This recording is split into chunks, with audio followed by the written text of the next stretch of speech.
Wait, what? Yeah, just talk. It's fine. Just talk? Yeah, just talk. Okay. Yeah. Okay, I have nothing to fine. talk about. I'm the best podcast guest ever. There's nothing, Nice, there's nothing well to done. say. There's No, nothing to- nothing's happening. Don't remind me of my early days of podcasting. Like, what do I say? What do I say? Oh God, yeah, no, we would just book like random StarCraft 2 pros, and like 1 in 7 would know how to talk. Oh yeah, don't interview gamers. Don't do that. That's a nightmare, dude. Especially pro gamers. They're like, yeah, that's dry, dude. I learned a lot about filling dead air. Let me tell you. Hey, you want to do a race to world first? They're gonna do splits for 7 days. Enjoy, have fun.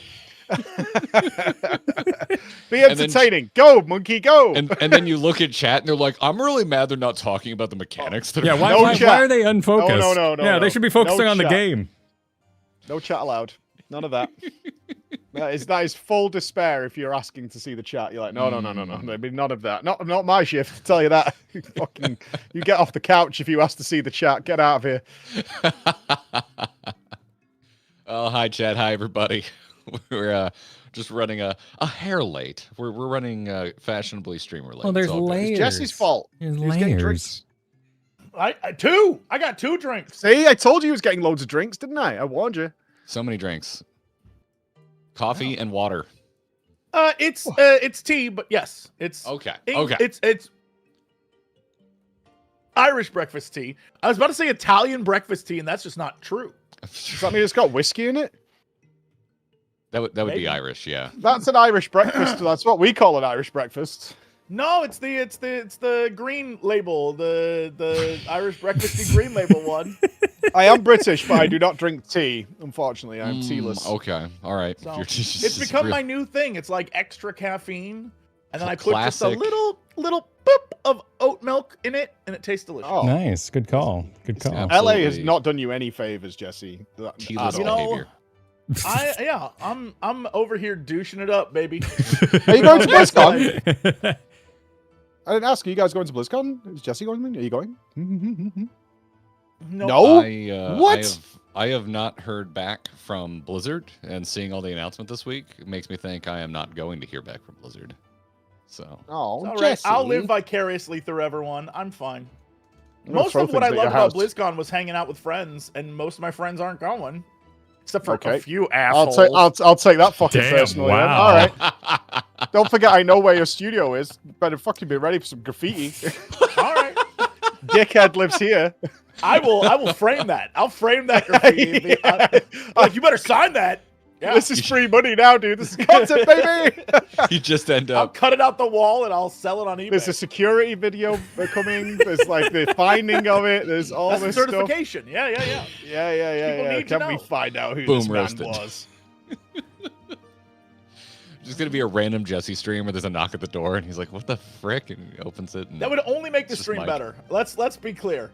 It would only improve the stream. It'd be great. That would absolutely rule. Mhm. Didn't ask before we went live, so I'll ask live. Does anyone need to be out of here by a certain time?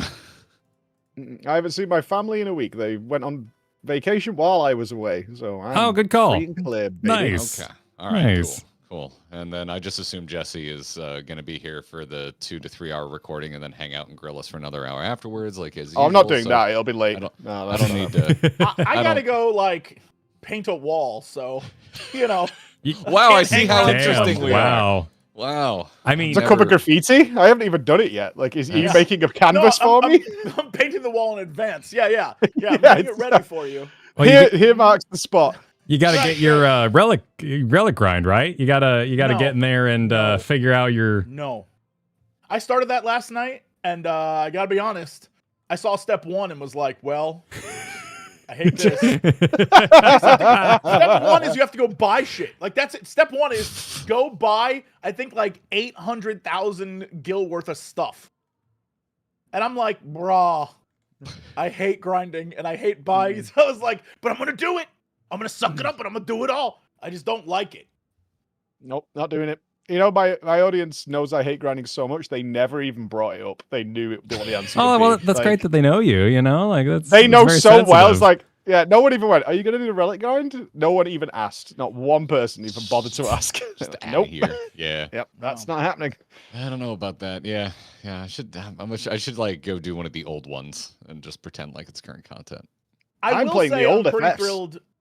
New Occult Crescent lets you level up old Occult Crescent stuff faster, so that made me feel slightly better. I was like, Well, that's nice. yeah, in a sort of like, willing to settle kind of way. Very excited.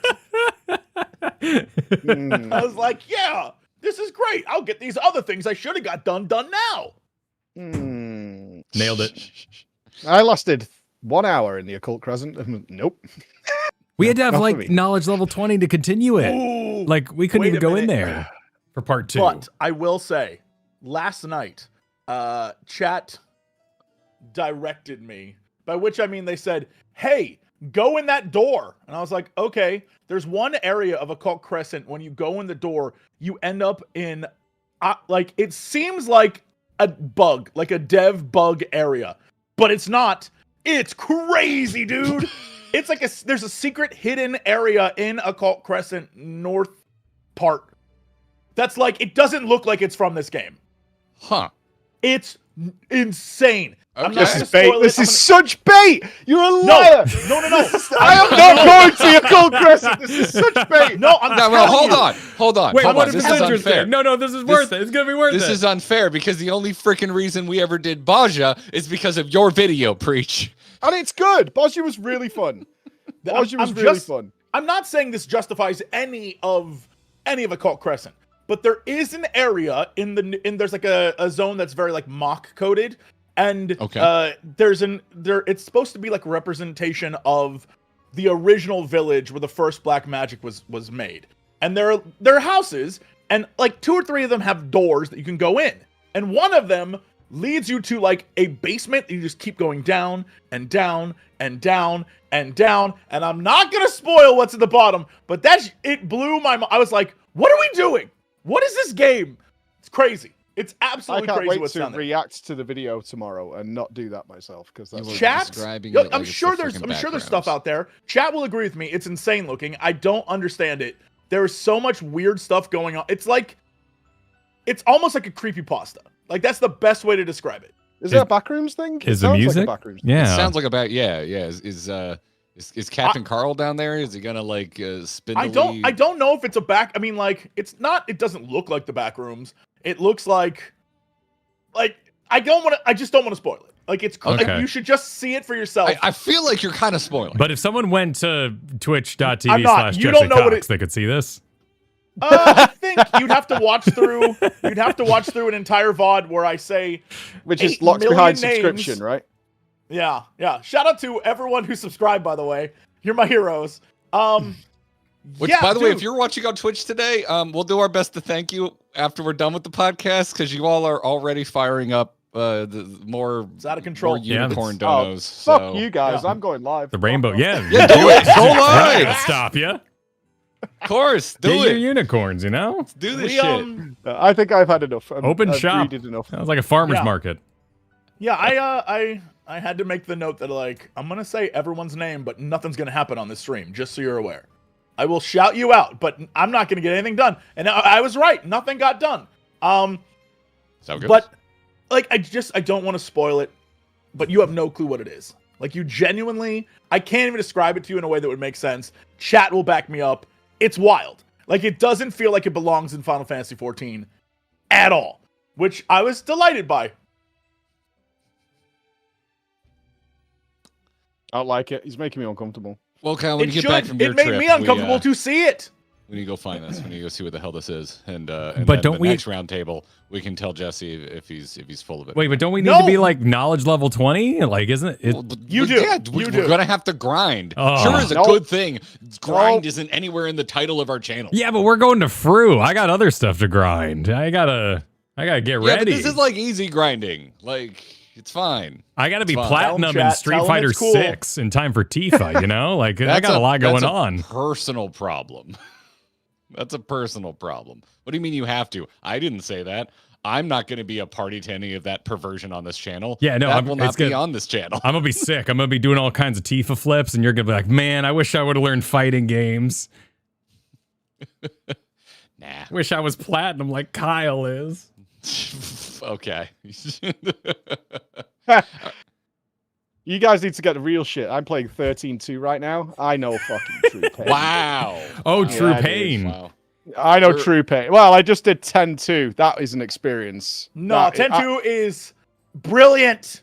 You are Brilliant. insane. Okay. I don't know if someone could paste the pasta under my finale thoughts of that game. It's paragraphs of calling me a moron. I finished that game out of stubbornness. The sunk cost fallacy was real. I was like, I have to get to the end, but I hate everything about this at this point. It is detestable and horrible. Wait, people were commenting because you suck at the game? Is that what the like? Is, That what is I the heard. only reason I That's didn't what I like it. heard. There is Yep. no other reason than I was Yep. clearly terrible at that game. right. That's I what else hope could you it have be? this- I hope you have the stubbornness to get through 13-3, because I need to be there when you beat it and see the ending, because it might be the worst ending in a video game I've ever seen. Like, genuinely, #1 worst ending ever. It's insane Okay. how bad that ending is. And If I only need they- you to be there for you. Well, I've got 13-2 to do yet. I'm like a portion of the way through that game. 13-2 isn't terrible. Their fucking protagonist is called Noel. He sells trains at the local store. Noel. Our hero, honestly- Lightning, the Neil Fang, and Noel is here now. What's wrong Like, with what the Noel? No, those are fine. Oh, our hero, Noel. Noel the hero. The fantastical hero, Noel, is here to tell you all about What's your everything. Oh opinion my- on gnolls, like hyena men? I have no opinion. You don't have an opinion on Hogger? I don't think about them. I really don't. There is not a place in my brain that is sectioned off for my thoughts on hyena men. Like I'd care about Hope and Snow and Noel. Those are my boys. Yeah, right I was about there. to say, if we're gonna talk about Noel, we have to talk about all the characters from the first 13 that are like, yikes. I can't handle love Hope. Snow. No, Hope Wow. is so bad, and then Hope they made a sucks. character worse than. And then they have both of them because Hope shows up, and you're like, "Please kill me. This can't be happening right now. This is awful." So It's Hope You know, and Noel together. Mike, do you promise not to forget about all of the 13 games so that when we get to them, we'll just have you back? I wish that was possible, but I can tell you most of 10-2 I've had to burn out of my head. wow. I'm gonna set up a bot to send you cliff notes of Final Fantasy 13. I have like, my own weekly. videos on it, so I can refresh myself. You Like I gotta can watch- look do you, back do on you it. ever like legit? Do you ever revisit your own videos? Not once. No, not Okay, after they've yeah. come out. Yeah, That's I what think I see them like 15 times or something. So yeah, no, I'm not watching it again. Move on. Yeah. Don't live in the past. Serious question. Have you played the remake rebirth stuff at all? I finished Remake. I played about 6 hours of Rebirth, and it really didn't click with me. Like, it because when I get to a zone in those kind of games, I like to explore that zone and then move on, right? So I kind of make a mental note of like, oh, this is locked off. It's probably a super boss later. We could get this item, and it was such a drudge. On like the second zone, I was like, I'm just not having fun with this game, and this is how I want to approach this game, and it's not clicking for me. It feels very paper thin at that point. I don't know if it gets better, but it felt so added that it was like Remake was okay, but it was a lot of corridors over and over again, a lot of thin You're not the only corridors. person that said that to me. Well, we should get into this when we get to some of the announcements and interviews. I'll play it in 14. and pull Well, quotes yeah, but- from FanFest. But that's honestly like my next question is, having done those two games and at least experiment with them, and now in 13, do you have opinions about the 13 guy doing things in 14? Even though he's the seven remake guy. Yeah, the Yeah, 7 the guy seven who was re- also the 13 guy, though. Yeah, I do because here's the thing, right? After FanFest has got all different kinds of wonderful people in there, and after FanFest day 1, I was outside of the venue talking to people, meeting up with people, and a super lore master was part of that group. And when I say super lore master, I mean big time lore master. And they really convinced me that there's a lot of clues in the trailer that it's not just the raid series that Seven is a way bigger influence than people think on Evercold as a whole. And they like had all this like concept art that they managed to get hold of, which I'm not entirely sure they should have had. So I've been wary here a little bit. At the time, they never said anything to me, and it looked like something that had been part of a stream, because they show a lot of concept art, right, during keynotes and stuff like this is the picture and things like that. And they were showing it as like, if you look at this is Midgar. And I looked at it, I was like, that does look like Midgar. And then they were like, and this looks like this, and this is, the police are coming past. I was talking to Square them for Enix, they know you're sharing their secrets. Yeah, I know. I was talking about it on my stream, and then it occurred to me as like, maybe I shouldn't have seen this. But people who tell me things that I'm not supposed to talk about when we're not doing like an NDA, they usually say like, don't tell anybody. But I didn't have that conversation, so I don't know. Especially because the 7 raid, the 8-man raids, tend to fit thematically into the expansion. Right, we've had one-offs like the Nia raid and stuff like that, but that's the Alliance raid. They can be a bit goofy with that. It's fine, but the actual 8-man raid that's going to be the raid series of the course expansion typically fits really well with the theming of a certain area. Like the Arcadian makes sense within Solution 9. It fits. So what they've not done is this like spin-off 8-man raid series. So having just an FF7, because they show Sephiroth in the key art. Because I was like, you gotta just throw FF7's like the break glass in case of emergency type thing for FF14. I feel okay. You can't just say that and not have us all have a discussion on whether that. Am I not wrong? It's like Illidan for WoW. Like if it's the one with the most nostalgia bait for people who probably aren't playing 14. Is 7. It's the big one. Like it's the most well-known Final Fantasy. Like most people, if they've only played one, that's the one that they've played. And I even myself in the past have made jokes that it's like, Final Fantasy 14's having a tough time when they break glass and rip a Final Fantasy 7 collab. This one, it just feels so planned, so tied in. It's such an activation because the 7 remake trilogy is coming to an end. Yeah, the new one's coming out, and we're going to be having a 2, almost 3-year cycle with the next expansion of Final Fantasy 14. So why not do it? Right, like without breaking trust boundaries, obviously behind the scenes a little bit. We were congratulating them on that because they tend to not line these things up well enough, in my opinion, with other things Square Enix is doing, even with Final Fantasy. And they were like, there's smaller ones, like the 16 one felt late, and it wasn't that big of an in-game event. It didn't really work out, and now it's like, oh yeah, this is you finally doing the right thing in a very Blizzard format. Is like, okay, you're lining this up with other things and doing crossovers, which you should be doing. But because it's that raid series, I was like, are they just going to throw like Cloud and Genova and all these characters and just have them in the raid? That doesn't feel right, because this is kind of a big deal for Final Fantasy fans, is to have 7 in there. But I'm not aware if the end of remake, because the end of remake changes the timeline of 7, and having not finished... Don't tell us. Okay, well, it's I'm gonna say because you didn't play Rebirth, I'm gonna negate that statement you just. That's where I was about to go. If you could do it in a much more non-spoilery way, because that's where I was taking that conversation. Is what happens in Rebirth, and certainly Revelations, Revolutions, whatever it is, very different than the original 7, which would bring. I mean, people what back. they've said is no matter what takes place in the new 7 games, it still goes into the timeline of that movie they made. Yeah, that's still I have canonical. Seen, but I remember so nothing. It still flows into that, and so I will simply say, no, it doesn't mess with the timeline. But then, what is timelines? Is what I'll say. It's that sick movie where the veins don't line up, and you got Michael Crichton, wasn't it? This is the best way I can describe it, is having played through Rebirth, is like the insanity that happens at the end of Rebirth is the way I felt walking out of the second Matrix movie, where I was like, what? That could mean anything. And then my friends and I like theory crafted, and we loved the idea of like, wait a minute, how is it possible for Agent Smith to be like, maybe it's a Matrix within a Matrix, like that kind of shit. That's the insanity that's happening at the end of Rebirth, where I'm convinced either the next movie or the next game comes out and it's a masterpiece, or it's like that third Matrix movie where I'm like, well, that was shit. And there's no in between. The next one isn't going to be like fine. It's either going to be amazing, or not land at all. We'll find out. I would like to pose a contrarian view to the group. I think 14 taking on Final Fantasy 7 is to help Final Fantasy 7. Yeah, agreed. Okay. Yeah. Wait, what?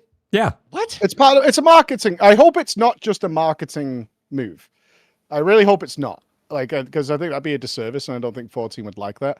But it with more to it, because they said they're going to invest in the story. They're doing all these characters, and I mean, can I ask you a question, Jesse, without spoiling it? Okay.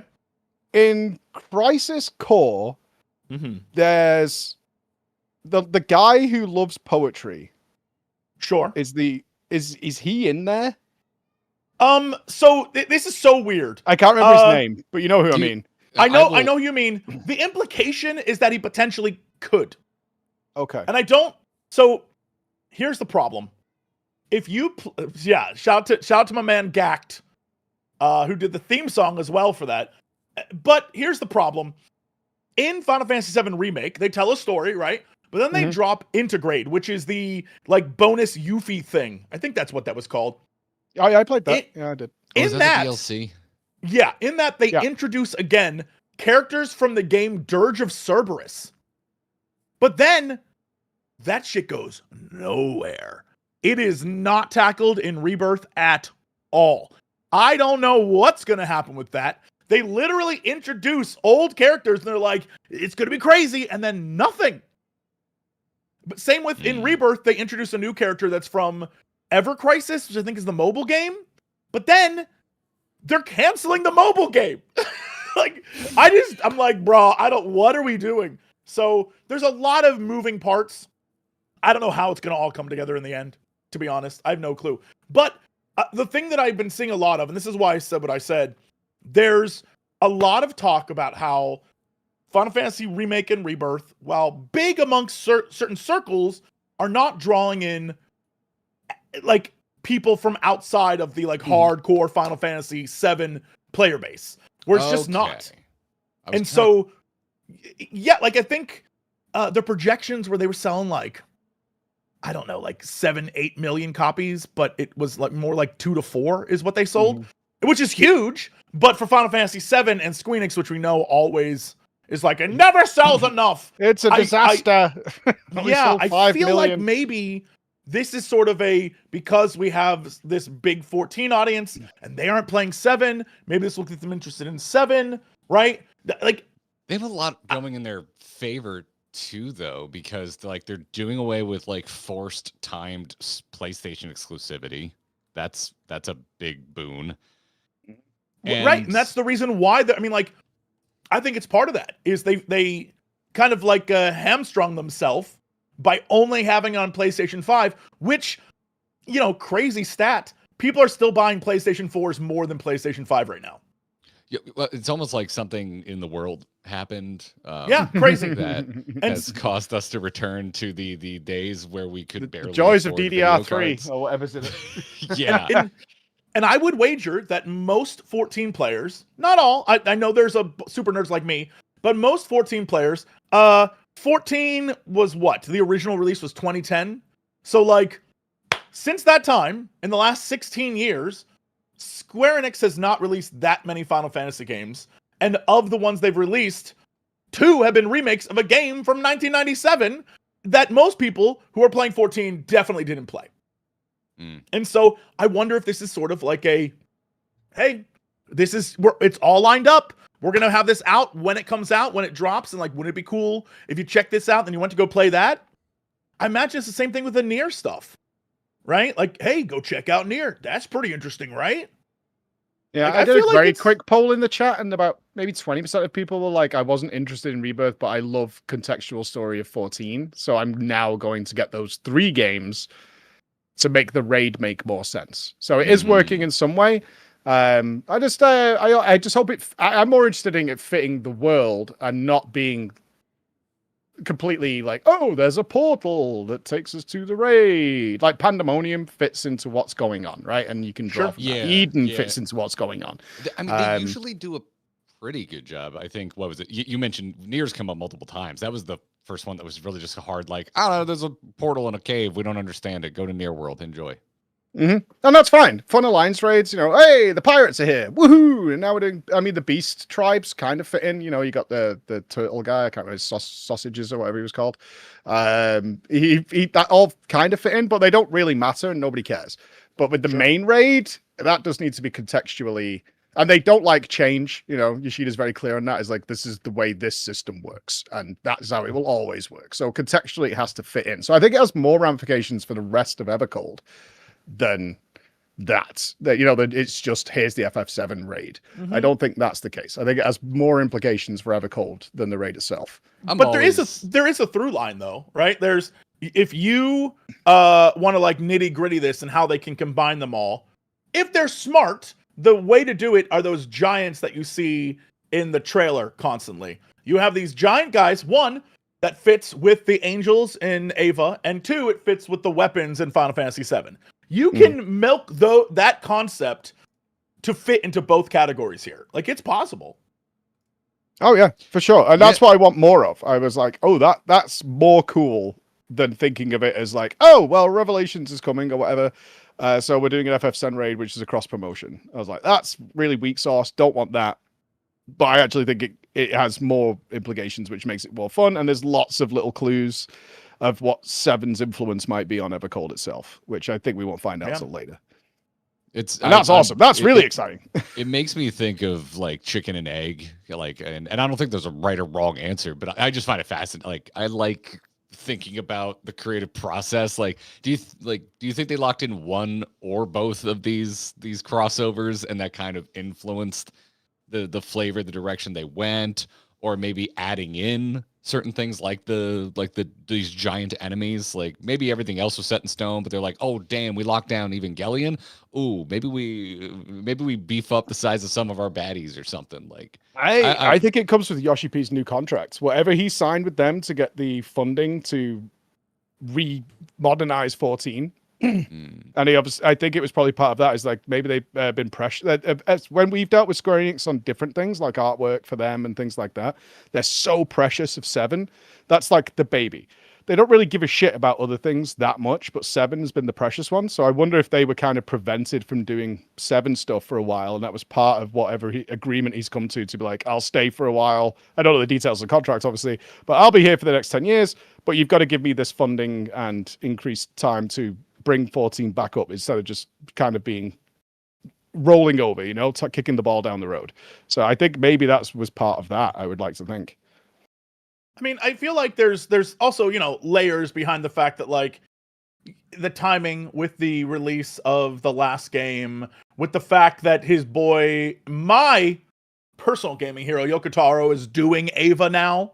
So, like, there's layers for sure in the background of the process to get this all done, right? Like, I think the Ava stuff's no different than the Nier stuff. If it's, Yoko Taro doing it again, it's going to be just as weird and strange. Plus, it's Ava. So we'll be fighting in a giant blood pool of people at some point, right? So, like, sign me up. For sure. It'll be weird. Well, it's one of those things like Square Enix hasn't capitalized on, even though they're best friends. Like, they he was saying, like, me and Hamaguchi have been friends for like 15 years. Yep. Really close friends. And we're both making Final Fantasy stuff. And yet we haven't done this, which is dumb. And now this game series is coming out. So I think this is something I've been fighting for internally. And something hasn't happened. It's like, okay, we're making Evercold. I'm going to be here for the Godless Realms or whatever. But this is what I want to have happen, because we could do some really cool stuff if you let us go. And I think that ties into what you were saying, Garrett, is like, okay, we've got the okay. Now we can start using some 7 stuff. And it works out really well. Let's coordinate the release dates. So this lines up really nicely with the 3rd game. And we can work towards that timeline. It makes me want like a proper postmortem, like maybe like years down the road when we're maybe heading toward the next expansion after Evercold. Like, I'd love for maybe the next round of fan fests, and Jesus, what would it be, 2029, to have some panels where it's like, making Evercold, like, tell us about take us through conception all the way through, because they did a little bit of that for Endwalker during like the Dawn Trail announcement fan fest, but we're getting like jack in terms of behind the scenes look at Dawn Trail, except for some music panels.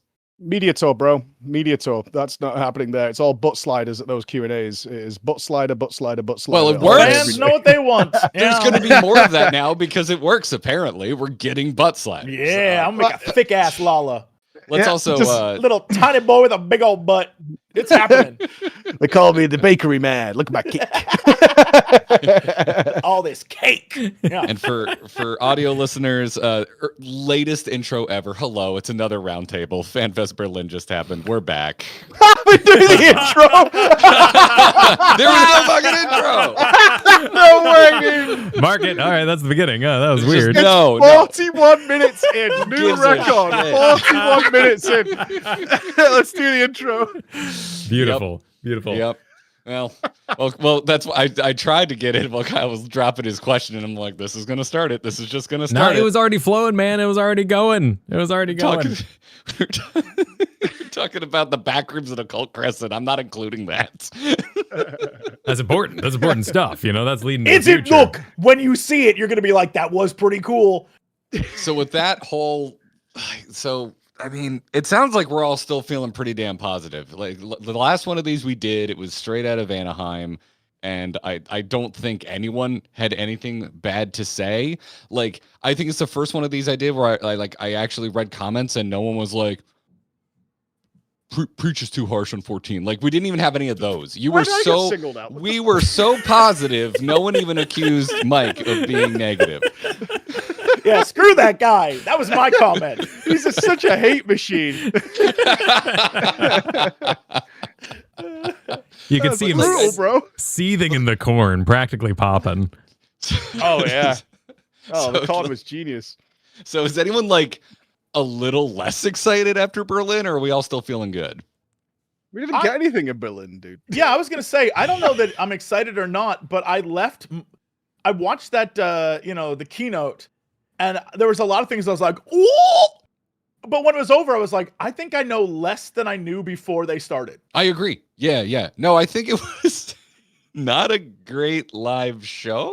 Like, It was horrible to be there, man. I'm so sorry. It was horrible. it was bad to be there. Okay, I was curious because like I have been to FanFest some Day 1 was not perfect. I'm not a hate machine, but FanFest Day 1 was not ideal. That's I'll say that. It was a lot of complaints about Day 1. A lot of complaints.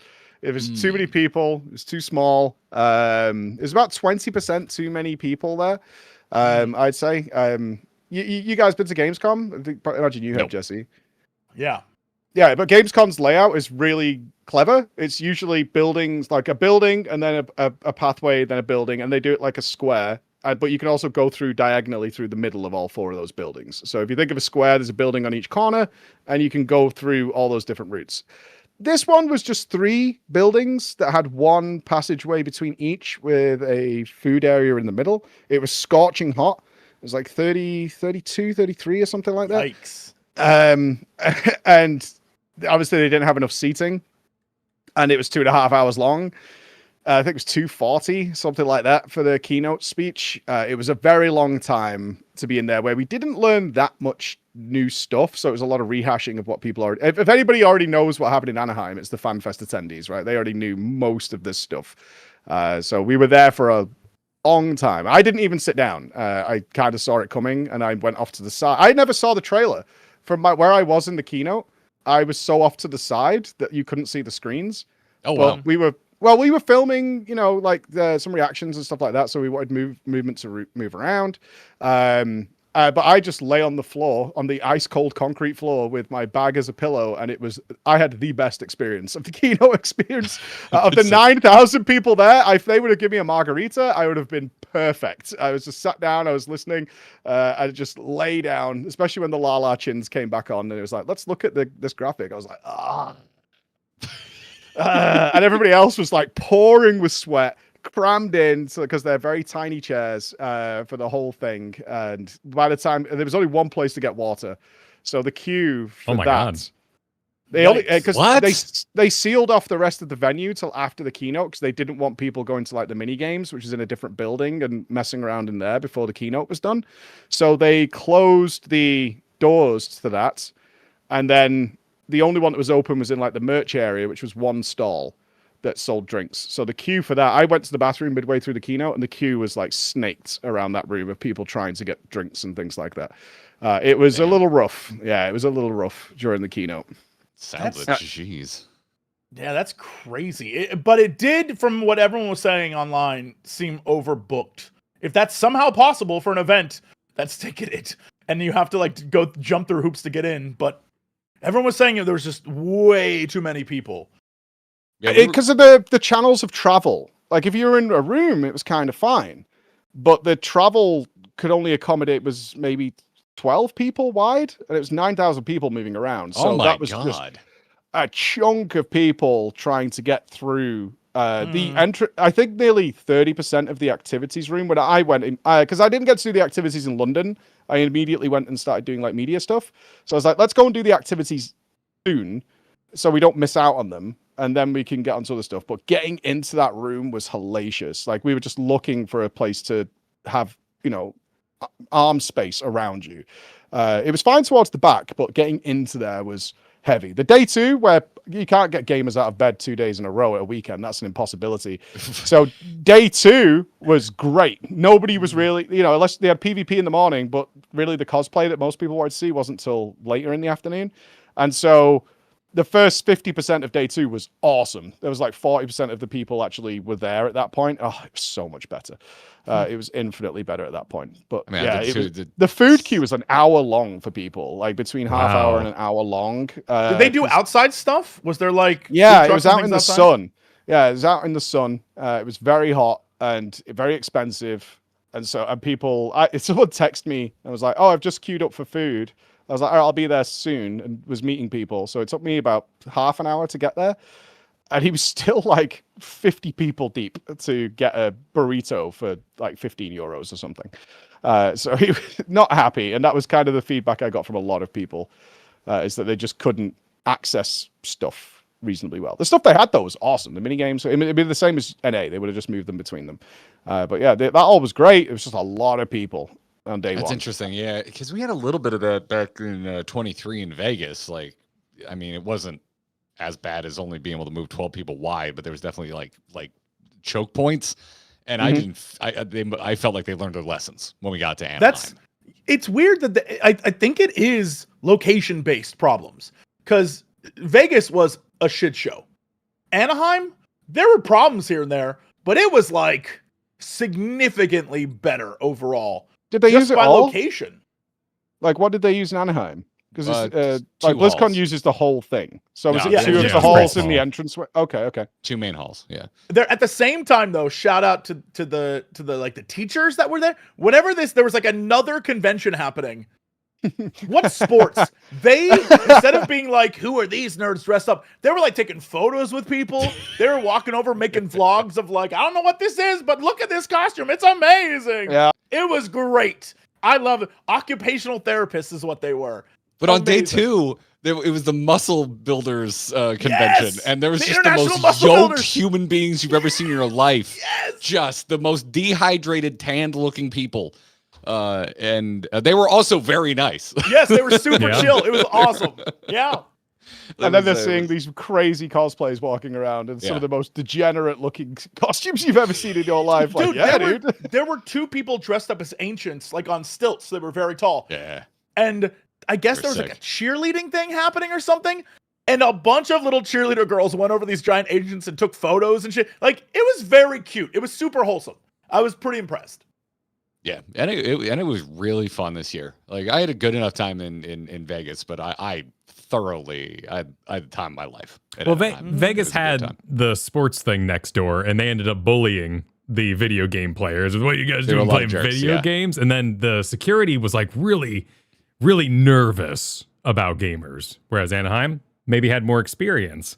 And staff at Anaheim is really nice, yeah. And it sounds like Berlin was a kind of nervous staff as well, outside of the people provided by Square. No, I wouldn't say that. I saw none of that and had none of that feedback. It was just that day 1, I think, was a combination of it being these only 2 access ways between these buildings, like in an L shape, and there being a lot of people, and the keynote going so long, it was kind of already getting late in the day for starting to go and roam and do stuff. Like, people were hungry and thirsty as the keynote finished because it went on for so long. And so a lot of people then went to try and get food and drink. That overloaded that area. And then everybody was like, oh, I want to go to the area that we've not even seen yet because that was locked. So they wanted to go into the activities area. So you had a huge amount of people sort of pushing in one direction because it was through one door that both of those things were accessible. You couldn't go around, really. Then they opened another door in the hallway. The stupidest thing I saw, and I almost went back to help people, is the only bathroom you could see from entrance to the stage area, there was just one. But the queue, the ladies, I'm so sorry, the ladies were like 400 deep to try and get into that bathroom. And it turned out, after you explored a bit, there was tons of toilets in the media and meet and greet areas, like 8 of them, that were just right near the stage. They were so close. And I was like, I need to, because I went to the media area to put my stuff down. And then I was like, I think we need to go and tell them that there's so many more bathrooms over here because they were queuing for like 45 minutes an hour to get into the bathroom. And it was also where the quiet space was for people who were feeling overwhelmed, had to go through like 400 people in a queue to get to that. I was like, that is so mean. That's like my nightmare. Like that. Yeah. God, it's so it's so wild funny to though see. because it's such a very obvious sign of the gender split of Final Fantasy 14 players. Because I remember when we went to like our first fan fest in Vegas, and I brought Katie with me, and she's come to all but one BlizzCon with me, and I've been to a ton of them. I remember day one, she goes, "There's actually a line for the ladies' room. I've never experienced this at a video game convention. What is going on?" Oh, no way. Yeah, it's pretty standard. The men's was the same because everybody was queuing for a cubicle. So it was set, inside the men's bathroom. It was actually 2 rooms, the sinks, and then there was a door which actually led to like the urinals and the cubicles. So I came in and there was a queue all the way around the sink area and the door was closed. And I was like, oh man, there's a queue in the guys' room. This sucks. And then the door swung open. Every urinal was free. Every single one. So I just plowed through. I was like, urinals are on, boys. Let's go. That's the crazy thing is at Anaheim, right before the concert, I was like, I'm gonna go to the bathroom really quick. I'll be right back. Terrible choice. I get in that line, and I realized at some point that most of the holdup was the fact that people couldn't decide whether they needed to use a stall or a urinal. And so they're just standing there waiting for something to happen. And I was like, make a choice. I swear to God, just go. You're holding everything. And so some people would just stand there and you couldn't tell what they were waiting for. And people were just being polite and not saying anything. So everyone else is just standing there. And I was like, this is madness. No wonder the line's not moving. That is absolutely a thing for 14. Like there's an overabundance of, I think it's like the Venn diagram of overly polite people. And then people that like, maybe this is just the only con they ever go to. Cause like we went to a bar, I think it was our first fan fest. And we had like a meetup there. You shut up, Jesse. You know what I'm talking about. Oh, I'm aware. We went over to the bar. And I had multiple people tell me, oh, I didn't know when you order at a bar, you just walk up to the bar anywhere. Like we had people form a queue and like further down the bar, I just walked up and ordered and I had multiple people be like, oh yeah, no, this is the first time I've ever ordered at a bar. I figured you made a line. I'm like, no one makes a line at the bar. To be fair, that ain't normal. It's pretty intimidating. Well, if you haven't been to a bar before, it makes sense to me. Like, if that's not your normal and then you guys get shtick. out like your credit card and you're like tapping it on there, and you got like this whole body language situation going on. You're just eyes up, trying to make eye contact. People trying to like, oh, I was just trying to be polite, right? Yeah, like there's the British man who went boom, urinals, boys! I shouted it so loud. I banged the door open and went urinals.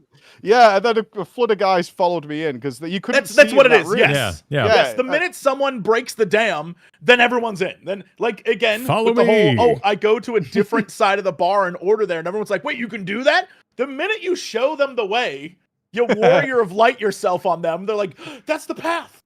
I will do that." I blew the horn of P. Some more, fellas. But it was funny because by day, that's what I'm saying. That was day one. Right, that was day one. Day 2, everybody had got the feel for the place and was really good, and people knew where the other bathrooms were. So day 2 was just an infinitely different experience, so much better. So it's not like people were having a good time; it was just very cramped, and people were following the crowd. I think it's like Jesse's saying there. They were kind of just following where people are going. It's like, oh, this is the bathroom. Yeah. This is where we go to do X, Y, and Z. But then word started spreading. It's like, oh, there's food places that are not too far from here. You can go there if you don't want to go and stand outside. You can go do this and that. So it was that was the only thing that people had. I think the keynote went a little too long. And then there was a rush of people, and it didn't really. People were tired by then as well. You know, it was hot. You cramped up a little bit. So by 4 or 5, and then you wanted to watch the piano because the piano concert was fantastic. And so people had left, had a shower, got refreshed, and then the piano. Beyond the piano concert, everything was kind of running smooth, and it was going really nice from that point on. And so it was just a little reset. That sounds a lot like our fan fest. Like, yeah, I took a break day. I took a break day one right before the piano concert. When like showered, changed, came back. It was lovely. Jesse's we laughing. went for dinner. Jesse's dying of laughter because as I was coming back in for the piano concert, he had like a 2-hour line of people waiting to meet him. And you left and the line started, and you came back and the line was still. I can't. I have the inability to say no. I just can't. And I'm like, every interactions I have, like I want to just make I want them to be happy. And I stood there before the concert, during the concert, after the concert. I didn't get to watch. I felt bad because people were talking to me while singing is happening, and I was like, I think we're interrupting for people who are enjoying the concert. And they're like, it's fine, don't worry. I'm like, that would make me so nervous. This is proof that you're polite, because what you really want to say is you're more internet famous than me, but you're making it all about how you just don't want to tell people you're not there to meet them. No, look, I know a lot of internet famous people who would be like, piss off, and they'd go and sit and watch the concert. Like, I'm very aware that's a thing I could have done, but I would be like, I'm a bad person and nobody likes me. I'm terrible. I had to do it at one point. Because at first day, this is my personal ego was bruised, is I didn't meet that many people. Like in London, I'd signed for 7 hours straight. I did 7 hours. Shit. London was ridiculous. Like one person stopped me when I got there, and then I was still kind of there like 7 hours later. Like people kept subbing in to be like the photographer and stuff. So shout outs to my wife and Furion and people like that who did that for me. Day one, I did maybe 100 throughout the day, and I was like, man, we really fell off at FF14, bro. Like really bad. Like this fucking sucked. Like, you know, I was like, the only reason I'm here is to meet people. Really, I could stay at home and watch FanFest. The only reason I want to be here is to say hi. I was like, man, this fucking sucked. And then when we were having drinks afterwards, I checked my feeds, and the amount of complaints that were levied at me was really kind of I was genuinely upset at the end of day one. I was like, people were complaining. I've looked everywhere for you. I can't see you. Are you even here? Because there was so many people and it was so dark, like I explained. You couldn't really see people. And the only ones that, which makes sense, but the only ones that made me laugh a little bit was I looked for you all day, couldn't find you, but I could hear you. That you were like amongst all those people, I could hear you. And the amount of people who came up to us like, well, we were looking for you earlier and figured you weren't here, but then I just heard you from across the room, with all these thousands of people's there. And now I found you. So that the next day, I did what I did in London is I walked in. I got up early and my team stayed in bed a little bit. I came in early because I had to do the cosplay at midday. So I was like, I have to do the cosplay. So it means I've only got this amount of hours where I'm actually me before I'll be invisible. And stood there and did the same thing as Jesse. And it got to 12:30 and I had to get out of there. And there was the queue extended back into the merch lab. And it's still there. And I was like, oh, fuck. Okay, we're doing this in like 4 minutes, everybody. I don't want to let anybody down. I was like all the way down. But I finally got it done. And I was like, oh, thank God. Because I felt so bad that people had arrived to say hi and nobody found me at all during day one. And it felt awful. That warms my heart, like legit. Sometimes the right people get famous.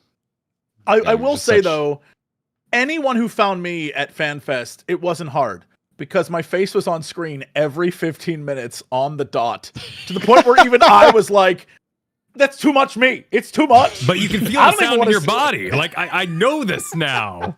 It was very easy. People would look up and then they'd look over and be like, you're that guy. It was pretty simple. I was like, oh, Well, I mean, some of day one's frustrations were self-made. They could have alleviated that for us at home, but we watched the entire keynote, said, of course, live letter later. Well, hold up. That's gonna have the good stuff in it. That's gonna have all the evolved combat. So you know what? I'm gonna sit here on stream for 8 hours and make sure that I catch this entire day one to make sure I get all those juicy tidbits. Yep. We had a heads up, not worth. No, oh my God, no. I should have messaged you guys. I should have messaged you guys. I should have messaged you guys, but like, yeah, live letter's just going to be about Beastmaster. I was like, okay, we could skip that then to do something. No way, you knew? Oh my God, jeez, yeah, dude, yeah. It was I felt bad kind of for everyone who went to the EU Fan Fest because they are. Every year they're kind of the middle stepchild, there's like this redheaded little stepchild kid that is not loved as much. And this is why I shouted at you last time. Do you remember we started the last podcast after NA and I said I fucking hate you guys. You got all the cool stuff, and I knew we weren't going to get anything. But what's crazy is they gave us stuff, but only a tidbit, and then say, "See you in Berlin. We'll have answers." And then we get to Berlin, and I was like, "Yes, give me the answers." I got Tokyo. Okay. See you in Tokyo. Kyle. What? No, I was gonna jump in and then I heard you going, okay. So I'm ceding the floor to you. So first up, okay, I do need some clarifications. Chat, of course you're right, but focus is a word that implies multiple other foci, perhaps. Second of all, we did get exactly what they said was going to be in Berlin because I wrote it down in Anaheim. Second difficulty, raid theme, duo dungeon, and one job. And they did do that. But the real part that I think I have issue with that. The one thing that I feel like really maybe took away from Berlin was that they straight up said on stage, do you like this? Good, because of player feedback, we're not going to go do it any further. And they absorbed the feedback of Solution 9, perhaps, to put like a particular name on it. Oh, that's yes, they did that. You're absolutely right. They did that multiple times. So during the time period when this image was on screen with like you got like some world serpents up here and there's some boobies over here. Yeah, right, yeah. It was similar wavelength, perfect. And various other Ava Jogenheimer sort of things. There was a comment made multiple times that we were planning to tell you more about the story, but because of player feedback, we're not going to do that. And so there's a big thing in Dawn Trail. Yeah, and in that way, we perhaps invented our own better future, but a more frustrating Berlin experience. Okay, so I disagree. Okay. I completely disagree. Because, Kyle, your list, you listed off all the things that they said they were going to announce. Yeah. And you're right. They did announce everything that they told us they were going to announce at Berlin. Could they have not spent 5 minutes showing us anything interesting about the new tank? They literally just showed the new tank and then never talked about it for the rest of the weekend. Yes, that's the thing that I think is fascinating, is they were like, all right, we don't want to spoil things, which I was like, tell me more. And everyone in chat was like, shut up, Cox, you're an idiot. And I was like, okay, so the people clearly are fine with that, and I'll let the people make that choice. However, with that said, I would have loved a deep dive into some more of the combat stuff, see more, like if they had come prepared with more of the like alt abilities, or besides teleportation, which is just, that's WoW Hearthstones. They've been doing that for a while, right? Like different versions of like attacks or whatever. If they had gone through a deeper dive of this new tank, like there was a lot of things that aren't spoils that they could have really focused on, but it was kind of like a mile wide and inch deep level of content that we got. Yeah, they keep promising extra stuff. Like there's going to be a 4-hour video on the evolution stuff. It's like, okay, that's cool, but a little bit at FanFest is fine. It doesn't need to be one or the other. It's either nothing or this 4-hour video, and you're not getting anything in between. Because I was, in my nerd way, I just wanted to know a little bit more about the main tank off tank stuff. That's what I was really hoping they'd touch on even a little bit. Yes. Like that changes the MMO dynamic. I'm really interested in that. Not mentioned like at all.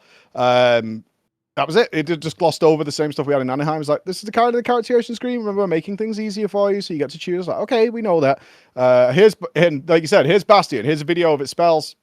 Never mentioned again, like at all.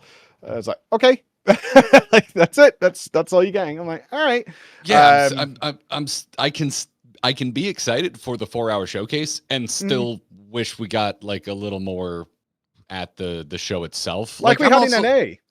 Yeah, like I don't know how you all feel. Like maybe I'm a bit of a weirdo, but like I also like game cons. Like I'm kind of a geek about going to game conventions, and I like thinking about the work that went into what's our panels going to be, what's the run of show going to look like, how are we going to keep people entertained all day, and like that kind of stuff is why I think this year's FanFest in Anaheim is like one of the best game conferences I've ever been to, because it felt like they really knew their audience. Like I've never, like, not even BlizzCon. I haven't been to a BlizzCon ever where they spent like 2.5 hours showing off like how they're meticulously changing combat. Like, and that's something they did at Anaheim, and I loved it. And it felt like really knowing your audience. And so I was excited for Berlin because I thought we were going to get a little more of that. Like, they keep showing that damn screen. They did it in America. They did it for the Berlin one. The idea of that screen that shows your character, and then it shows the progress bar of all your activities, and then it shows like all the... They still, at first they were like, that's a placeholder. And then they gave it to us again, same screen, and they still haven't gone into any depth of what it is we're actually seeing on this screen.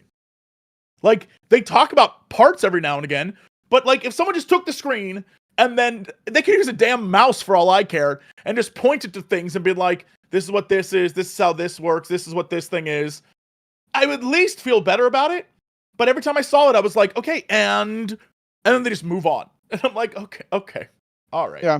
There was a lot of theory crafting, but I will say on the Blizzard one, they do that, but they divide it up into 3 panels because they have like the keynote, then they do a dev panel the next day, and then they do like the expansion deep dive is how they do it. So it's there. It's like 3 hours worth, but it's not as laser focused in the keynote. This one, like Jesse's saying, this just led to more theory crafting while I was there. People asking like, what is this? And the general theory was you're just going to earn points and you spend those points on gear to upgrade it. And they're going to keep it as simple as that. But that's just theory crafting, like you're saying, because it's like, well, what do we get out of this screen? Because they're getting rid of tombstones. So what are we getting out of this? And all we can see really is points. Okay, so you earn points. And what did you do with tombstones? You upgraded gear. So it's like, do you just invest points to add item level? And that's it? Maybe? You know? Yeah, I mean, it shows that. More or less. I don't know that we have an answer as to if, like, okay, my little status bar of unlockables for a red mage, I assume I'm going to have a different one for warrior, but then do I get something across everything? Or is each job, like, I don't know that I have a proper answer yet.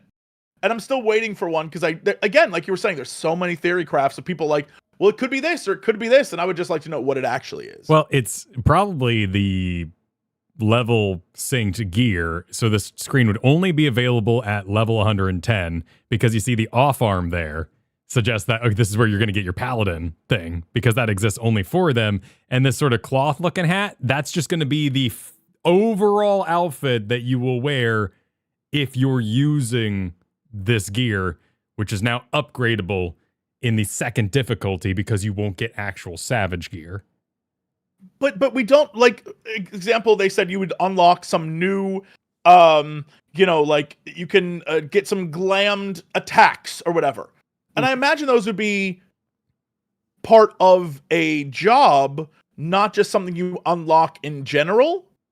Like, it would make no sense for me to play a red mage and unlock a warrior thing, right? That's true. Yeah.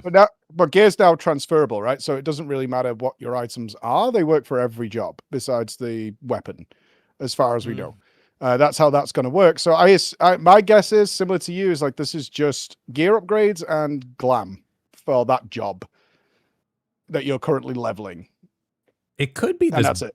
book or scroll down here, kind of like when you get a Valley Garmonda chest, and now it's like, hey, one ability animation, but whoever you open it as is who you're going to get an ability animation for. Sure. But then We if don't we know, do that's that, the do we problem. not? Yeah, that's fair. Yeah. Yeah, I'm This is what guessing. we're talking about. We Yeah. don't know. We have no idea. Yeah, I mean, that's the general vibe coming out of all this is we were shown more things. All it did was give more questions, which I hope we'll get answers to in Japan, but it's also kind of like, Well, it's too Well, late I've got a then. lot of questions for the media tour. Yeah, like that's why I was hoping for it in Berlin, like you, Jesse, is because like this is the kind of thing you probably do want feedback on early before it's implemented. So it's either a case as, look, this is done, so we don't care what your feedback is. That would be like, wow, Azerite armor is like, we don't really care because we made it like 8 months ago, so we're just not showing you what it is. That's what it is, right? It's like we don't. Great. It doesn't matter. Like, your feedback doesn't matter. Like Jesse just proved that he like is legitimate freaky about this game and not just like a dead behind the eyes content creator, because he's mad that they're giving him he's mad that they're giving him exclusive content at the media tour. You should be excited about that. It's great for for content, but you just want to know now because you're a Final Fantasy 14 freak. I love it. I play. People are shocked when they see that I'm playing the game. They'll see me in like a raid or something, and they're like, "I looked at you were streaming, but you weren't streaming." I was like, "Yeah, no, I just play. Like, this isn't for content. I just like this game. So, I'm not going to be playing it all the time on stream. I'll play other things on stream. It's chill, guys. And yeah, I just want to know because I want to know. And it feels like we just didn't learn anything other. Like, we got tidbits, we got like new information, but it's kind of one of those like the more you know, the less you know situations. Like, we learned things, and now I'm like, okay, well, I'm even more confused. Are you more excited though? Is that the point? It's like, are they in a comfortable position here? Because they have to look at it from their point of view, right? They're the ones who decide what to release. And it comes back kind of to the Solution 9 thing, which is like, yo, Dawn Trail is not being received very well. We need to drop something. And Evercold's response has been very, very good. So we kind of don't need to say much more than this. So what have we got for Japan? We've got like what the as yet unknown job is. They're going to show that. A little bit more of information that they mentioned here. But ultimately, we're good. Like NA nailed it. We're good, and people are asking and they're inquiring. We're curious. They're talking. We're speculating. That's all good for us. That's what we want. Instead of maybe bitching, which is what happens when they actually get very specific. Is people dig into it and start bitching and complaining. I don't like it. I will absolutely say I'm the worst person to ask if I'm excited, because of course I'm excited. Like I'm the worst one, but I judge how well received an expansion is based on the cycle of YouTube content, which at the moment is all hype. There's very few people that are like, looks like shit. So and a lot of them were the people who were like, Dawn Trail shit. So, I'm like, okay, yeah. If they're in, then people are hype. For sure. Just calling me out like that, Jesse. How dare you? No, that's extremely Always true. Will. The people who were, I think, rightfully disappointed were the ones who really picked up on the 8.1 push. And it seems like there was a lot of those kind of mixed in. They were small. They were things like, I think the Chocobo thing was happening there. The battle animations, that basically was like, hey, we'll see you in 8.1 and beyond. On launch, it's just going to be teleports. That's when the Alliance raid comes out. So it's not like as a business decision to have a bunch of stuff right there when you're doing Evangelion. That's going to go great. But it does seem like the things they were hoping to do 8.0 have now entered a long tail. And that's the problem with them being like, we don't want to talk about 8.0 all that much and spoil things. So there was nothing. I imagine 8.0 is going to be full on super heavy story stuff. What the fans have been demanding since we got a light story last time. It's going to be, but they don't want to spoil it. So they can't talk about the main focus of what 8.0 is, which is a story-based RPG. And they have to talk about the things they're going to throw into 8.1, which is all the tech stuff. And it's unfortunate because now it looks like everything they're saying is 8.1 is going to be amazing. And they're not talking about 8.0, which is unfortunate because, again, every time they talked about 8.0, they went, but we heard your feedback. And so we won't talk about this anymore. And I was like, no! So... But 8.0 is also going to be the adjustment period, right? And that's what they plan for as well. It's like they push this stuff back not because it's not ready. It's because 8.0 is going to have the new character screen, the new job system. It's going to have the new evolved combat. Let's give people that period of time to adjust to the new game. Then we can start throwing more combat at it. So I get where they're coming from, but you're right. It's like, I want to know more. I want to know what's happening here, here, and here. But you also asked for us not to do that. Right. Okay. And at the same time, 8.0 to 8.1 is going to be the adjustment period for everybody because we're changing every single job in the game. That's going to be a lot of playtime, especially for like the mentors who are going to play tons of stuff. So how do they win? Well, and that's the Taco Bowl situation, right? Like they got on stage with just the shell and we're like, it's so thrilling that you can do quests in any order. And we're like, I've played video games before. Why haven't I? Yeah, I didn't get this at all. I was like, all right. But they were like through the internet, like they were telling us, and we're trying to listen to the crowd because they were very vocal in Anaheim. Lots of boos and ohs and ahs, and the recovery process of learning about Evolved in particular was fascinating on the ground. They didn't mic the crowd very well, so we had no idea what this felt like in person. Oh, really? I could give you the gauge then, but I have the videos, but I'm not going to try and Google Drive you to them now. But I can tell you the loudest response of all of the keynote was the Chocobo. That was interesting. That was audio decibel crush when they announced the Chocobo update. That was the one. People lost their fucking That's mind. amazing. That's sick. The 2 people plus 2 Chocobos, that's like internet nerd date night right there. Like, that is huge. So I get it. I get why people were very excited about that, because you actually get to use a Chocobo for realsies instead of it just existing. Immediately, someone changed their Wi-Fi, because it's a big meme at FanFest, is people setting their personal hotspots to stupid names, you know? Like, I checked it, like, because I was trying to upload some footage while I was waiting for the keynote to get good again. And people had already already changed it to my Chocobo out DPSs, you nerd. Like, people were already being toxic with their Wi-Fi hotspot locations. That's fantastic. Like, so quickly after the Chocobo announcement. It was really funny to watch it. But people were like raising their arms. It's like, I miss my Chocobo. I wish, everything about that they loved so much. Yeah. It was by far the biggest crowd reaction we had. And the face tattoos. Because it's all about glam. It's like FF. Like, I'm into the nerd stuff and the combat stuff, but like they showed like the percentages of people that the complete savage, and it's barely anybody who touches the game at all.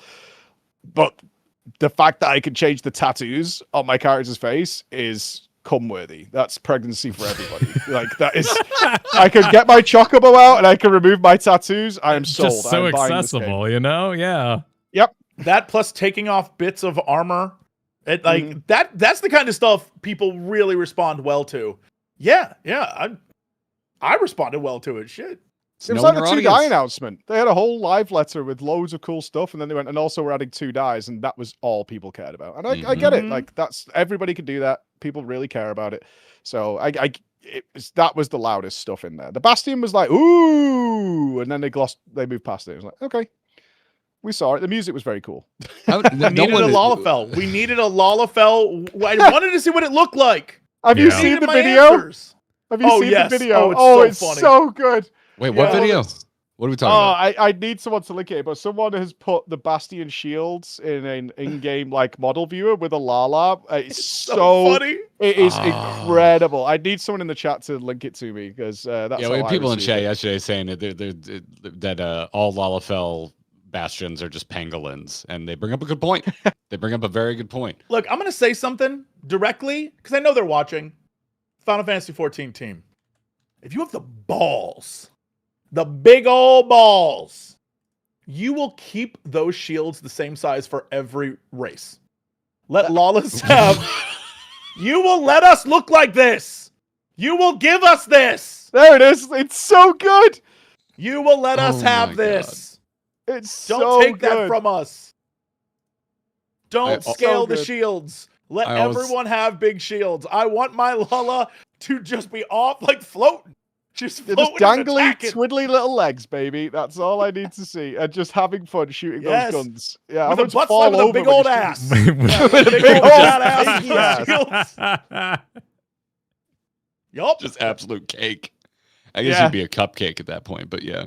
Hell yes. Let's look at little Jesse in that background. Now put 2 giant. You should build it yourself, Jesse, with your statue. Oh yeah, get some clay. Like, no, really. Oh my God. You could do it. You have a shield over your right shoulder. And just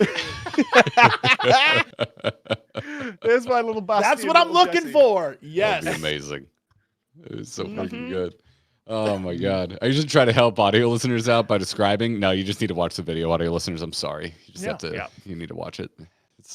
for sure. rare. It's But rare. that was How the we biggest responses for sure. Okay. How are we feeling about Bastion? Just with what little we saw, just like I guess from vibes. Like, who's down for 2 shielding tanks? It's cool. Could it They show go on? range stuff. So like I'm still trying to figure out exactly what the vibe with this is. But like, great. The problem with this is, and this is the problem every time, is I will say, "Oh, I can't wait to be this new class," and then they'll introduce class number 2, and I'm like, "Never mind, I don't even know that first class." I couldn't give a shit about new jobs. I don't care. It's a tank and it's FF14. It'll play pretty similarly. Like the range stuff won't matter. You still got to position the enemy. You're not going to be able to keep it at a distance, you know. So it's cool that it's guns and stuff. But I mean, Paladin has some range stuff as well. So yeah, I'm more interested in the mechanics. Yeah, I like the mechanics of the overall picture rather than the individual job stuff. I mean, a lot of the FF jobs are kind of homogenous. So it looks cool. It's great for it. A lot of the jobs are made for glam. And I feel like this is just another example of that. It's like, okay, we'll give them 2 shields and guns. We can make some cool weapons for them.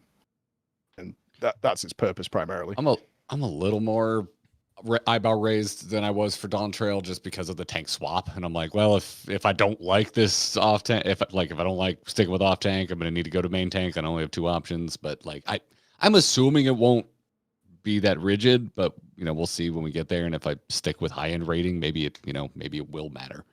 Maybe if we saw Evolve Combat, we could have a further discussion about it. We did in Anaheim. You need to just come to the United States, and you chant USA. I am USA. next time. Yeah, they were so like I gotta give I mean, I have to give so much praise to the EU team because I got so much streamer privilege in Berlin. It was ridiculous, and they were really like, we can come we'll fly you to NA. It's all good. I was like, dude. No, I was being such an ego twat. Like, LA for 2 days is such a pain in the ass. And you never announced anything in NA? No. Wow, jeez. I don't want to... Look, NA team, I love y'all. I love you. However, every single person who deals with the EU team for Final Fantasy 14 says shit to me that I'm like, I hate you. I hate you so much. Yes. You're so lucky. It sounds like a different world, like an incredible, magical world. Like here, we deal with corporate people, and there you're like, well, the fairies descended and gifted us an entire thing that we did. I'm like, what do you mean? It's crazy every time. I'm like, what do you mean they offered to fly you out? We paid for our own flights. I don't know what I'm saying. It's a different beast. I don't know what's going on over there. We're killing it with 14. We were dog shit covering Blizzard games, and Blizzard was like, "You want to stay at the Hilton? You want to fly business class? Go for it." No, not like that. Not like that. But it's like we can sort that out. We can make that happen. Yeah, I mean, I'm not gonna lie. They took pictures of me because I had to carry my cosplay into the thing. So they took pictures out of the window and then came downstairs and helped me carry it. They found me and took me into the corn servant game to hide inside for people, so they could find the corn servant. But I was obviously like 7 feet tall, so it was all fun. They brought me water while I was in there. They helped chaperone me through areas. Yeah, it was good. I mean, they are. So that's what it's like to be famous, eh? Yeah, right. Oh, I couldn't even watch the piano because I was meeting so many people. In fact, I was louder than that piano. Keiko, be quiet! I'm speaking. To be fair, I did hear the piano. It was a lovely concert. Quite fine playing over there. Is that Amanda I hear? I'll discuss this over dinner with her later. I'm not sure you brought this up, Kyle, but in their defense, Kyle and I had so many conversations about how much better the food was than when BlizzCon would feed us. Oh yeah, that's true. The food was was fantastic. No, they did have good food back there. Yeah. We didn't have food. They did give us a drinks fridge, which was nice. We had a drinks fridge. Oh, never mind. Oh, okay. Whoa. Never mind. We got food. That shit was dope. Yeah. They got us lunch and all. Well. Hell Well. How there in your little tower, looking down on me? Actually, technically, it was the basement. But, It was the basement, yeah. Oh, I was on the second floor. We were down on the sub level, but that's where we belong with the ghouls. Yeah, so left at the AC vents. Well, it was very cold, but there was a bathroom right there, so that was nice. The bathroom on the floor I was, which was right next to the stage where the media area was and the meet and greets. We need to talk about the meet and greets. Was so empty because I had to take my shirt off. I was topless in there for like 5 minutes trying to de-sweatify after the costume. Y'all missed out. Nobody even came in. You did. Yeah, you did miss out. Yeah, if you were in that queue to meet in the meet and greet, if you would have come in that bathroom, there would have been a topless preach in there. It was trying to just wiping down my boobs, getting nice and clean to go back out again. People in chat right now learning for the first time that you were the corn servant. Yes. That was insane because people are really forgetful because they voted and selected me to be the corn servant like 6 months ago and nobody remembered. Oh, really? But that was 6 months ago. Yeah, that was a long time. Oh, that was I was so long shocked. ago. Yeah, all day. I did maybe, I don't know, 700 signings or something. Yeah, and 6 months ago was the diehard. The people now are the fair weather Final Fantasy 14 fans. The people that only show up for a new expansion. They all asked me, like, what is it going to be? Because I turned up in my gym stuff on day 2 because I knew I was going to be in the costume. So I was just very, very casual in my gym stuff. And they're like, so what are you going to be? What is it? Can you give us a hint? And I was like, I'm going to start saying no because I've already broadcast what I was going to be a long time ago. In fact, you guys chose it. I did not choose what this cosplay was going to be at all. If I'd known, I'd have been Chart. That would have been incredible, but it was way too late to get Chart made. Yeah, I would have desperately hard. Yeah, I hope Chart still exists as a meme in 2 years or whatever. You would have had to really quickly made a sign too that said Yoshi P doesn't know why you like me if you were short. Yeah. I just want to I hope we have butt sliders by the next time because I'm just gonna go as myself, but I'm gonna pad my ass. Can I be the padding? I think we can bring up a pulley system. Get in there, baby. Just wrap yourself around. We're on stage, and then we can have a thing. So you're like phase 1, and then we'll do phase 2 where your ass falls off, and we become Tweet 2. Right. Yeah. Nice. It'll be a little bit of RP to do on the stage. Just Voltron. Give us enough time. We can make that really pop. I'll be in a cake costume, so it really lands, and then it'll unfold into Cake Monster. Is it ass or is it cake? Yeah. Then we can eat it at the end. Or is it cake? We have like little signs, red or green, where you decide what it's going to be. People get the taste. You get to poke it with a fork. That's so is bad. it ass or is it cake? Okay. All right. I don't think the stage team would be happy with that. They had a hard enough time in the EU trying to get people off the right. Please do not serve ass for people to eat at FanFest. There's a lot of ass at FanFest. There's a lot of ass. That was when we watched the whole cosplay walk yesterday, and our chat the whole time was just calling the camera operators perverts. And it's like, what do you want them to do? Half of the outfits are showing skin, and you got to show off the outfit. Yeah, they are wearing the outfit to show skin. The girls and the guys are totally okay with it. That is why you do not come out in a dancer outfit that shows 90% skin and be on a stage in front of 9,000 people and be like, I hope they don't look at my ass. Could you imagine working that hard for abs? You work that hard for abs, and then you don't. They've worked months for this moment. The cameraman knows that 100%. The weapons were incredible. They're all in on it. Oh, your NA cosplay game needs to step the fuck up. It was insane. We shit all over you. NA was so bad. Admittedly, foam access we don't? What's going on? I don't know. I didn't make my cosplay. Shout out to Rainbow Panda. I had nothing to do with my cosplay. I never saw my cosplay until Saturday. Let us see that sewing machine. Let us see it, Mike. What are you rocking back there? You got a singer? I swear to you, I was looking at pictures. That thing was so big. She sent me a video of her inside just the helmet. Her entire person was in there. It was huge. It was badass. I was talking to Pite this morning, and she was so excited. She's like, I was talking to the guy that was dressed as Gaia, and come to find out, he was with the lady that made Preach's corn servant. And I'm like, what a small world FanFest is. That's amazing.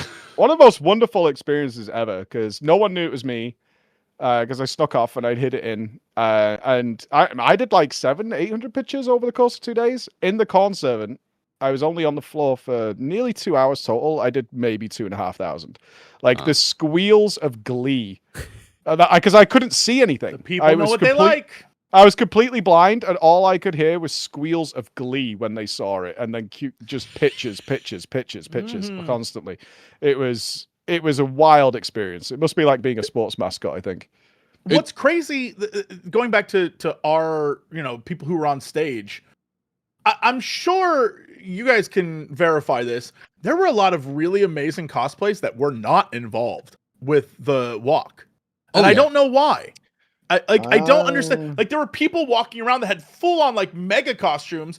At one point there was a group of people that were doing sort of like the like angelic baddies from the first.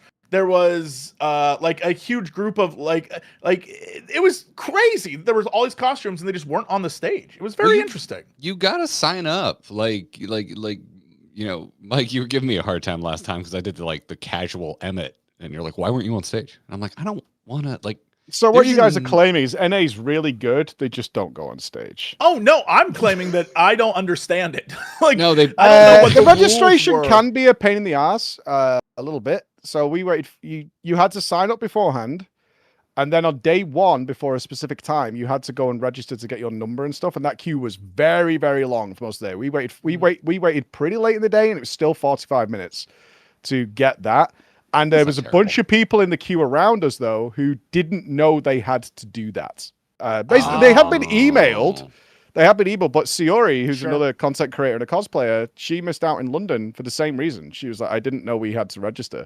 I thought I'd already done that online and something would be in the app. So there are a bunch of people who had no idea you had to do the second step, which is go and get your number. This is when you need to arrive. Then we'll put you in order and do all those kind of things. I mean, that makes sense. They got to make sure you showed up. They got to make sure that your shit is safe. Yeah, they've got to put you in order. Yeah, chat's saying stage fright. That's probably a thing to it as well. Yeah, and listen, shout out because so many of the people we were seeing when we watched it were visibly nervous. And I think that's so sick that you're pushing through that stage fright. And it is anyway. It takes a lot to stand up in front of people, especially all those people who are showing skin, and to get up there and be like, look at me. All right, bye. That's brave. So blessed to everyone who did that. Mm-hmm. Yeah, there's a lot of very nervous people, which causes a lot of panic as well. Like people not knowing where to go, what to do. But I mean, everything is clearly there. It is just panic of what do I do? Whatever. It's hard for I guess those of us who are extroverts who are I can't fucking wait to get on stage, dude. This is gonna be awesome. I'm so excited. It's just it's almost time. Oh shit. Yeah. What am I gonna do? What am I gonna do? And then there are people next to you who are like, oh my god, I'm gonna fall. It's gonna break. It's gonna be horrible. I'm gonna do all those things. So I get it. I do get it, and it is really brave to get out there and do that thing. But it's so fun. Although I couldn't see, so I never saw her off the stage. And I went on with Chris, my editor, and he was facing a different way because he actually turned his back to the audience to show his jacket and to present me coming out because it was hard for me to walk. But I couldn't see. And I caught the edge of his arm facing the wrong way. And I thought for a half second I'd been turned around and didn't know where the crowd was. And a full panic ensued where I was like, am I going to do a thing the wrong way and be facing just butt to crowd here? I had to maneuver the head very quickly to find out where is the crowd, because it totally confused me for a half second as to where the hell I was to figure it out. And I was like, okay, next time I need to be able to see because this is crazy. Because being dragged around is not fun if you're doing it all day. That is not fun. Yeah. I did nearly pass out though. There was no ventilation in that thing. Oh my god! It looked like that was a sweatbox. It was that picture you showed earlier was the picture of me inside it stood still, you can see that sweat is just pouring down me. And look how dehydrated I already am in this picture. So what's the green thing? Is that what's holding? For the head. Okay. Yeah. That was the support for the head. It was roomy inside because I could have my phone out, obviously, where I took this picture. But you can see, in my neck, I'm so dehydrated, and this is only halfway through how long I was wearing it. Oh, my God. And I couldn't really move. So I just had to... my business manager was being my chaperone. I was like, we need to get back because I'm going to faint pretty soon. So we have to get back. And he's like, should we not do pictures? We can't do that. because people want to get the pictures, and I can make it, but we need to get back because this is getting really, really bad. Because I could just I could feel it all running down me. So, and that's when the Square Enix guys gave me so much water. It was like, here, drink, because you've got to put it back on for another 2 hours. After this, it was brutal. Fun as hell. Why did you have to have it on for 2 hours afterwards? So because the Square Enix people give them water, and when you get water, you keep going. Damn it! Yeah. They were like, drink, you're not done yet. No, Rainbow Panda spent months making this thing. And so the idea of me just putting it on for the stage and then taking it off is not okay. So I wanted to go and do some walkarounds in it. I was like, I'll do like 3 hours of walking around and then I'll get on the stage. Because we had to be at the place at 3:20 and the show was at 5, I think. Or 4.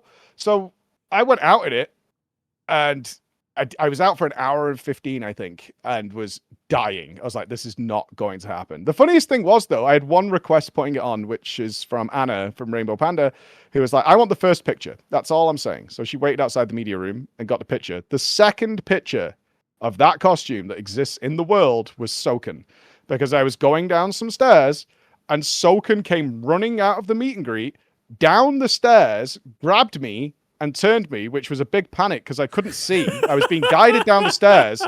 Anna was freaking out because she's like, he's gonna fall like down the stairs. And Soka had his photographer with him who took the picture, and then he like held my hand and leaned in and saw me, and he just goes, "Of course it's you." And it was the best thing ever. It's like, "Of course it's you," and then just like wandered off to do other things. That was like, this is work, because there was a lot of panic about it might look shit. People won't really care about the corn servant, all that kind of stuff happening. But it was incredible. But God, it was hot. And then I had to put it on for another 2 hours to do the competition because you had to. It took 3 people to put that thing on. Oh, wow. So I had to put it on before. I couldn't wait in the behind without the helm and stuff on. I had to put the whole thing on and then wait in the queue to be able to go out on stage. So that was a good 45, 50 plus minutes before we could do that. That shower must have felt religious. Well, I missed the primals, which was really sad, but I was so drained of every mineral that I had, I could barely function. So I was like, I need to go, because I hadn't eaten that day either, because we were busy. So I had eaten nothing. Thankfully, a friend of mine, one of my fellow casters, was also casting the PvP. So she brought me grapes, which was nice. So I had some grapes and water.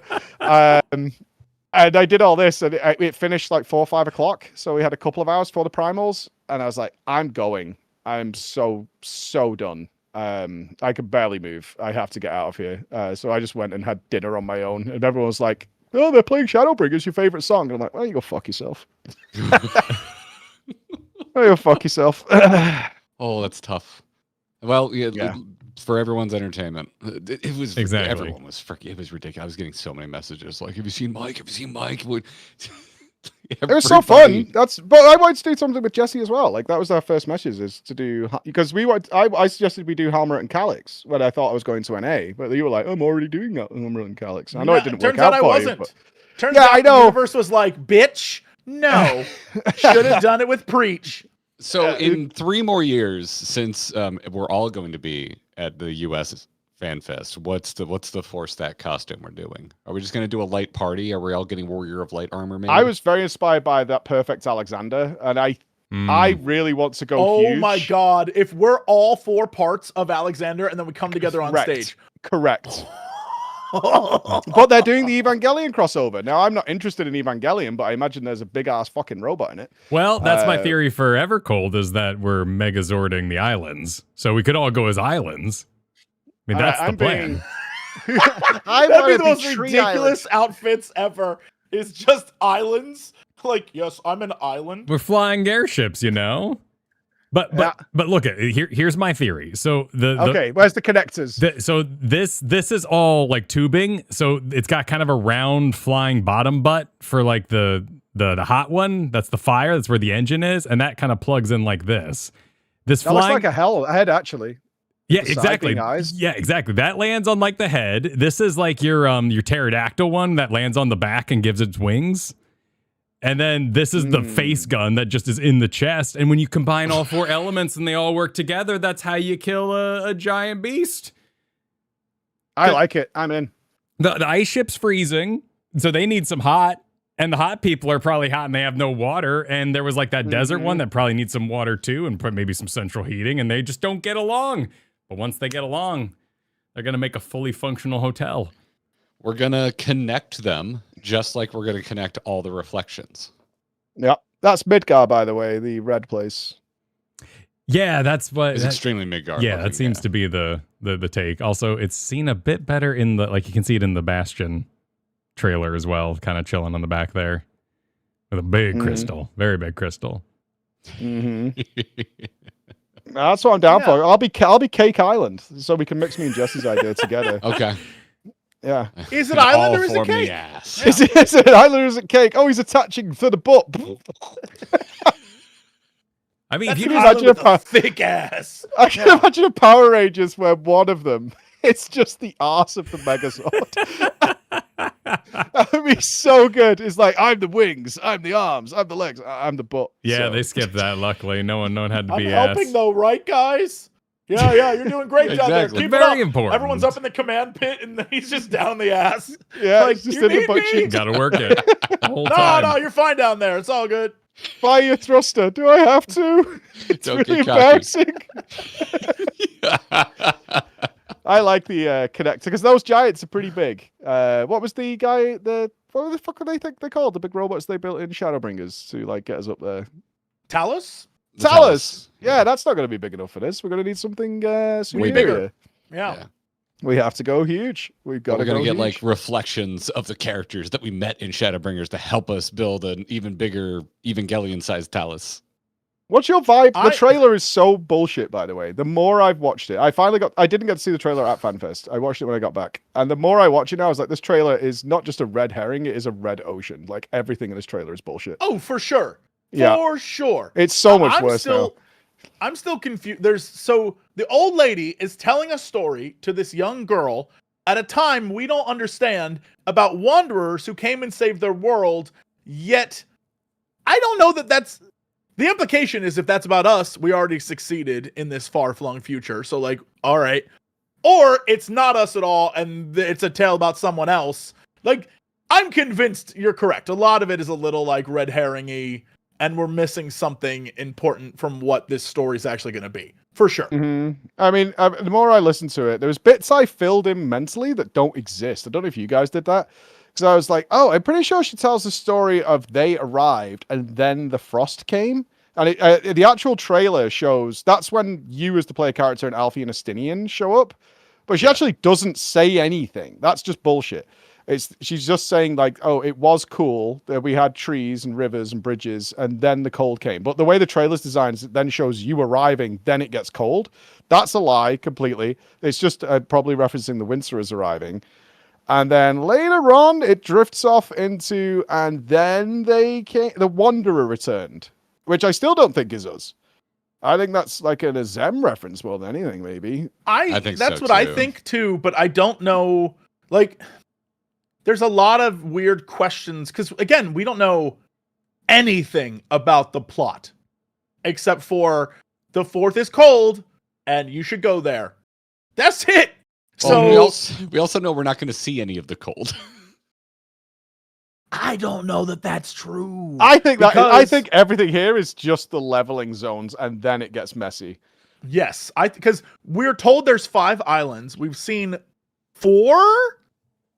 Maybe there's a 5th hidden in there somewhere. Plus, we all know that usually they rock 6 zones. Yep. So there's going to be some hidden stuff somewhere here. I just don't know. Like, maybe it's something we'll see in the full trailer. Like, I got no clue. Plus, they keep showing us the monsters they showed us. I have no idea how half of those fit into this plot line. So, But yeah. a good chunk of those seem like Valley Garmonda. Like when you get to the flying serpents, like there's a good serpent and there's a bad serpent. That sounds like an excellent welcome to the world B plot. Hey, now that you beat the world snake, we kind of have this problem where we all hate each other and the world's ending. Can you fix that for us? But I'm saying, like, from this image right here, it's 5 locations, but I don't know that those are 5 separate locations. Right? Like, I'm not sure. 2 of them look the exact same, just from different angles. So, yeah, I'm not I don't particularly know what we've seen and what they're hiding, which you know what? Technically, I'm fine with it. But like I said, I have more questions. Like, you have for the water place, we had little flying guys with the blue crystal. And for the fireplace, we got little red crystals. But I don't know who they work for. You know what I mean? Like, they aren't winterer things, are they? Well, I think like you got big hole in your chest, which is pretty obvious. Like Moana, I've heard Kingdom Hearts when I bring this up, but for me, Moana would be my connective point. They stole the crystal from the giants so they can power their machines, and now the giants are like, "Oh, Princess Mononoke, I'm all pissed and I'm broken, and I want my head back." So they birth flying drones to attack the city. Because why? In a world of don't do super symmetrical fighting, Pokemon rules. Don't attack fire with fire. The ice guy should be attacking the fireplace. Or wait, Pokemon I think rules he's the friendly. You think he's cool with it? Like he's Yeah, just I checking think it they've out? been separated based on worship, is my guess. Like that's why they're so different. And he's their guy. I also have a question, and this is inside baseball kind of shit, but like in the new Occult Crescent stuff, and this isn't a spoiler because it's the thing that exists in Final Fantasy XIV. There's a plot point that's brought up about the fact that, if you do X amount of focusing on one type of ethereal currenty thing, like one type of magic, it's going to screw up the environment, right? So if you're lacking something, it's going to screw it up. If you go too heavy into something, it's going to screw it up, right? That's how all of the cataclysms were. They were all like, way too much ice equals like you're all, or the reverse of like you use everything and then there's too much water magic that is uncontrollable, that kind of thing. This is a world in which we have one airship that's all water, one that's all fire. I'm like, surely that's a problem. But I don't know. Work together or fight to share the resources or whatever. And I think it probably comes from these creatures. I mean, that's my theory. He doesn't look aggressive, like as mighty and as terrifying. He actually matches the environment that he's going to. Right. Do you know what I mean? I mean, they could be connected. It could be the crystal that's in that giant dude is what powers that ship. You know what I mean? Mm-hmm. It could be like they're symbiotes, and if the giants fall or become corrupted, then the airship is doomed. Like, I genuinely don't know. Could be like, it's the city's guardian or deity or who knows. Mm-hmm. We worship at the feet of, I mean, it's not a freak, I guess, but their version of it, but we worship at fire and industrial, and he's the god of that, or the primal of that, or whatever you want to say. His name should be Clive. People do something. Then we got Joshua. He's the bird island, which is just an aviary, and nobody really gets why they're there, but he's just there. It's a great example though of they can do some really fun storytelling here, because obviously we don't have these on the source. So at some point in time, when everything split, they got a whole other set of like reality. They got giants and like floating island cities and stuff that we simply don't have. So it'd be interesting to see how they tell that, because every other place we've been to has relatively, aside from the 13th, looked in kind of a way like a normal place that could have been associated with us. So like, you know how if you overlay the map of the first and the source, it's pretty much the same. Mm-hmm. So I wonder what the frozen world of this would look like. I don't know. A lot of questions. Yeah. The other theory is, of course, whichever is the aspect of ice is actually controlling the entire ground, and it's only by balancing all these out that we can overcome whatever like that thing right the there. Shiva equivalent is. Yeah, on the screen, that's very Shiva coded. But that's a tree. Like that's a tree. Sure. That is. But like from when Shiva goes and the ice shoots up, it's kind of similar. I'm just cool. nodding in agreement. I mean, the other aspect is without the gods keeping things in checks. This is kind of what's coming, and they got it first, and it's also coming to you, and it's gonna fucking suck. It's gonna suck. So you better watch out, Eorzea, because this is what's gonna happen, and it's not good. You need to keep this in check. I also think that this is very early game. I think they are holding back the Solution 9 equivalent because of the feedback, and it's going to get real weird towards the end of this. At least I'm hoping so. I mean, it's easy to imagine the kind of the dream world power on, power off. You just de-ice the lower planet. Iced version of the actual planet surface is the scenario solo play kind of thing. And then when we de-ice it, that's chapter 2, part 2, open to the world. That's where the hunts are going to be, the new world content and all that. Mm-hmm. And maybe Civil War with each population of the airships like claiming their own territory, and they, almost like an expanded version of what happened in where the Cerulean came from. Garlemald. Garlemald, yeah, like a much more global scale of Garlemald. That'd be really fun. Yeah, and that's my favorite storytelling is Garlemald, like dealing with actual. We haven't really had too much despair, despite the fact we had like Dead Baby Dungeon and all that kind of stuff in Dawn Trail. We haven't had some real despair for a while. Not like we had in Garlemald, which was like, holy crap, this is horrible. This is absolutely horrific. Like if they again, hey, Final Fantasy 14, if you have the balls, I think it'd be lovely if sure. I'm sure there's a boss somewhere we could beat, but I would like to come out of this one with like a little Empire Strikes Back-y, I don't know that we actually won vibe.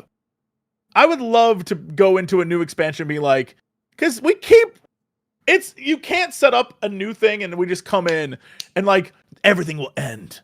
And the more you do stuff, the more you ruin everything. And then we're like, whatever, baby. And we just keep doing our thing. I'd like to get thrown for a loop. I'd love for them to be like, "Oh no, you've made it worse." Either worse or you won at a cost, more because ARR did that and had the balls to do it then. Like they got rid of so many, there's barely any, it's you, Tataru, and Alfie that make it to into Heaven's Ward. Everybody else is gone. Like you won, but like, yeah. I mean, I think it'd be great if they were like, you defeated the villain, but you doomed, I don't know, like no one can ever go to the surface again. Like it's just done. Like you screwed up in something and the surface is lost. Like, I don't know, something that says there was a cost, or we like our cockiness in being able to defeat everything cost us something. I think you're saying prove Calyx right is kind of what we're saying here. That Calyx is like, I told you. Maybe this is the way this was going to happen. You can't stop this. This is happening. Yeah, I mean, like they really need to set up something. Like if they're going to set up a plot line, which is by doing the things you're doing, you've doomed everyone, and we as the villains are trying to like, we're going to save who we can save, and everyone else screw them.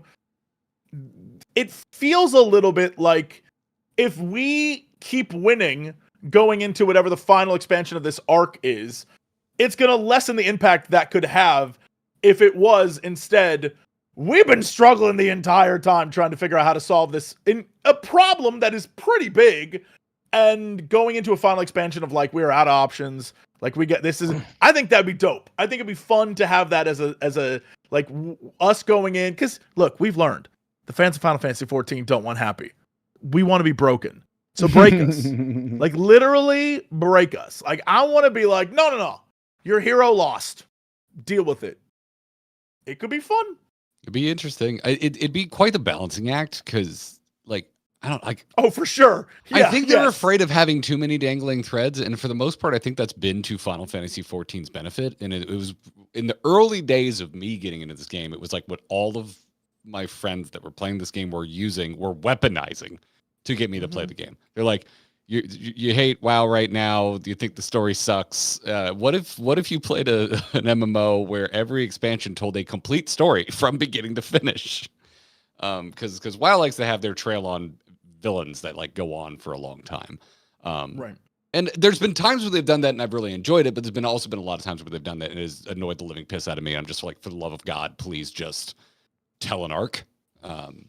So it's a balancing act either way. But yeah, we were talking yesterday on stream because of the interview on day 2, like the Q&A on day 2 with both Naokis, dueling Naokis, where there was that comment from Yoshi P where he's like, y'all, if we're going to remake 6, it would be like the longest, most multi-part game ever. Like you don't want 4 games. Which I don't necessarily agree with. I'm like, I just played 6. I don't see how that's 4 games. Anyway, that's not what I'm here to talk about. But we had a lot of fun talking on stream about like, where the hell do you break up Final Fantasy 6? And you're making me thinking about it, Jesse, because you're saying like, oh, it'd be so cool if we lose. Like, because if you broke up Final Fantasy VI maybe into 2 parts, it'd be so sick if you ended on Kefka winning, like part 1. Like, and then it's just like you lose. It sucks. The world blows up essentially. Plus, it makes for a good second game because you have to start over. And so you can literally relower everyone's level and have them start over again. And people wouldn't mind because it's literally the point. Are you guys getting a time travel vibe from what you've seen? I've been getting increasing time for travel. Sure. For sure. From the there trailer, will be, absolutely. Yes. Mm-hmm. Yes. I feel All like of the 8.0 we do reflections. lose, and then we can go back. You know, in the post MSQ. Like, I could see us in the 8.0 main story that launched with the expansions. The end of that is like, oh, shit. Like, we've screwed this up. Because obviously there's a resource allocation. You can't blow up the new zones you've just spent months building. That's just not going to happen. That's not going to happen in practical terms from an MMO. They're not going to do that. So what they could do is, the MSQ is trying to fix this. Even if that's going to be in the next expansion. You know what I mean? That doesn't need to be done immediately. But I'm getting, like, the old cat. There's all theory about that. And she talks about the passage of time through a story. And some of the other things that were being talked about in speculation. It's like, it feels like this is a time travel angle to correct things, which allows them to get things wrong. I agree completely. And I think that she summarizes the legend as her future and what's going to come while still telling the story of the past. So at first she's just describing us showing up in a Reaper outfit, kicking ass, being awesome, fixing the whole world. Boo, boo, boo, boo, little flying airships land. All right, you guys are good. We're good. That's weird. It's like 100 in level 6. That's weird. Okay, well, bye now. Bye. And then in kind of an interstellar sort of way, we're gone for like a week. We come back. It's been 20 years there. And they're like, oh, finally, the Traveler's back because everything went to shit when you left. Oh, I do wonder...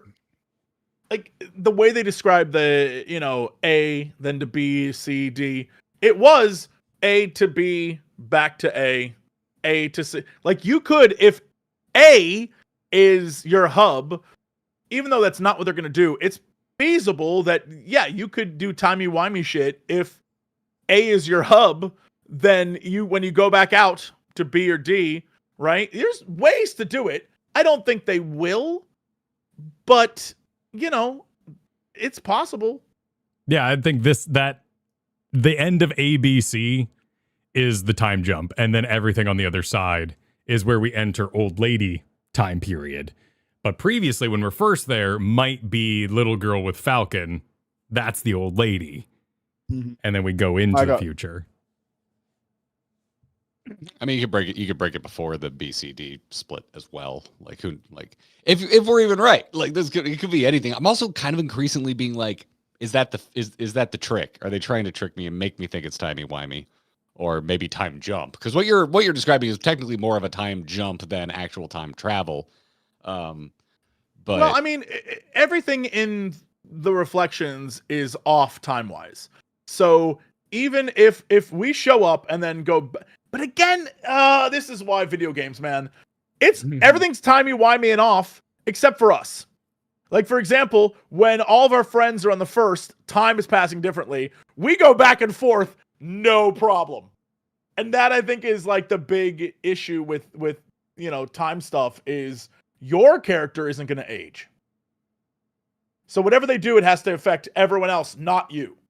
But also, like, most of the main characters aren't going to age. And that's kind of what limits it, right. But also kind of helps guide the theory crafting. Because you know they're not going to make Alphino and Alze old. We're not going to get ancient Grahatia, even though that would be sick. I'd be like all about Graha getting old. Well, you can temporarily, right? But people wouldn't be happy if it sticks that way. Well, I think that's fun. There was that theory we went over yesterday. Someone found in-game the character they believed to be the Rogadin doing the bastioning, and he is a D-list celebrity of the Scions. And you could leave him there. We could even find his grave out of old age, you know? Like he went not on. Harry Boulder? No, it's not. No, I was hoping it was too, because I've got big hoary stock. Yeah. I love that guy and his got hoary stock. Yeah, man. I love him and his whole threesome. He's gonna get going those on. Twins, dude. Yeah, he's gonna get those twins. You know, I'm cheering for him and his brother, who hopefully, finds his own peace. I think it's already happened. He's just, he's not one to, to kiss and tell. Oh no. That's a throuple. that lady is knee deep and a hoary. That is her sister in game is like, girl, you gotta stop. Yeah. Go look at them talk. She is like, I've had both those men and I'm gonna get both of them again. And the sister's like, you're a mess, girl. It's great. Yep.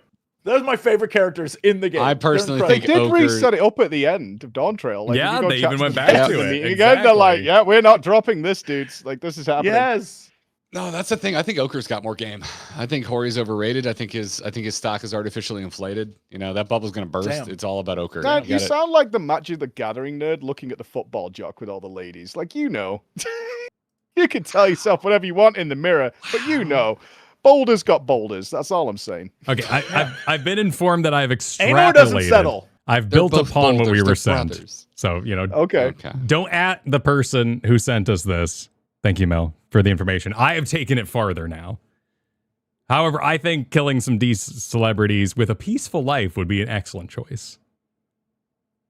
We could bring back Hot Wheels. Is his name? Oh, jeez. With Fordola. B plot. We call him B plot. Yes, we call B-plot. it B-plot. Freaking What's he called? God, It begins with name. A, right? Yeah, Aaronville, Yeah. right? Aaronville. Ironville. Yeah, Yeah. I was thinking Ironvald, but that's like a monster hunter boss. Yeah, I constantly get their names mixed up. I had a running Yeah, theory like that he's he been was an chilling for a Ascian while. for like 2 expansions. Mm-hmm. Like, just there's want- lots of characters. I just want Fordola back. She was like getting She was interesting. so good. She was Yeah, getting she's interesting, so and then they're good. like, "And you're gone." And you're like, "What?" Like Aaron Vald is Are just they such a even? Boy Can Scout. you just find them in the world? I don't know. I've not tried to look. I know Like, you is can Lise find the out there? others. Can you find Lise? Yeah, you can find everyone else. I definitely went on like a "Where are they now?" tour, but I don't know where to find them at, and I don't think you can. Which is sad because they rule. Yeah, I've not tried to look, to be honest. Mm. Now Chet's just requesting all of the forgotten characters. I want Yeah, Emmerich where's out of the office Gosetsu, too. bro? Where's Gosetsu? He needs to just rock He up. at the became a end of this- dragon and he flew away, as we all know. He transcended his mortal form and became a dragon. And now he's in the never-ending story, and he's a luck dragon, Yep. and it's the best. Yeah, there's lots of those characters I'd like to see back. Some not so much. Like Hien, he can stay benched. Oh, you don't like I hate Hien? Oh, I can't stand that guy. He's Hien's so one of my favorites. You're breaking my I am heart. Johnny Milk a Toast. Let me just sit No, on that's the fence. Arnvald. You're discussing. You mean Arnvald? I mean, I do cosplayers not. agree with you. They did not care about Hien. I didn't see a Nobody single cares one. about Hien, bro. Like, it's Damn. like, and I'm leaving you. Like, your Gary is up here. Biss. Hien is like, is he still here? Like, if he was at a party, you would never remember. that Okay, he we're was in there. agreement there. Yeah, all right. Yeah. Man, I do not get it. I think not Heaven's Word. Stormblood has like one of the strongest side parties, and like I don't know how we ended up with like Bun Boy following us around a Dawn Trail. That dude is like barely a character. I swear to God, I thought you called it Kevin's Ward. And I was like, yo, if there's some dude named Kevin out there, that is your screen name, bro. Kevin's Ward rules. Hey, we're getting Astinian back. That makes me happy. Yeah. Oh, is that bait? Is that like Y'shtola bait in all the post MSQ we've had recently, where it's like, and Y'shtola will return in the next patch? Keck. It's like saying James Bond will return in the James Bond movie. Of course, Yeah, but she walks in, she goes, and I am here. Goodbye now. I must go and tend to this thing with Shale. Bye bye. I have USBs to hack. But I was technically here. You must remember this. Oh, he's back. He's back. He's looking good, our boy. Because he's the only one at the end of Dawn Trail who's not accounted for. But He's looking back. good and he's smelling bad because he is still in the same freaking outfit. Oh, you were Yeah, expecting an update? He is can you smelling make like Astinian Mike not in a the corn dragoon? servant costume. They can never Mm. change him. He is John Dragoon. Yeah. He is, Yeah. since Kane, the most recognizable Dragoon image, period. They will never change him. It's You just could not have new Dragoon armor, though. Like, you could stay as a Dragoon, but a different, Well, an it's- evolved it's- Dragoon armor. He has the blood of the dragon now, but I think the armor doesn't have blood in it, so he could change out. He was a cowboy for a little bit, so clearly he can exist without the armor. Yeah, he showed up at the end of Heaven's Ward like with the face reveal, like just in his pirate shirt. And he takes his armor off. We saw him shirtless doing push-ups. Yeah. No, I know. I don't mind him not changing. I'm just glad he's back. He's one of my favorite characters. Like, he's so goofy and funny. He is my favorite character, hands down. Yeah. I love Estinian. He rules. I think I like him more when he is like, yeah, I'm gonna go do my own thing and show up just to jump a building. I'm like, I'm a Wild West sheriff now. What? Yeah. Like, all right, my man. I like that he has his own adventures and doesn't need us. That's my favorite part about him. He'll show up and be like, you want me to kill that? Okay, see you guys. I'm like, I want a spin-off. Like, there's 17 Final Fantasy 7 spin-offs, skipping one Final Fantasy 14 single-player spin-off where you play the adventures of Estinian. The Dragoon at the beginning of 16 was awesome, and putting big graphics, that'd be pretty sick. But I disagree. I think Estinian could update. I think cool is cool, and you can always go cooler. What would be so cool that Estinian would change jobs? Probably not a range DPS. He's probably not. Literally nothing. It's just no, exactly. Dragoon is so sick. You think too small. Yeah, you accept peak, and you go, it's never gonna get back. No, there's always another peak. You can always go bigger. Dual Maxwell's Gundam unit Death Scythe. Like, they couldn't think of something cooler, so they just made it more of a bat. Like, you don't. Spears. I was actually thinking the same thing. I was thinking this. But what about it? He's so good. He's dual wielding spears, and double Dragoon more spikes, more spears. There it is. Yep. He doesn't even fight anymore. Just let stuff bite him and it dies. Just rolls across enemies. Yeah. It does look like they're going to offload the new jobs to the other. God, why do I forget the name of the group? The little team that they are in. What's Alfredo's squad called? Oh God. You know what I mean? It's the worst name ever. The Crystal Braves. Yes, they're going to get posted off because we've got the Harry Boulder guy. I would love it if they brought back like job quests and just had the B team be the quest givers.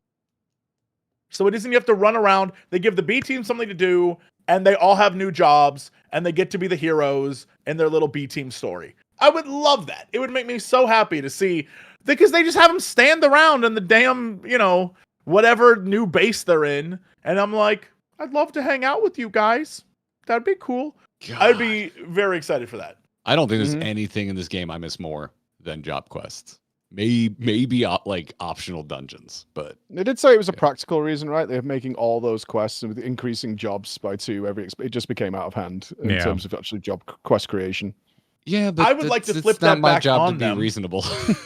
Yeah, I would like to flip that back on them when they say it's unreasonable for us to make job quests because there's so many jobs. I'd like to say that it should be unreasonable for us to grind all those damn relics because of the amount of new jobs you create. There's a new relic, 2 new each time. That's a lot of grinding. I'm just saying.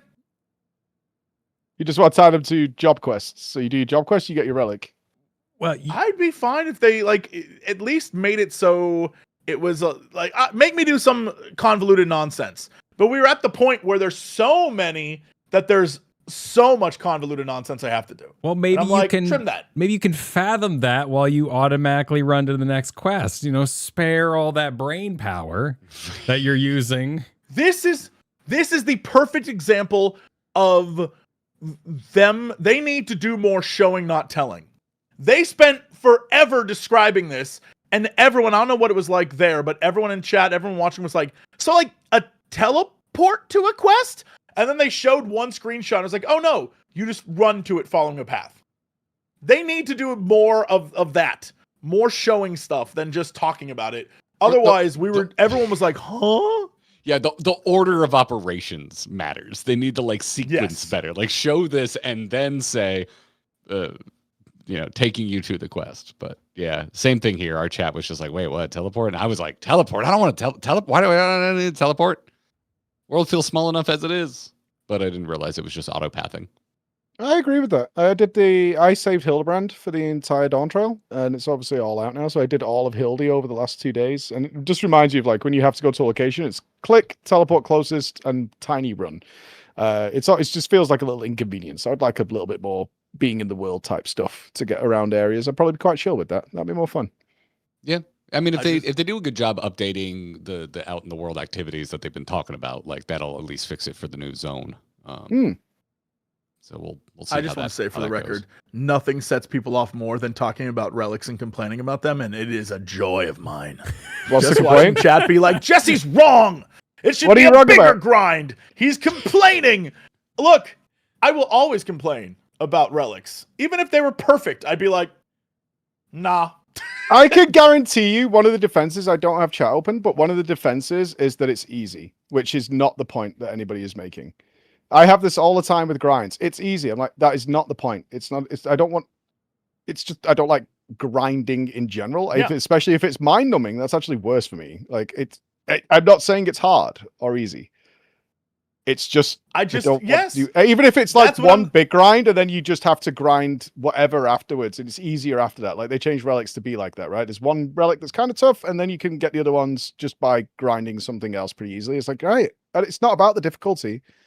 And when you've got lots of them, that becomes a knock-on effect, right? I spoke to Yoshi about this, and he was dreading it. He was like, I don't know what we're supposed to do with weapons and stuff 7, 8 years from now. Like, it's a genuine problem. It's like we keep adding 2 new jobs.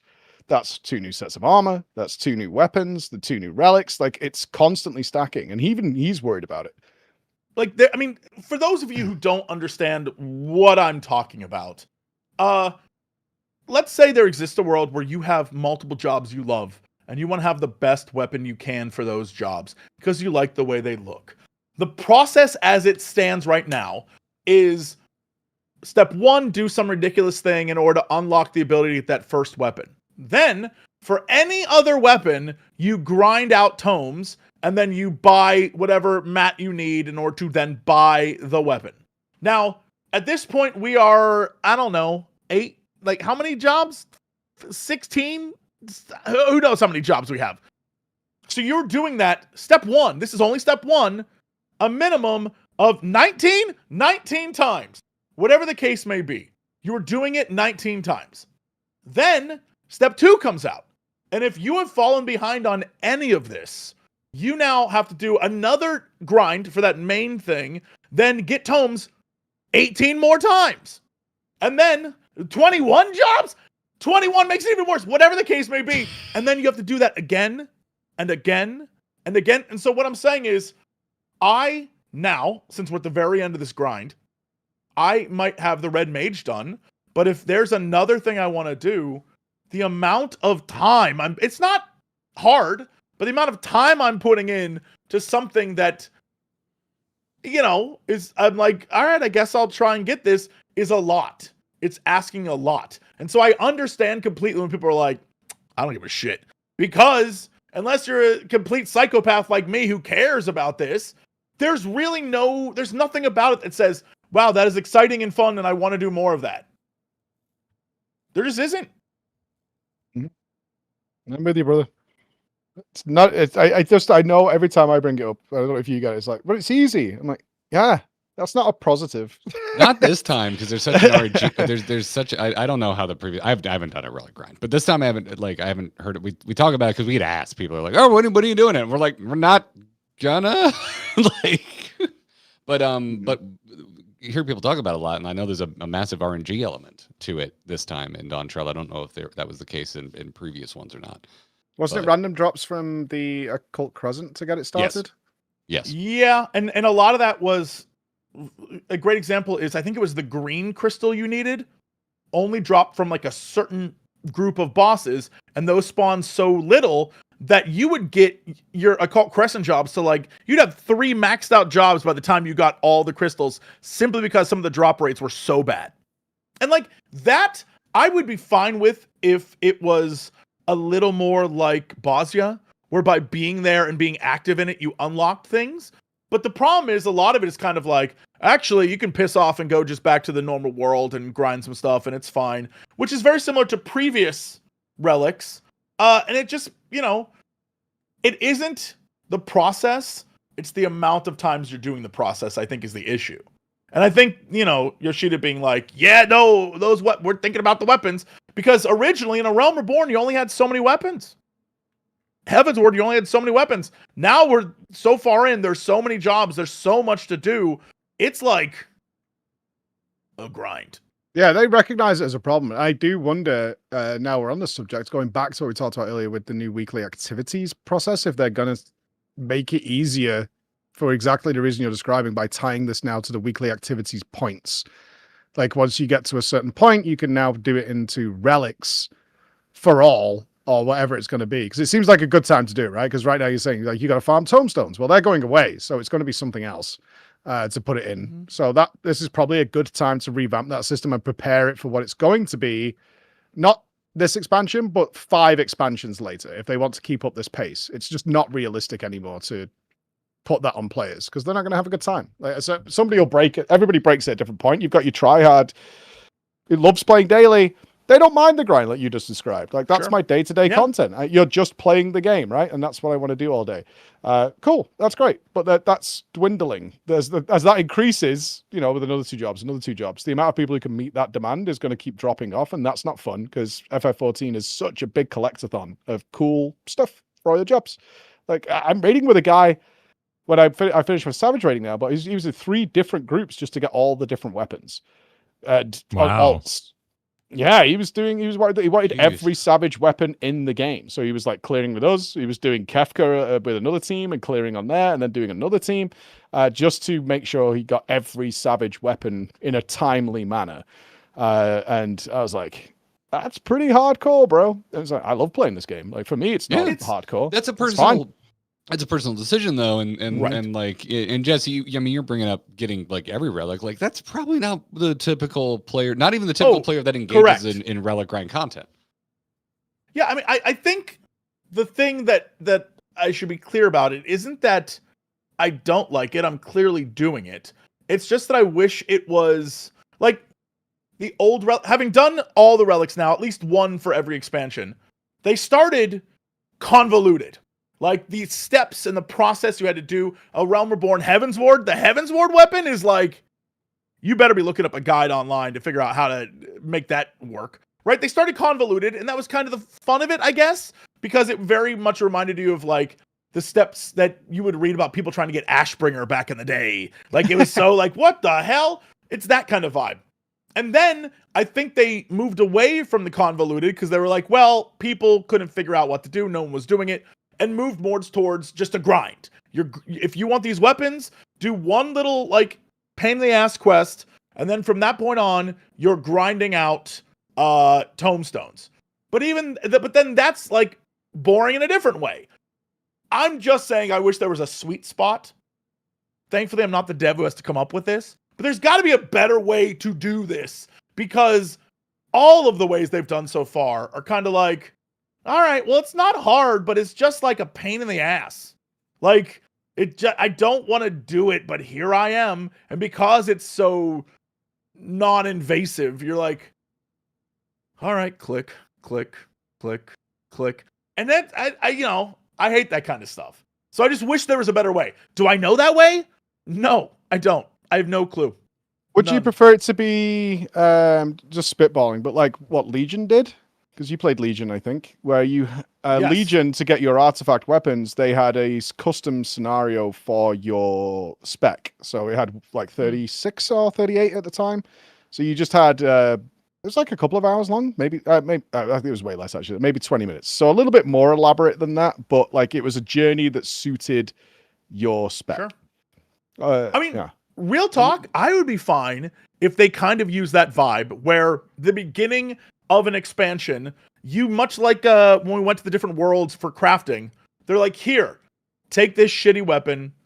Because if you think about it, the weapons we get are drops from dungeons, and then we're still using the same weapon. It's just a different glam that we got from a new weapon and upgraded. So we could, in theory, have weapon A that we get at the beginning, and then through the process of the expansion, it upgrades and becomes better, cooler looking. So by the end, you can have like a mega super cool one. And then if you're leveling all the jobs or whatever, you get that through the process of just playing a bunch, which I feel like, I don't know, that's another way to do it.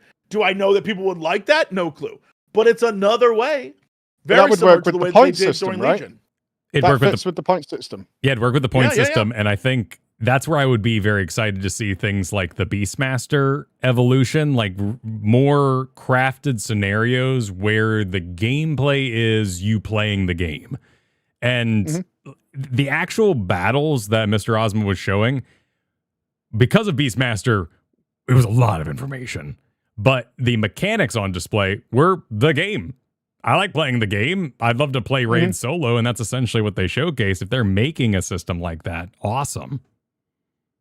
I missed this. How was the Beastmaster? Because I'm going to go in a little blind, but I mean... It was thick. So I will phrase it this way. There are those who like to play a board game. They show up and someone says, this is going to be easy. I'll teach you as you play.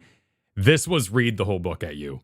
And so if you have, if you have that kind of brain, you had a very interesting time. I have that kind of brain. I'm a forever dungeon master. Like, oh, with this system and this, okay. But Garrett took a nap on the floor. I literally, because we streamed all day, I literally, I was like, Kyle, I have nothing to say. I have nothing nice to say. I'm going to exercise what my mama taught me. I'm going to say nothing at all. And keep that mouth shut. I literally walked into the corner of Kyle's studio and I laid down and I took a nap. Oh, that's cool. Wait a minute. Was this on stream? Yes. There's a live letter, yeah. I think, I mean, like, but you guys were streaming this while this was happening, right? Yes. Wait, the nap part? Yes. Yes. I swear to God, I think I tuned in to be like, I wonder what they're doing. And I only saw one of you and was like, damn. Gave up, just walked away. I guess just maybe I did. I don't know. Maybe he's sick. Maybe he like. I genuinely was like, hold on, wait a minute. It was the single most boring presentation I've ever seen in any conference in my life. I swear to God, Garrett, I thought you just left. I thought you were, or maybe you were sick or something. I was like, Kyle's a champ for covering this by himself. This is great. I thought you weren't around. Period. I should have set up a nap cam. I should have taken the moment. I'm gonna give you full inside baseball on this. So, I was coming back from my summer vacation. I had driven 7 hours home from Key West, the southernmost point of the continental U.S. It's a 7-hour drive from Key West to my house. I drove home. I got home at midnight. My alarm went off at 3 to go to Kyle's to start the stream. I probably was running on about 90 minutes of sleep, and so I hit this point during the stream where I go, Kyle, I'm out. I have nothing to say about this. And I kind of took a breather because what I was fishing for was him going, oh man, yeah, me too. This is kind of dull. And if he was like, let's wrap the stream, I was gonna be like, cool. But he didn't relent. And I was like, okay, I'm gonna go take a nap now because otherwise I'm gonna actually have a mental breakdown on stream. But I'm that guy. If you're looking through a lot of 14 UIs, that's a lot of 14 UI menus. Oh no, I'm that guy. I found the way, and it's so sad. Like, because we want to be this. I've tried to teach Garrett games before. Like, tried to explain how I'm thinking. We're terrible at it. Us rule-based, multi-brained, like DM types. We can run the game. But teaching people or getting people excited about it, we always tell them the wrong thing. We always present the most dry, boring information possible. And that's what Mr. Ozma did. He got up and he was really excited about his systems. And it just didn't seduce the room. But it was a really cool system. And he invented like this crazy Pokemon Slay the Spire game that we're going to get to play very soon. Does it look fun? Because I'm just going to play it and see how it goes. It looks good. Like the fact that the way, have you played Slay the Spire, Breach? Yep. Okay, so you go down the path and you choose if you're going to head towards an elite or you're going to head towards, a shop and go, or get rest, and you collect items and hopefully those items make you into a broken piece of shit and you have a great time. So that's what's going on here. There's kind of like a go out in the world Pokemon phase where you collect the monsters and then you're presented with the, hey, you're going to be fighting Void Scent. And you go, Void Scent, they're weak to daze. I'm going to bring my dazing monsters, and you put together a deck and you take it in. Yep. So would you prefer this or typing Saucer game? Which was a hell of a revelation of what was going on with Gold Saucer. This is, for everyone in chat who's like, Jesse's is off the rails, he's an idiot.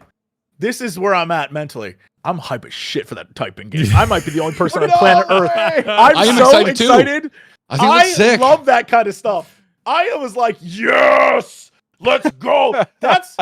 Yeah, so you don't have to like what I like, because clearly I like stuff a lot of people don't. And that when I saw that, I was like, yes.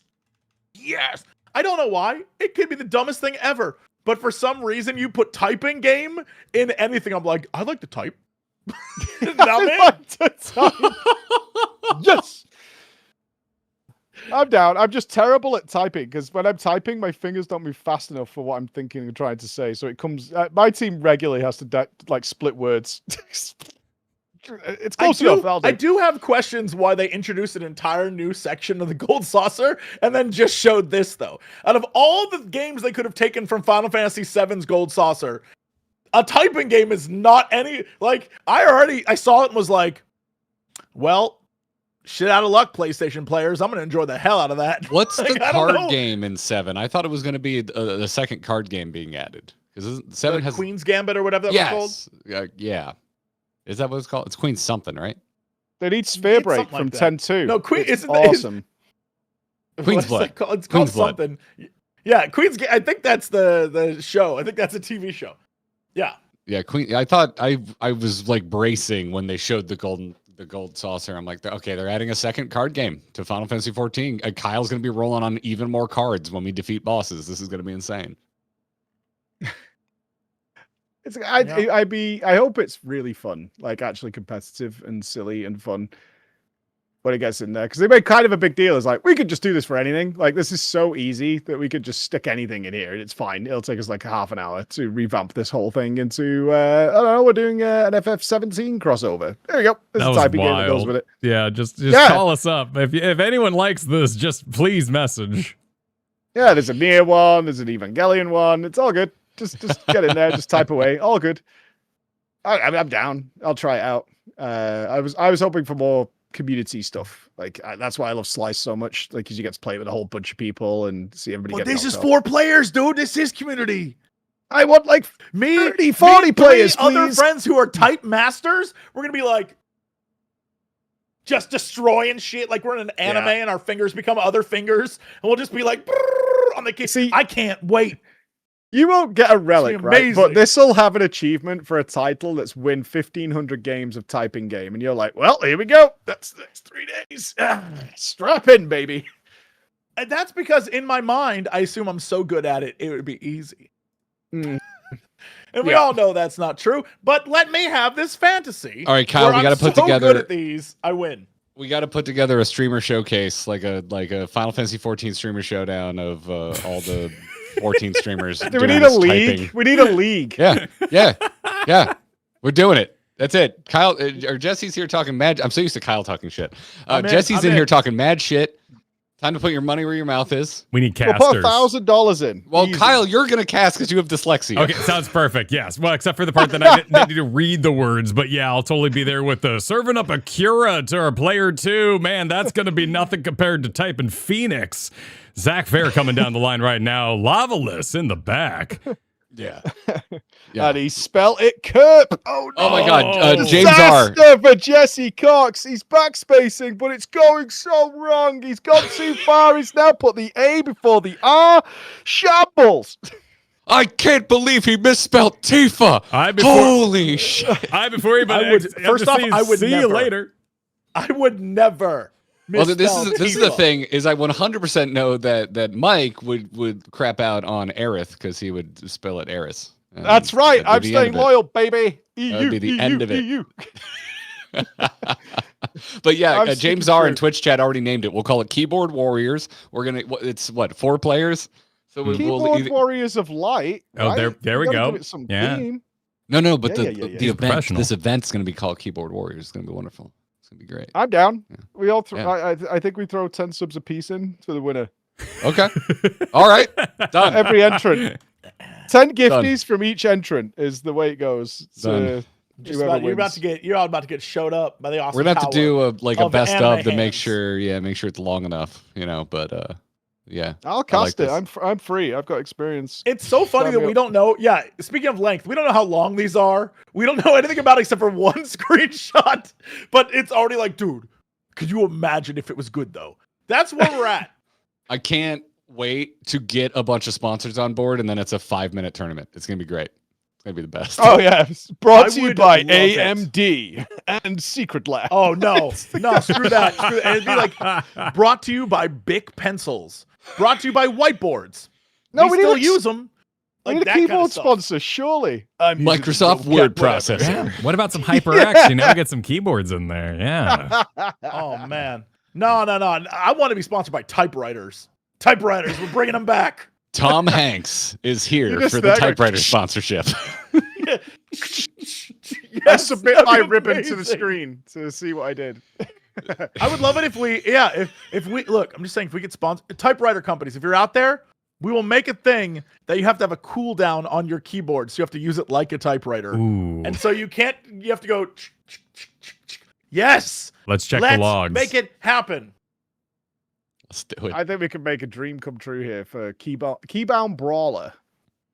It looks fun. It's an addition to the Saucer. I'm down for that. More Saucer stuff. Saucer is one of the best things I found in 14. I was when hoping first for the played. I'm still snowboarding enamored. game. Snowboarding would have been so good, especially with It some would've been FF7 tie-ins. That would have been so good. Yup. Yeah. Yeah. I mean, I it would've might liked still that. be there because they showed us that. It's you a know, whole the seven room. Saucer thing. It is all there. So in theory, They could add more. Yeah, I mean, it was a big room for just typing, which could have been done anywhere. So Mhm. I have to believe there's something in there. We'll find out. They made an entire house just for Lalafels. They're not above this. No, well, first off, do not associate. They'll that. do- Of course, houses They're for no Lalafels are needed. strangers to putting in big effort for little return, is what I'm saying. What are you trying to say? What are you trying to say about Lalas? I think You I said think I our was return's very little? clear. Is that what you're trying to say? I think I Is that was what you're very trying to? You trying to say our return is little? talking a lot of noise for somebody who has to sit in a baby chair. But at least you're Like caked up. that's only. and that's canon. That's only because you love to baby us. We do it for y'all. I How are you don't. gonna I fit through burn that all door of you. once you max out your butt slider? That's what I want to know. You're gonna get stuck. Oh my God! We shouldn't be allowed in, or we have to walk in sideways because our butt's too big. I really hope the butt sliders is not happening, but I feel like it is coming. Oh, they're coming. Yeah, then we They're need coming. thigh sliders. I need some thick old thighs to go with this bad boy. I gotta Was be there, bottom heavy all day. No. Still paper thin thighs. Just a big old badonk. Nothing else changes except for ass. That's it. just inflatable ass is what I'm looking. I want it to go from 0 to Kardashian in one slide. Wow. Yup, Nailed it. that's it. I've seen mods. Mhm. Yeah, that's kind of what it looks like. I've seen is mods there- also, and they went too far. Before we wrap this, is there anything else we missed? We got a question from Hesswagon that's bringing up. What about the content we haven't heard anything about? They haven't mentioned Deep Dungeon. They haven't mentioned Chaotic. They haven't mentioned crafting zones. Is anyone Well- worried that none of that's returning? The interesting thing about all of this is going back to what you're talking about with Beastmaster. If you remember when we were going through fan fests 3 years ago, however long ago it was, Beastmaster was the talk. People were like, "Whoa!" And now we don't even have it yet. Yep. So like, I don't even know if the things we got talked about will be anything we actually get in a meaningful amount of time. So, who knows what they haven't told us. I'm fine with them not saying things as long instead of like a promise and then 2 years later we still aren't there yet. Like I thought Beastmaster we would have gotten significantly earlier. I thought the housing comment was interesting, which came in the article, Hmm. where he said there's 2 big updates coming. One of them, the UI is one of them, but the other major update he thinks people like is still in planning, but it might come before UI. So that was really weird. If it's still in planning, but it might come before UI, it's like, okay, what does that mean? So the only thing I can lean on is that they're just going to unlock a lot of the restrictions they have on items, so you can float things. And but the classic I always go back to is I couldn't put a lamp on a table, like the game wouldn't let me, which is just insanity, stuff like that. So I assume that's probably what they're doing instead of like a whole revamp of housing itself. It's more a case of lifting a lot of the restrictions that people are already getting by glitching things and other methods they've been doing for years. Like we might as well just bake this into the game at this point, like they've done with a number of other plugin stuff. Like I think Yoshi P's usually pretty damn good about managing expectations, and I think this is like the one time where I'm like, that's a pretty dangerous thing to leave vague, because there's a lot of people who are like, oh god, are they going to nuke the lottery system, which I think a lot of people are hoping for, and if it's not that, I think there's going to be a lot of disappointment. Or change the way neighborhoods work. We talked about this. Is you can get houses, but not the ones people want. That's the problem. It's like I want the beachfront property, right? But they're very, very limited. Like, you've got neighborhoods with lots of houses, guilds buy them and things like that, but there are available ones. But that's just not what you want. What you actually want is the cool house. That's the one I want. Is there a better way of managing that? Because it's more specific than I want a house or an apartment or anything like that. I actually want the cool one, or TARDIS housing, which they've said they're going to do. But that feels like something they could probably address. Well, the other big thing is that people want demolishing to end. Like, folks don't want to feel like you need to stay sub to keep your home. So that's another one that. But that's what happens when you have a limited amount of space. Is if if someone leaves, then the game is like, well, we have to free it up for. So like a fundamental change of what housing is would then hopefully alleviate that problem. Yeah, that'd be really nice. Yeah, it doesn't necessarily affect me personally, but I'm just saying that, like, that's what I'm seeing, like, a lot of hopes and dreams about, and that's why I'm like, ooh, maybe you should give us like just a tiny heading where it's going toward, just to kind of manage those expectations. But we're at where we're at. So, well, they've certainly got a good 6-year roadmap. Like, that's pretty clear when you speak. Now, I've only joined FF14 in the last 3 or so years, but based on the conversations I started to have with them then and what we're seeing now, is they have a good 5 to 6 year roadmap of the features they're building in the background. So he's fully aware of what it is, but he's also very seasoned, like you just said. And, like, if I say this certain thing, people like us, and of course the community at large, are going to run wild with it and just take it into the stratosphere, and then the expectations are going to be so high they can't possibly meet them. Yeah. And that creates lots of problems. So it's better just to say, we're doing something, wait and see what it is. That's about as much as I'm going to tell you, because you temper your own expectations with that kind of sentence, I think. But it sounds interesting. But obviously one of them is a very quick fix, but something the community wants. So whether that's scarcity, TARDIS housing, just on lifting of these restrictions, whatever it might be, something like that to make life easier for people. And it's also, I keep bringing this up, but there's obviously a lot of people who are very tribal in MMO world, as we know. I only play FF, I only play Guild Wars, I only play WoW, whatever. This is just another great example of the competition benefiting both sides, regardless of what you play. Like, it doesn't matter if you never touch World of Warcraft or you hate it or whatever. What they did is making FF better. And this is just another clear example of, like, all of us winning as players. So I'm just so happy that we're seeing another great thing of that. Of, like, it doesn't 100%. matter whether you like the others, because they're still forcing each other to improve. Awesome. Yeah. You're winning whether you care or not. I am absolutely hoping Guild Wars 3 is great, and that they will see something new in that then both these other games can pull from, and vice versa. Like, I'm excited to have a new Guild Wars that's going to be like, let's go. It's new and fresh. And any theories? Great. Because they talk about the joy of movement is what they keep touching on, which sounds like they're really doubling down into their mount system. But they're it's hard to go off that trailer. 2 is so different from 1. I don't know. Like, 2 is so different from 1 that I expect 3 to be another, like, massive departure. Because there's still, and it really worked out in their favor, because it leaves plenty of reasons to return or continue playing 1, because 1 is such a different system from 2, and vice versa. I actually prefer Guild Wars 1 to Guild Wars 2 personally. But I think they're both very good. Like, I have no idea what the hell to like expect from Guild Wars 3. I just know, I personally, even though admittedly not hyper invested in Guild Wars, but like, I just think it's so cool that they made 2 wildly different games, and both have found their audience and both have found success, that I will personally be pretty damn disappointed if it's like really similar to 2.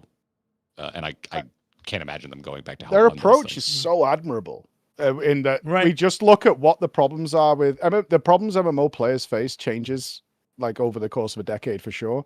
So we go into it going, what are the problems they're facing right now? Because that's different than when we made Guild Wars 2, and it's different than when we made Guild Wars 1. So we're going to look at the issues now. So I'm expecting smaller groups. That's become wildly more popular over the last, certainly 10 years. It's just smaller and smaller group sizes. But their mount system they love. They're talking about interactive, more ARPG, so probably a lot less buttons is probably what we're going to see. But I'm really excited to see what they think the current problems are, and what their solutions are to those problems. That's the big thing, because when they give us something new that hopefully we haven't really thought about before, others will then take from that and use it to make their games better. Because there's a lot of things. I'm down for the way Guild Wars 2 did its combat, where it was like very few buttons and you can really mess around with what it is based on the weapon you're using. And it's sort of like, I like the keep it simple. I like that 14 is like, we are gonna make it a little easier to play.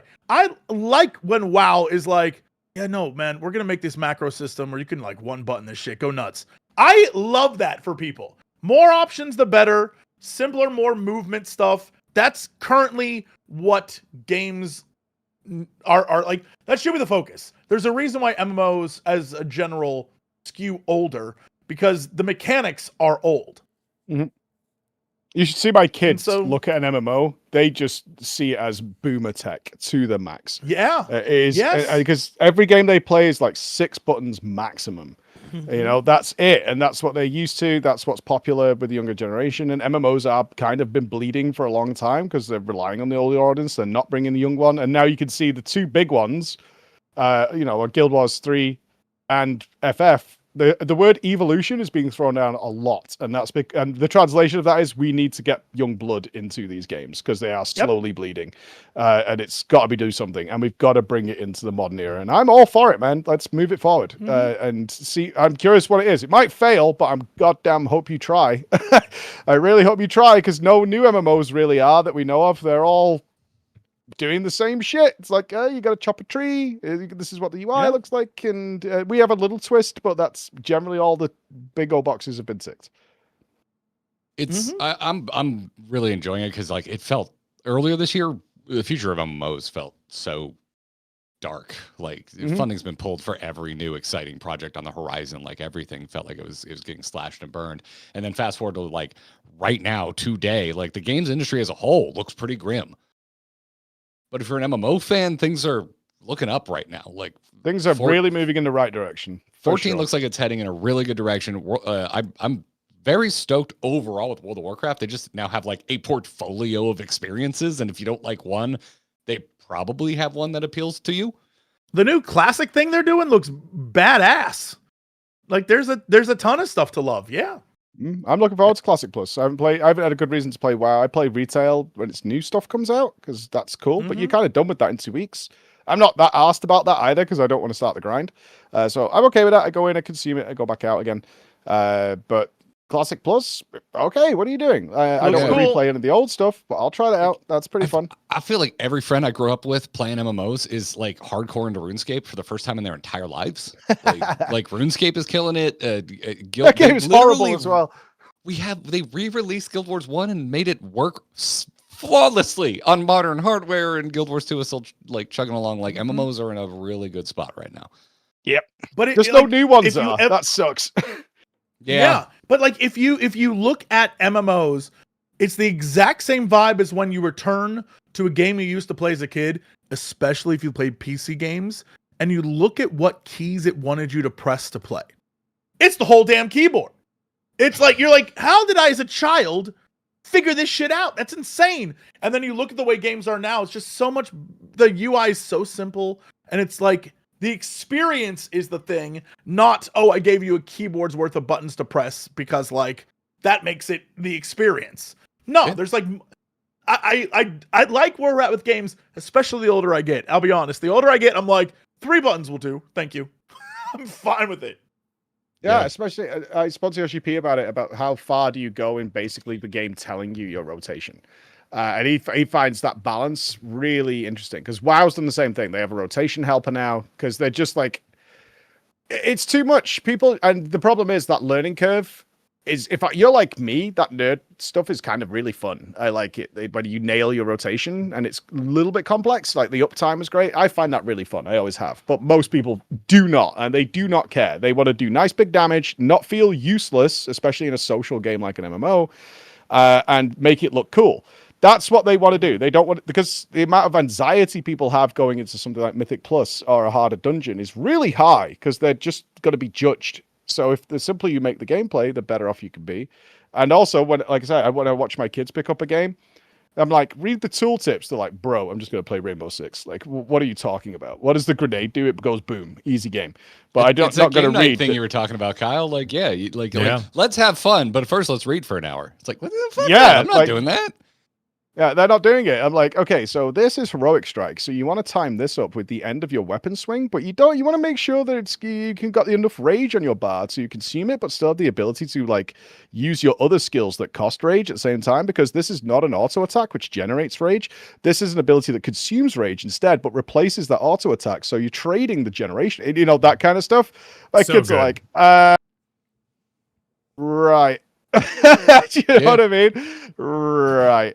Well, it's part of why I love a fresh character in like classic WoW, because it just by nature of the level up system, you're so dumbed down. And so like if I'm like rolling a hunter or something, it's like, all right, I'm just gonna over focus on like my swing timer and try and perfectly kite. And it's so much simpler than what the end game becomes, but it's crunchy and it's interesting and it stimulates that nerdy part of my brain.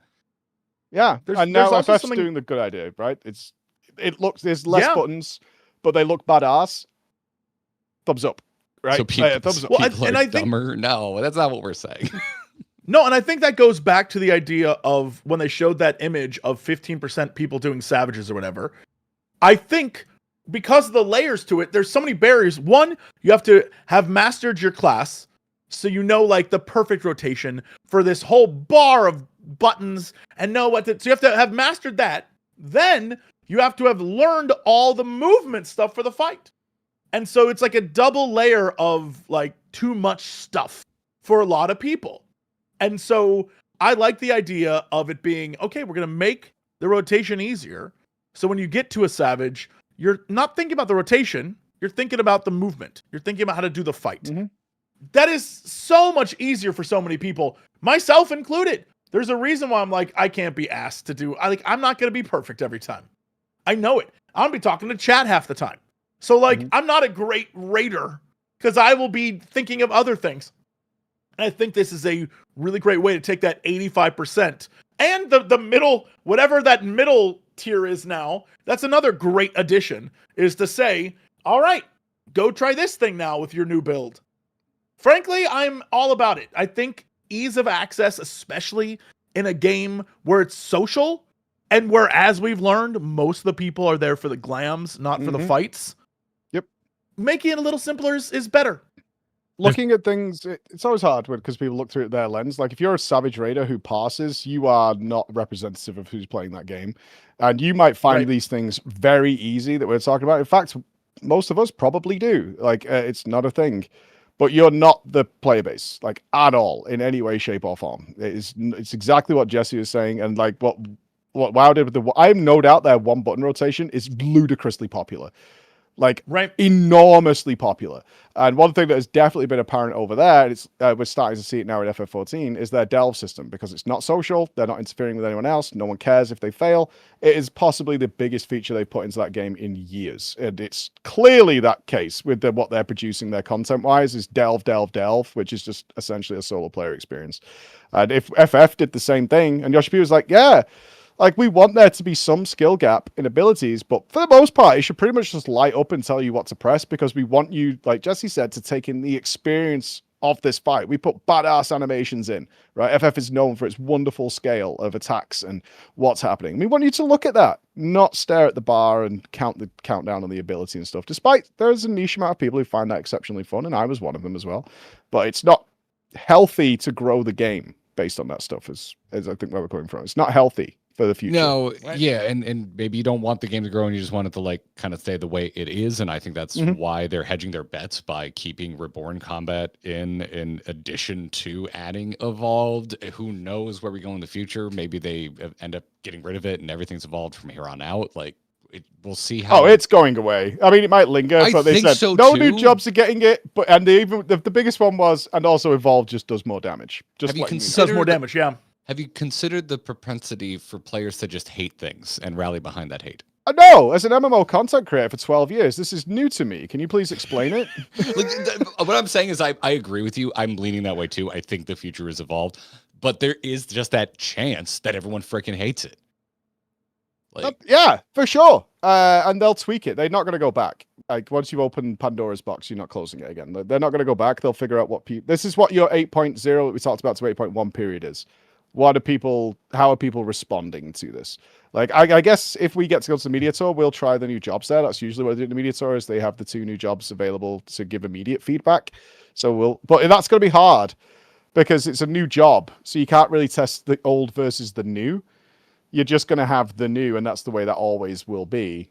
I don't know if they're going to let us test. Okay, here's Dragoon or whatever, and I'll have to learn some more jobs than I know because I know like one really. Yeah.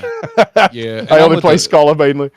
I'm with the folks in chat too. They're just saying like you could probably look to Viper a decent amount if you're trying to get a feel for Evolve, because Viper feels very evolved. Like when they explain evolved combat, it feels like Viper. There's just also a lot of buttons on a Viper too. Yeah, you're pressing a bunch of them and it flows really well. But there's just also a lot of buttons. I did say that. Yeah, I thought they could have gone way further, but they were obviously planning Evolve mode, so I think they kept it a little old school-ish on purpose because they knew they were going to be doing this next expansion. That's something I always daydream about. Is like I always wonder how much bleed over there is. Like when you know something's coming down the pipe in a few years, do you let that influence things that you're making for the immediate future? It's one of those where you wonder, do they intentionally make things a little old school on purpose to change it? Because they would have much rather done it then. They obviously knew they were doing it already. I'm amazed by the whole evolution system, which is, I think, why we're all craving more information to see that, the job you're more familiar with, how that plays, because they showed a couple, but maybe you weren't familiar with those. I certainly wasn't. It's weird to me, genuinely, that people are so excited about this. Like, it hasn't really had any negative feedback about changing every job's rotation, because classically, one of the things people leave MMOs for is because their class keeps getting messed with. Their job keeps getting messed with. Like what I played yesterday, I don't play tomorrow. I don't like that. I'm very comfy over here. This is uncomfy. But the universal acclaim of this has been kind of surprising, to be honest. I thought people would have much more negative, you're changing things. I don't like change. Yeah, I agree. I mean, I have seen some concern, but I wonder how much of it was like we were there in the audience for Anaheim where they announced Evolved, and when they started leading it. Well, I saw the Bastion video, so on the floor. Yeah, and I'm definitely jealous. No, but my point being, like, as they were leading into announcing Evolved, and they were kind of like leading up to it with the language they were using, multiple people, myself included, were like, "Are they doing one button combat?" And then when they like full revealed it, like I haven't talked to a single 4G player who's like, "Man, I want that one button." Like, so I wonder how much of it is folks being like, "Oh, thank God they didn't go full dumbing it down," because there is a bit of a bad attitude towards that by a decent number of players. Jesse is raising his hand because he wants that one button combat. But I want to play Warrior and dumb it down even more. Make the stupid. It's one button, and all you do is Unga, and then you get Bunga for free. That's what I want. I want to make it stupid as hell. Yes. If you look at what happened with WoW, nobody was publicly cheering for it, yet a lot of people use it. I think there's if you suggest making anything easier, you're labeled as dumb in the MMO community by somebody immediately. If you're like, "Oh, I think they should have less buttons," why? You stupid? No. Well, yeah, no one wants to admit to using like performance enhancers either, but they're all getting them delivered to unmarked envelopes to their house. Like, yeah, it came out, and the people who are a bit more confident with saying this, certainly in public and streams and stuff, have been like, "Dude, I use it all the time." Like, I know Chris here uses it all the time. Like, because he's farming transmog, he doesn't care. I don't care, like, at all. What I want is cool shoulders. That's it. And I want to watch Twitch or whatever. I want to listen to the podcast, or I want to do whatever. Or I want to grind my relic. That's all I want to do, is I want to grind my relic. I want to go to A to B and grind my relic. I am not asked about putting together some big rotation. And I don't care if you, Johnny Passboy, judge me for it. I'm not bothered. I really don't care. That's the thing, is it's a mark of pride, right? And I think the frustration comes, like, I hate dots.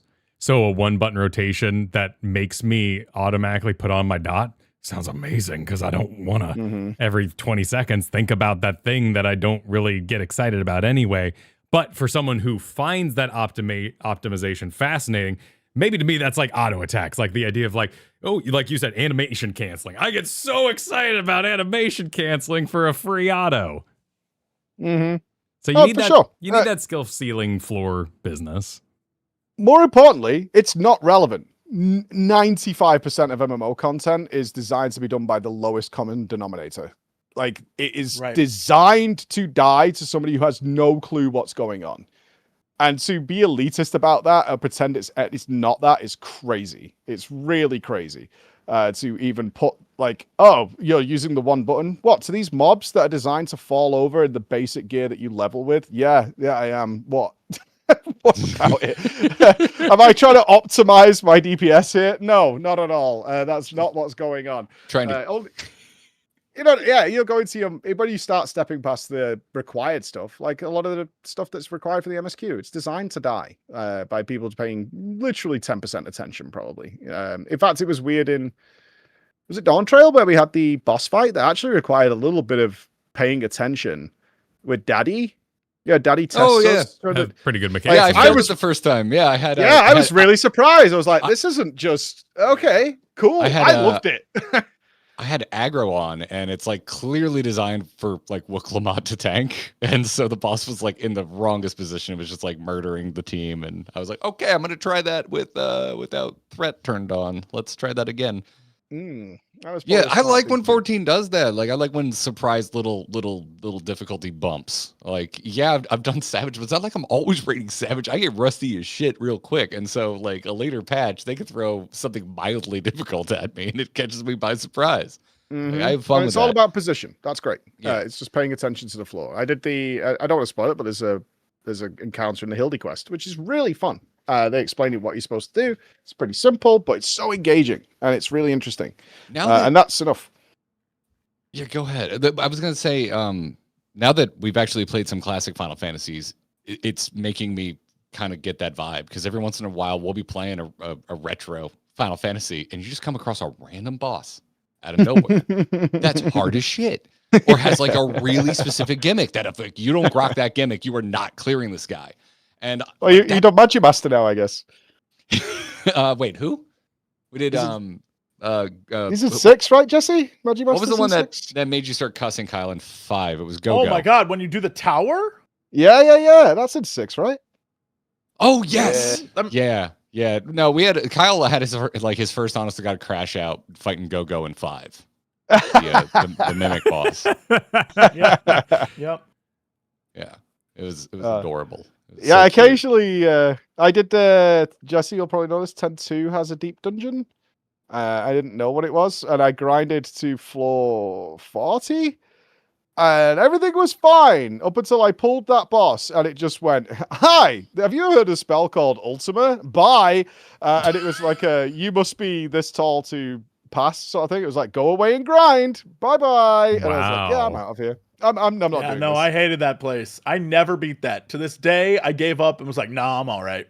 I left. I was like, if this is, because it's a boss every 20 levels, I'm up to 100. And I was like, if this is like the second boss, no. This is not happening. Ain't no way. I'm out of here. I thought better of it. My stubborn mode did not kick in there, thankfully. But all of these conversations inevitably devolve into different strokes for different folks. Like, dude, that's why it's so hard to get it right. Like, everybody really does think the way they see it is the correct way. Like, we were talking about relics before, right? And I'm with Jesse. I don't like doing the big grind. For other players, that grind is so fun. That's what they want to do. And I'm of the opinion of like, you know what? I don't even care about the relic weapons. I might do at one point, so I'm not going to comment on this really because it's not for me. It's over there. But you can't. There's no one solution for an MMO buffet. Everybody likes different things off that buffet, and if you start messing with one of those things, the people who really like that just get mad, and they're not wrong. I can't imagine how hard it is to try and get this stuff right for everybody. Tier hardcore is no less. You cannot win as a dev for an MMO. Every choice you make, you will have someone telling you it's the shit choice. Every time. Mm-hmm.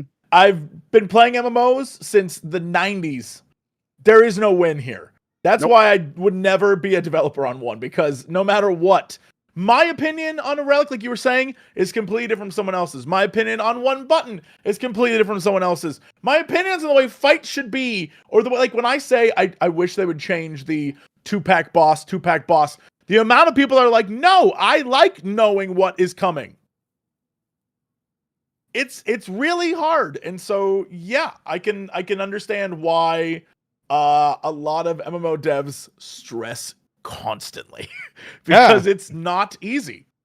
Options is the only way of doing it, because you could say, okay, there's a relic grind in a Cult Crescent, but you could also do the deep dungeon on that job. That could give you the relic, or you can do this, and that can give you the relic. But then what happens with MMO players, because we're all path of least resistance, if this way is 10% easier, community considered, even if it's not for you, but the community says, if you do this, it's the easiest way, they will all gravitate towards there. Every single time. You can balance that, because you can do easier but takes longer and harder but goes faster. Like you can mess with the balancing act. The Legion Mage Tower, which gave the rare skins, is Yep. people leveled the alts of classes they didn't have because those were notoriously easier, rather than the ones they did have that were harder. Yep. Yeah, en masse, they all did that because people were like, the people had the day oneers, like myself, go in and grind it, and were like, okay, which one's the easy ones? These ones. People like made hunters. They never intended to play hunter, but they could do the mage tower because it was very easy. But prot paladin was very hard, so I'm not going to do that one.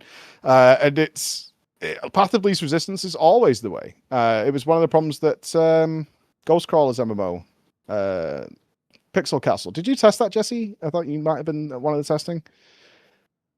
Maybe not. I don't know that I did. No, I don't think. Yeah, we did the private pre-alpha testing for that to see the gameplay loop. And the immediate feedback from all of us was like, you have a real problem here with Path of Least Resistance, because they wanted you to go into like a roguelike zone with a team, and there'd be stuff all over the zone that would add to your completion, which would give you like a final reward at the end, right? And it was really interesting. It was going to have vertical movement. It had like snowboards and all sorts of jumping into towers and all this stuff. But the immediate feedback from those MMO players were, very quickly, we're going to figure out that if you go into there, you do ABC that's very close to the exit. That will give you maybe 60% completion in 10 minutes or maybe 5 minutes. And then we're going to call it there.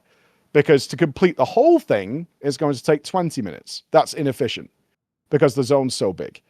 And therefore, you're going to have this problem where WoW definitely has this problem. 14 solved it with its checkpoint system in dungeons, but in WoW, like doing bosses in leveling dungeons is considered a faux pas, or was for a long time, because it's a waste of time. The completion bonus comes from finishing the dungeon. So actually doing the bosses where you could skip them was not okay. That was the general community consensus, is you just have rushed to the end to get the dungeon finish bonus. So if you were in there to like, I don't know, kill bosses in a dungeon for fun and play your character, you were a moron. Like, you're an idiot. It's inefficient. And MMO players as a community tend not to gravitate that way. Nerd playing That the is game. That's so like, and it's not just MMO. I think it's a lot of. I've been playing a lot of Darktide lately because they released a new class. And what's fascinating is watching the people at the higher levels who are like, I know what I'm doing. I know what this is. Keep up. And if you don't keep up with them, they'll let you die. Even though the whole point is to stay together, they'll let you die, and then they'll beat the map without you. They don't need your ass to beat it. They can get to the end and leave your ass dead. Warframe does that a lot. Yep. Warframe does that a lot, and people get annoyed if you don't get to the end, and you're just like, where did you go? Like, as a new player, because they could jump through those maps in about 20 seconds, completely objective, and be at the exit point, because they've done them so many times. And you go in there and you're like, oh, I'm shooting stuff, and they're like, why? Like, what, right? Yes. That's like that in Darktide. There'll be waves coming at you, and you'll watch someone just leave the area, and you're like, but we're supposed to fight them because they're gonna chase us, and they're like, ain't gonna catch me, and they keep going, and you're like, I guess we're keeping up. And so you've got hordes of enemies chasing you through a dungeon, and you're like, okay, man, because this guy is gonna keep going, so we got to stick with him. Once people figure out how to just breeze through stuff, that's how people do it. And you got to keep up. Yeah, you've got to keep up, or you just get left behind, and they don't care, because you're actually, and in their mind, and in some ways they're not wrong, you're actively making this harder. Like, your presence is a detriment, and you're like, oh, ruining it. Yeah. I'm just trying to have fun, guys. And they're like, no, because you're not doing this in the ultra efficient manner. And FF14 hasn't succumbed to that so far, which I think is a big plus for the game, by forcibly, like you said, oh, this is boring. It's like two pack boss. But that forced structure actually prevents that MMO temptation to come into it. Because you do gravitate towards it if not. And they've done really well to stem that tide, which I think is what's given FF14 that like friendlier community vibe. Because you don't have a choice. By taking that choice away, it ensures that people are having fun. And now you judge people for vuln stacks or whatever. Like, this guy sucks. I had to res him or whatever. So it works out so far really well. And I hope they don't deviate too much from that. Because I think it's their biggest strength in making a friendlier community. Not the friendliest, but friendlier. I agree with all that. I still just want like a just a wacky week or like a send off month, like right before the next expansion comes out, where they're like, all right, every dungeon you can just wall to wall pull. We're getting rid of the walls for like 2 weeks. There's no walls in dungeons for 2 weeks. Go nuts! Like I just want that experience. I don't need it to be that all the time, but just have a few weeks of absolute dungeon chaos. I would really appreciate it. What was that thing that happened in Pandaria, where we were all insane and we just ran through the thing exploding 100 times, and then we got a free character for the main game? Oh, you're talking about time walk or not time walking? Miss Remix. Oh, the remix. Yeah, that was fun as hell. That's an example. It was until they actively fought fun. Right, but that's a great example of where like the optimization was so goofy fun that we all just loved it. We had a great time, and Blizzard was like, "Stop it! No, they actively punished people." I mean, likely, at least this is Chris's theory. WoD remix is coming. I'm going to be curious to see where that goes. But yeah, that MOP remix, certainly the first 3 weeks, where people were cheesing the crap out of that game, and Blizzard was getting angrier and angrier. It was so fun. They never embraced it. Like that environment is so agile because it doesn't matter. It's a sandbox. Like I was like, Blizzard embrace this. Fight back with a giant mega frog that only targets people who have been farming frogs. Like like the froggy Terminator turns up and stomps over Pandaria, laser shooting you with guns and stuff like that. Like embrace it. This is a sandbox. It's stupid. It's fun. But yeah, I those moments is what you're describing. Those like end of world pre-events. They are goofy. Deathwing killing everybody. Just flying around, just sizzling everybody is really fun. I would like that, but does 14 conducive to that? I've done a lot of stuff recently on how 14 has now deviated so far away from other MMOs, not just WoW, but Guild Wars and stuff, that it's its own thing. I don't think that people would like it at all. Though if like Limsa was off limits for even a few hours, I think people would be very, very unhappy. Yeah. Even if it was like a cool event, but... I think it would depend. There was literally a plot point where you're wanted... and you can still go back to the places you're wanted in. You know what I mean? So yeah, I think instead of like taking someplace offline, it's like significantly change it for an event. Like make it like the go-to place. And I don't just mean like this is where the holiday quest is. Like I don't. It'd be fun if there was like an attack on Limsa. Then you have to go to Limsa and be there and like do something there rather than just wave your rave sticks. Fun for us. But I don't hang out in Limsa, so it doesn't affect me. That's a cool place to go and do stuff. And then those people who love Limsa and hang out with their friends and stuff are like, bro, you're just disrupting my gameplay for some reason. Like I don't think a pre-expansion event would be that universally hated. I like to keep it in the MSQ, right? You could argue the death of the Scions or the loss of the Scions going into Shadowbringers was a pre-event without hurting the world. I mean, FF14 does more to change the world than it needs to, which is great. Like Skybox is changing, creating that alone creates such a tense environment that it's badass. Like that is really cool when that whole world sort of, oh shit, things are getting real. And then it stays like that till you change it. More of that. But I've been told many times, like, why don't you actually cause a crack in the world or something like that? Like something really scary. And they're like, you know how much money that costs for 3D artists, modelers, and stuff to just put in we have to set a whole team on that for a goofy, maybe last 1 month event. Like ultimately there is some limited resources here. Yeah, like the lessons that I mean, I don't know what it was like behind the scenes at the time for Blizzard, but I really liked Cataclysm. But the overall message I think that was received was that the fans, like when you talk about people, when they talk about, when do you think WoW died? Without a doubt, most of them say Cataclysm was the last time. They ruined it. They ruined everything. They changed the game. It became a different thing. I disagree, but that's a lot of people I talk to. That's what they say is Wrath was the last good one. And then Cataclysm ruined everything. And I wonder if that is like, all right, let's not change the world too much, because if we do, Mhm. we piss off a lot of people because it wasn't the world they wanted to be in anymore. And they weren't comfortable. Yeah. Yeah. It's why I refer to like most MMOs as like theme parks, because I also like going to theme parks. And let me tell you, theme park fans get furious when you get rid of the shit that they grew up with to put in a newer, more expensive, objectively cooler ride. But yeah, that's exactly like what's crazy to me is having gone back through when Cataclysm came out and I played all the starting zones over again. That Duratar into the Barrens into Elwyn, or whatever the not Elwyn, but whatever the forest is, where it's like you do the elf story and you're dropping like a nuke on a tree. Like there's a plot line that goes between zones that is badass, especially for the Horde, where we got no story in vanilla. to have a story now is crazy. And so I love that. And I realized at a certain point, most people just didn't play the remade old content. They only played the new stuff and never went back. So it was kind of pointless for Blizzard to make all those changes when no one was messing with it, which is, again, probably why that doesn't happen a lot in games. Like they took a swing and I don't know if it landed. No, they risked it. Doesn't work. People don't like it. And they're like, we saying with Evercold, like, I think all of us here would appreciate something absolutely massively dramatic. Like, what if we fail and Evercold, the 9th gets destroyed?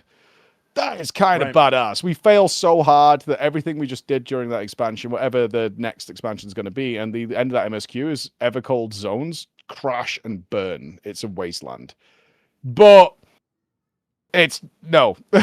We built all this stuff. People are going to want to go back and do their tribal quests. They're going to want to do that later, and you can't do anything with that. So it's one of those things that in a living, breathing MMO world is so cool that it can't be changed. And yeah, it's not reasonable. Yeah, it's something like my brain eventually always turns to when I think about what would be neat in the future of like damn near any online game that I play. What I would say for 14 is like they've done a really good job having stakes, having surprises, sending me into a pit of despair with their narrative without resorting to permanently changing the world. They were really smart about it in Endwalker. They pulled that timey-wimey stuff and we like got to go to the past, and that's just its own zone. And we can go back whenever we want, even though it doesn't make sense for it to still be there and for it to still be accessible. Well, I guess they kind of made sense to still be accessible with Pandemonium, but I digress. They were really smart about it, and I think they wielded it really well. So it's not like something I feel like they have to do, but it is. I would be lying if I said that I am legitimately curious, like what they would do if they decided to change something permanently. It is a curiosity of mine, but I don't. It's not something I feel like they need to do. No, I don't think so. I do want stakes in Evercold though. That isn't the Scions are dying. Like, let's not do that again. Right. We have an entire population of people. Like Jesse said, and you guys said as well, it's like just turning up, story, win, move on. Dawn Trail, essentially. We turned up, there was a problem, we fixed it, awesome. There was another problem, we solved that, and now we're out of here. Bye, have fun. I don't want that. This is the godless saga. So let's stretch it out, and that's not going to work unless there's really good stakes. And it hasn't been dark for a while. They've tried, but they've been so half-hearted about it in Dawn Trail with that storytelling. It's like the beginnings, the seeds are planted of something being, this is going to get really messy, and then we're moving on. It was one of my biggest issues with Dawn Trail. That I need that to change in Evercold. The settings seems right. Please give me something meaty to get into. Give me like the sisters storyline in Garlemald. Like, I think about that nearly every time I boot up 14. I was like, God, that hit me so hard of how propaganda really works, right? And how the mentality is twisted. That was great. It was so good. And I want way more of that. Yeah, that is like we could just, I don't want to relitigate Dawn Trail. I've talked about it so much, but yeah, my brain always goes back to like what worked, what didn't work for me. And it's just like, people were just too well adjusted. Like so many people you met in Dawn Trail, particularly the first half, it's just a bunch of well-adjusted adults in a world in a land that used to be ravaged by war, and they have already figured it out. And it's like, I want to like that because it's kind of an adult and grown-up story and it's different, But God, at the end of the day, I was just like, I needed a little more conflict. Like people were too chummy, people were too mature. Can I ask you guys a question? Do you feel the Warrior of Light's power? If the I don't know if we could do this. It was just occurring to me because I was Dawn Trail was a break from a lot of things. End of Endwalker, we had like literal god. After Dawn Trail, what do you feel about the Warrior of Light's power now? Have they successfully done an expansion where we're not the ultimate death machine, that you don't feel like that, or you think the casual player base doesn't really think of it that way anymore in preparation for a new saga? Ooh, I'm curious. I'm curious what other folks think, because I get what I'm saying is that I 100%, yeah, because you're going into Dawn Trail. Kyle, you and I were talking about this constantly. Like every scene, it felt like we could have stepped in and fixed things very quickly and very easily, but decided not to. And I think for some players, it was really annoying. I think I see what they were going for, but like, was it the most entertaining? I don't think so. But by the end of Dawn Trail, I'm not thinking about it at all. Like, and it didn't seem like they were too interested in exploring our power level. Yeah, we still are. We know that nothing's changed, but we didn't really need to super demonstrate it at all in Dawn Trail, which I think is that reset they were looking for, maybe. Well, they do a lot. So there are moments where because they very much are keeping us at, we are the most powerful son of a bitch that ever lived at the moment. And they don't hammer it home, but there are moments where they love to remind. So a great example is going back to that fight where you fought Necron. Necron is gassing the shit out of everyone. Your entire team is like, and they're falling over dead. You are unaffected. Like, your character is literally standing there like, let's get this shit over with. And so I think there are moments like that like you're fighting not because you're worried, because all your friends are about to die, so you're jumping in to stop it at that point. But there are little moments that give you little tidbits of like, no, you're still a badass. Let's not forget this. Like, even at the end when you blast the save file or whatever that he's trying to make, like, they give you moments of like, remember, you rule. And I think it's less about the character you are and your power and more about the villains we are going up against and their threat. Like, I think it's really hard to go from Endwalker, where you're a character who is defeating the literal concept of despair at the edge of the universe, and being told, like, the entire end of it is like, sure, life is a bitch, but like, keep swinging.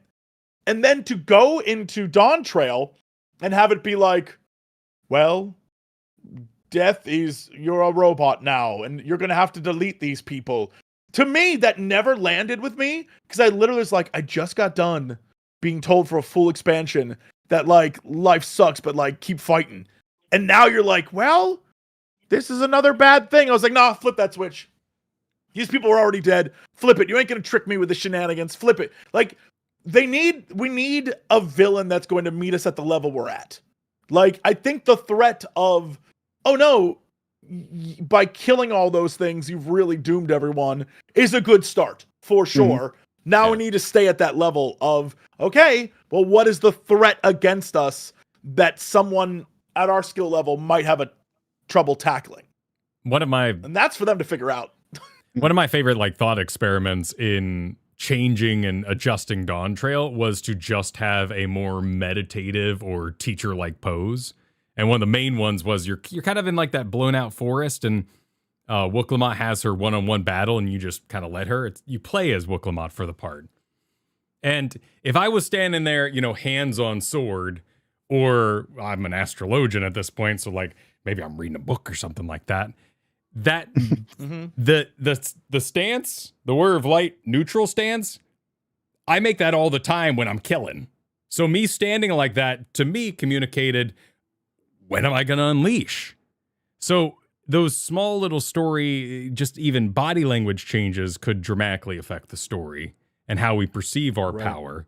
And I think I even kind of take that into the recent trailer with, like, it doesn't look like he's having a bad time being a Reaper. Like, this isn't like, I absorb all the anguish and hate of this entire place. Merge with me, beast.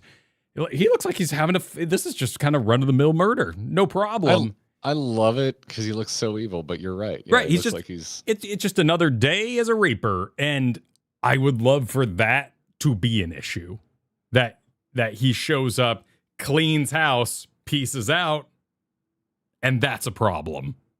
Now he's messed up the world, he's pushed it too far. They've made something that shouldn't have been.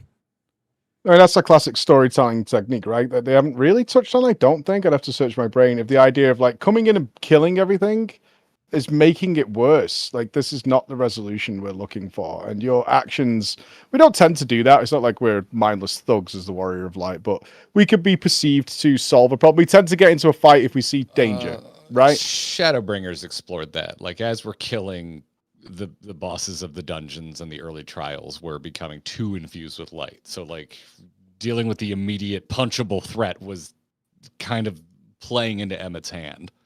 I get that. I mean, the social ramifications of turning up to what appears to us on the outside as a village under attack from beasts or something like that. And we'd usually go, you'll have Alizé like, we must help them. And we run in and we go, and we beat the crap out of them. And are you guys okay? We tend to lend care to those people. And they're like, no, what did you just do? This is like a ritual or something, that we go through. This is actually an important thing. You've really messed us up.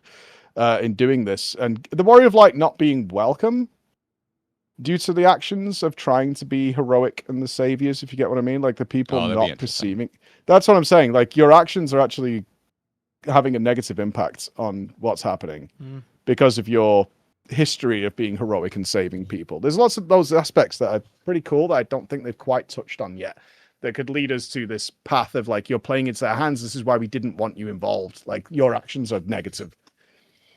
And that stops the problem a lot of MMOs have where it's just make a bigger bad. It's the bad guy isn't the problem. The problem is the way that MMOs play, if that makes any sense. Like you run in, you murder. Well, maybe you should have thought about it this time. Like there's different ways that you can expand without having to limit your character and make them weak again. Like you can still be a badass, but maybe you're a little too badass now. And you need to think through more the ramifications of what you're doing. Like, there's ways to do it. Yeah, for sure. It's an exciting time. Like everything, I've been FanFest Berlin, not super hype, but it's not reduced my hype in Evercold at all. It's just a case that I thirst for more. It feels like we're all in that situation. Like way back to earlier when we were talking. Yeah, like if your complaint is I want more. Like that's the game's probably in a good spot. Like not that your complaint is like when the complaints are this sucks or that you should have done something different. That's when there's a problem. I brought this up last time we got together. I'm going to say it again.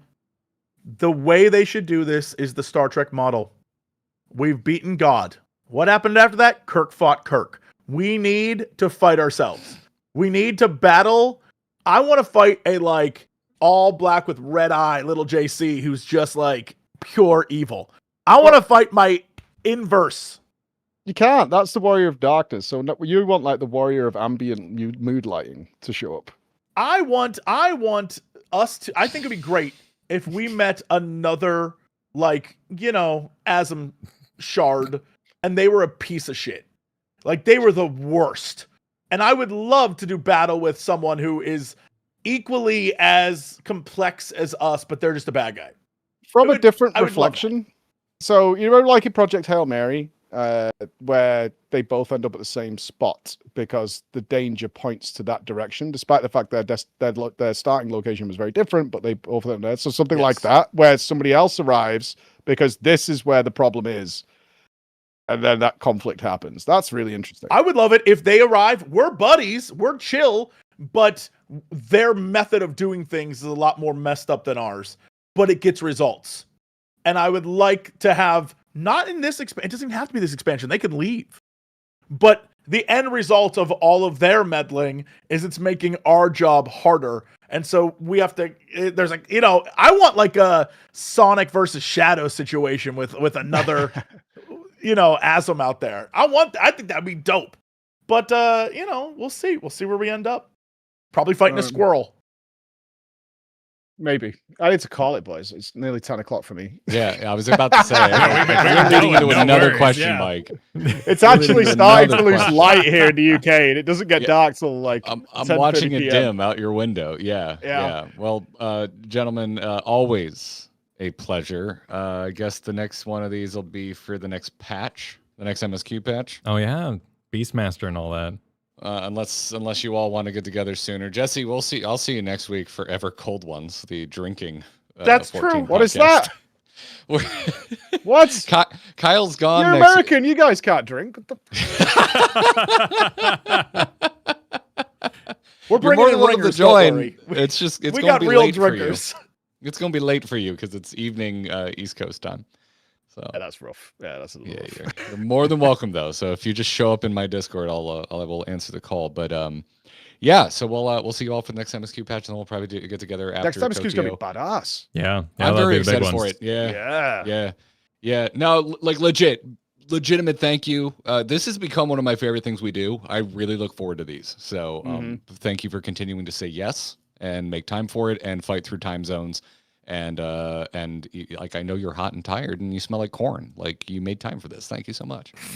I am looking forward to a shower. I've been to the dentist. I've had a drill in my mouth today. So, Good yes, God. It's been a whole Champion. thing. It's been a whole thing. As long as you aren't drained of all of your minerals. Jesse, also thanks for being here, and I'm sure you smell like corn too. Around- Yeah, I was gonna say, like, how do you know I don't smell like corn? You want to get in my corn suit, Jesse? Come on. Because I hugged you At and this I point, went yeah, baby. at FanFest. I gave you a big hug and I smelled your shoulder at FanFest. That's how I know you don't smell like corn. That's how I know. Awesome. Oh, Well, Yeah. goodbye, guys. Yep. I've got to respond to my wife, who has texted me 7 times. For goodness, Bye. yeah, I will promote the channel for you. Everyone Oh, she go, knows what I'm doing. If it was an emergency, she would have called. Everyone go follow Preach. Preach Gaming everywhere. Preach LFW on Twitch. Go give him a follow. Jesse, if you're not as big of a hurry, you can promote yourself. hey man, Jesse Cox on the internet everywhere. You can find me different places, and boy oh boy, do I like Final Fantasy 14. Maybe too much. It's a problem. We're here on Grinding Gear. Subscribe on the YouTube channel if you haven't already. And a huge thanks to our patrons. Kyle, if you've got the graphic. I sure do. Thank you to all of our patrons, but visually, shout out to our legendary level backers and to the most recent folks that signed up. Thank you so much. You can go to supportourbromance.com. Check out our Patreon. Thank you so much, everybody. We will see you again very soon, but for now, GG. Bye, guys. Love you guys. Oh, love you too. Oh, he's gone. Oh yeah, he's gone. Just take care, everybody. Take care. All right, I gotta go What? Broke it. run now and find a thing. Yeah, go So, find your thing. be Go, Go good, find gents. that thing. go find your stuff. I have to find a garage door opener, and I was told it's put on the front. I don't know, man. Good. I have to go set up a new Some days. audio mixer because this one is dying. So I'm going to be cussing for the rest of the night. Good luck in your mission. Goodbye, everyone. Goodbye. Bye-bye. Oh, man, we just kept going. Well, everyone kept asking questions. You know, like that's the joy of a round table. Is there is That's the thing. it's Yeah. round. There is no Like- leader. About an hour ago, my host brain kicked in. I'm like, I'm going to take the next opening to try and wrap this up. I believe you did. Yes, you said something along the lines of, "Does anyone else have any questions?" And then both Yes. Jesse and Preach both had And- questions. And then everything one of the three of you brought up was something that I desperately wanted to talk about. Yeah, yeah. I even stayed shut up about a few things I could have gone on about. You know, that's the nature of this. Dude, that's every round table. Dude, Yeah. every round table. I'm like, we could make the whole I was fucking so show about respectful. this. Well, after this, I'm like, we need to invite them back on and just do a state of MMOs talk, like just like because that little snippet, which was like only what 15 minutes, 10 minutes of this 3-hour extravaganza. I'm like, shit, I have so many more things I want to like grill these dudes about because like I think it's in a good spot. And I mean, it'd be amazing to do a Guild Wars 3 release date kind of talk, like just all get Ooh, like that'd be 2 fun. weeks in. Yeah. Because that's fall of next year, supposedly. Maybe at the end of the first week, like we just do Yeah. early impressions, Guild Wars 3, like it's Friday, it's like end of the week, heading into the weekend, give everyone like, That'd be kind fascinating. of like get a pulse. Dude, that'd be sick. I'd be super into that. Oh, I'm so glad I have so many freaking friends that play these freaking boomer ass games. So many friends. Great. You made a second Roundtable for when I'm gone, man. Yeah, you gotta. Yeah, chat. Next week, Thursday. Do you have a thumbnail for that? Do you have anything? No, God, Okay, no. okay. I've been busy, dude. I'm not accusing you of not working enough, believe me, but I was just curious if you want me to visually flash Do I have a anything. thumbnail? Here's what. By the way, next week, I know we're known for having custom thumbnails for like every stream we do. Next week, there's gonna be 2 thumbnails. There's gonna be a Devil May Cry thumbnail that I reuse for every fucking stream. Oh yeah, And there'll be an Evercold Ones thumbnail. Here, that will be it. do what I did and just slowly zoom in over the course of the week. That's what I did. I didn't notice that you did that. That's genius. That fucking rules, man. Yeah, so next week, Kyle's out of town. I am playing through Devil May Cry 5 for the first time ever with Pat from Pat Stares At coaching me. And that should be Monday, Tuesday, Thursday, Friday. Tuesday will be a weird night stream because of scheduling on Pat's end, but the rest of them will be our normal, like, it should be like noon or 1 o'clock. Thursday night, 8 p.m. Eastern, getting together. Jesse's joining us again. Pat will be joining us. Sly will be joining us. And JP McDaniel will be joining us. We're going to drink and talk about Final Fantasy 14. We're calling it Evercold Ones. We're just going to hang out, tie a few on, and just kind of talk about how we're feeling about where the game's going, our hype for the next expansion. If anyone wants to talk about Dawntrail, we will. Pat has informed me he does not want to talk about Dawntrail. So probably will avoid that. We probably won't say too much because, don't want to put Pat in a corner. Sure, But sure. we'll see how it goes. Nice. So That'll be fun. Yeah, we're That'll gonna be a good time. Do ever cold ones. So gonna be a good time. Yeah. So that'll be next week. That's how I'm holding down the fort while Kyle is enjoying a nice warm end of the summer with his entire family. Mm-hmm. And yeah. So. But yeah, we got some thank yous to dish out, chat. You've been wonderful. Twitch, you have been wildly Going. generous Been going. again. You're so like, what do I even do? We could Why? make a thank you screen for tomorrow's stream. That might be best for Twitch. I was thinking about doing that, and the activity feed only goes back so far. There's got to be an export. Twitch has so many features. There's got to be an export. It's my best guess. But thank you so much for the subs over on Twitch. Everybody, Enjoy your rainbow ponies. Enjoy your rainbow pony. Enjoy your gay pony. I woke up to multiple DMs from people being like, "Thanks for giving me a spot to earn my gay unicorn yesterday." Nice, perfect. And I was like, "Well, thank you so much. I'm happy that." It's like an airline. It's like, we know you have many choices to earn your gay unicorn, but we thank you for earning your gay unicorn with us. Absolutely. Yes. Thank you so much. Bit Onus right now. Thank you for the 3 gifted. As for over here in YT land, thank you for the super chats, everybody. Rogue Mage, what was this? Speaking of Occult Crescent, I'm about to go into Fork Tower Magic Extreme for the first time. Excited to get my ass handed to me. I hear that happens in there. I hope it went well for you. I hope it went well. Purple Wreck just yelled, "Azemgers assemble." Thank you for the super. It did happen. It happened. Mel, what the crap? Thank you for the pink super chat that just said, "Can't let Twitch have all the fun." Damn. Okay. Not willing to let that happen. Throwing down. Yeah. I didn't know Thank that you was for the the support. strategy. I didn't know that if we sat here and we're just like, man, Twitch is really bringing it. I didn't realize that we would just farm YouTube. The competitiveness, yeah. Yeah.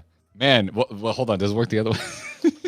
Man, They've YouTube's done really enough. bringing it. They've done enough. Yeah, Twitch is nuts. We looked at our sub graph yesterday. I pulled it up and I sent Kyle a screenshot, and we both were just like, well, this graph is pointless This now. this because has the no last data. 3 years is all just like a 1 pixel blip compared to yesterday. Yep. Like, we can't really see the rise and fall of subs. Though I will anymore. say some of you are real sweet during our charity run during December. We turn off support here on YouTube so everyone focus on the charity. And a lot of people sub during last charity on Twitch. So I appreciate y'all. Hold That on. was super Just sweet.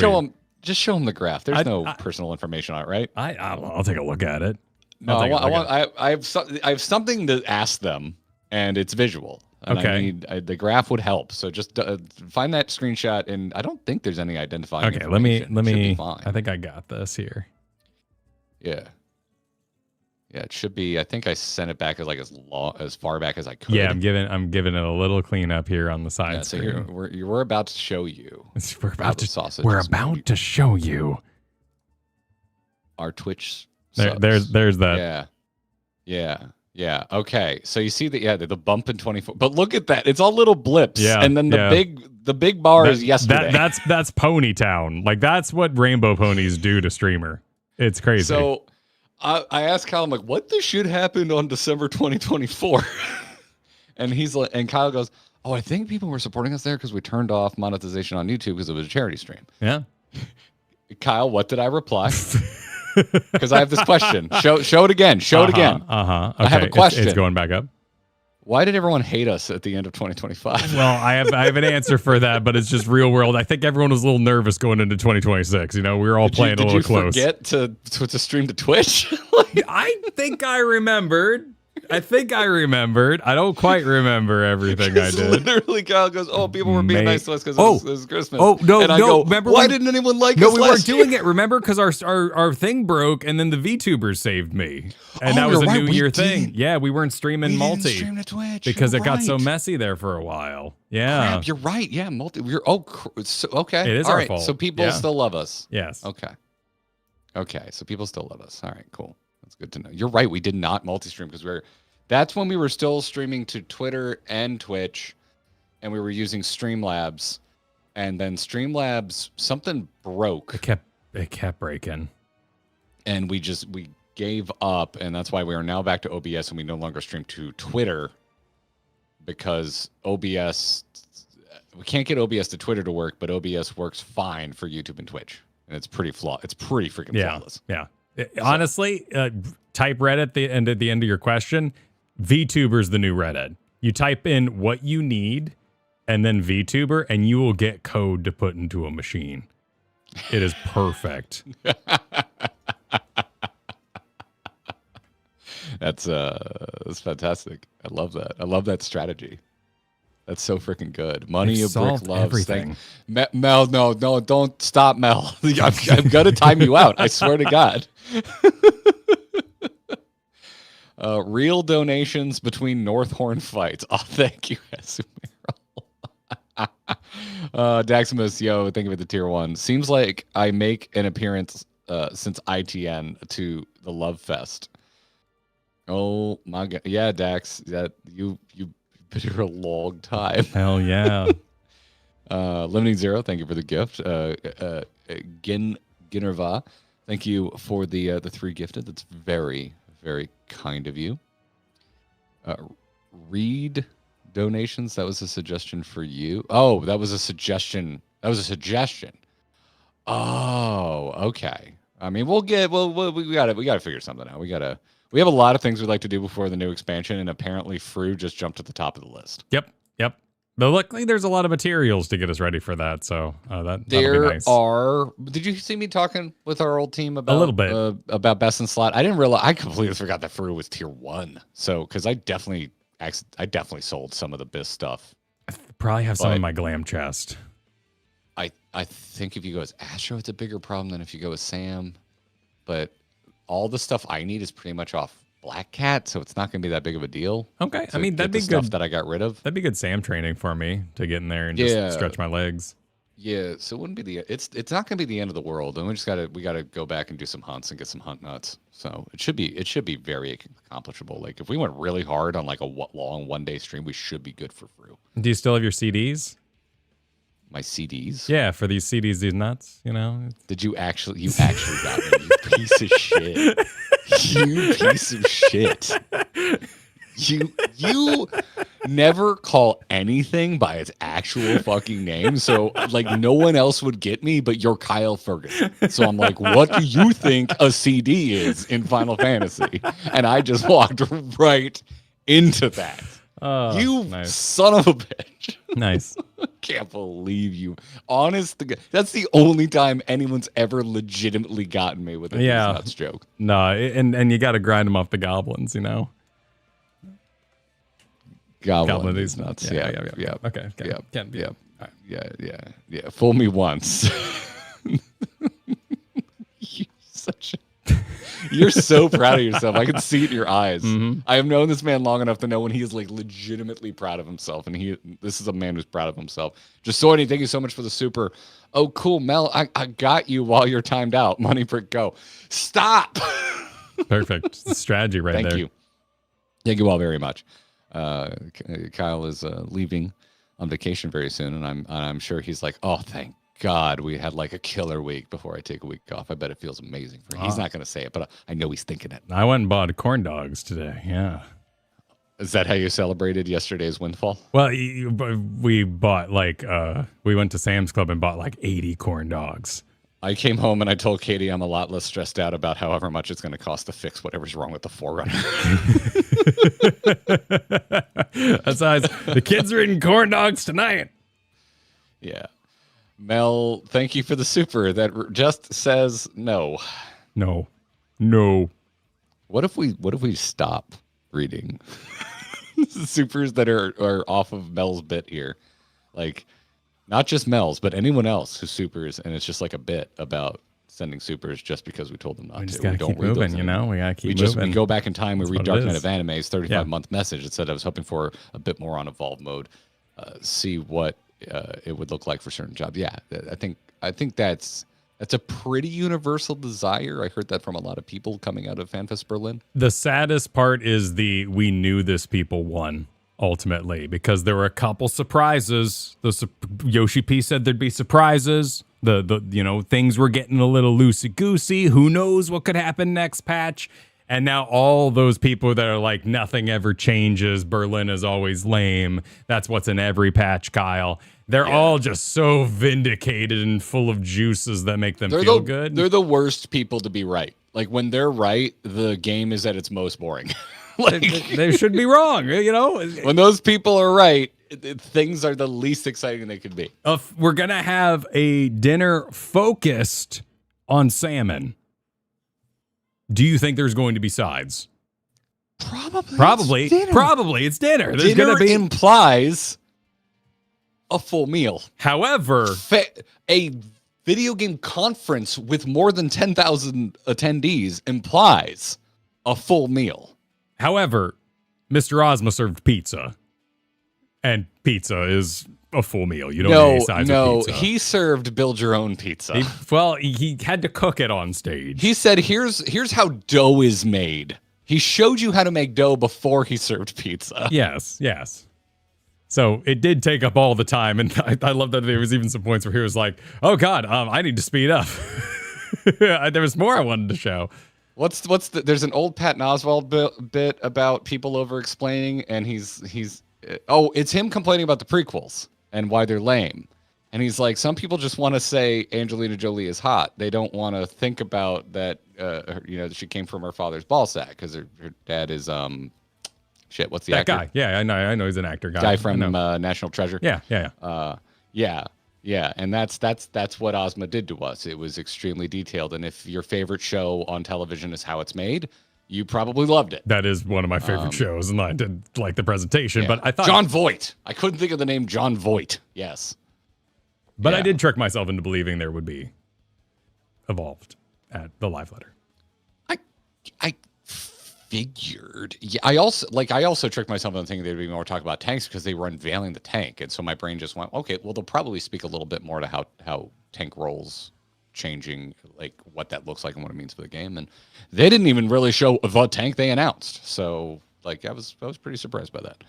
But I'm excited for 4 hours. I'm excited for the 4-hour show. When it happens, yeah. But you could be excited for that and still think they could have showed a little bit more. Sure. Like that's okay. I'm a transient being. I'm moving forward through time. Yeah, exactly. On the other hand, too, and this is one of the many thoughts that I left to the back of my mind during our roundtable just now because there was a lot to talk about. Is that FanFest is a very unique challenge from a video game conference standpoint. Like you and I would love our BlizzCon. That is one weekend, one location, out. They got to do 3 of these in 3 different countries. They got to have something unique for all of them. So I get it. But yeah, I think they could have went a little deeper. just a little bit deeper here, and I would have enjoyed it a little bit more. So, yeah. Mel, you also supered in the past. You dastardly supporter, you. Someone on Reddit said Lala Bastion should just close up inside their shells like an oyster when they LB, and I think they're right. I think they're right too, Mel. I think they should make a bullet. They just fire themselves? Yeah, or the shield's just completely closed, but then they can bend it over and, blast. Oh, that'd be cool. I'd be into that. Like that Yu-Gi-Oh card that I don't remember the name of, but Joey likes that it. I cannot help you with. It's like a knight who turns into a rocket. No judgment. I just didn't grow up with Yu-Gi-Oh. I understand. Zero judgment. Christopher Clayton supered. Would two spears make a Stydian a Dragoon? No, he'd be a Goon. Goon? What's Well, because he's a Dragoon, but now he'd be a Dragoon if he had two. He'd be a double goon. Looks like perhaps Black Desert Online has a dual spear class, so it's been done before. Okay. I was watching Pint's reaction video, which have you seen it yet, dude? Yes, I did watch that. I'm so flattered. Did you remember after Witch Hat? She's like, I want to do something kind of like what you guys did. And I think she nailed it. Oh, yeah, absolutely. No, it was super charming. It came out really well. Did a great job on it. But Pint mentioned that I guess this is something that on her stream she was saying that she wanted. I was unaware of this, but in her video she makes slight mention. She's like, I still low key was kind of hoping for Spear and Shield, and I'm like, oh shit, I love Spear and Shield. I never even thought about that, but that is one of my favorite weapon combos. I love Spear and Shield. It would have looked really good in 14 too, because they would have had some of that Troy bullshit going on with like swinging it around. Like you just get Halone's armor set. Like you just walk out. It would have been so gnarly. That'd be sick. Yeah, I'd be so into that. So like that would be a day one swap for me probably if they did Spear and Shield. Yeah, Bastion is super cool. I look forward to trying it. I don't feel like dead inside, but I've just learned too much over the years.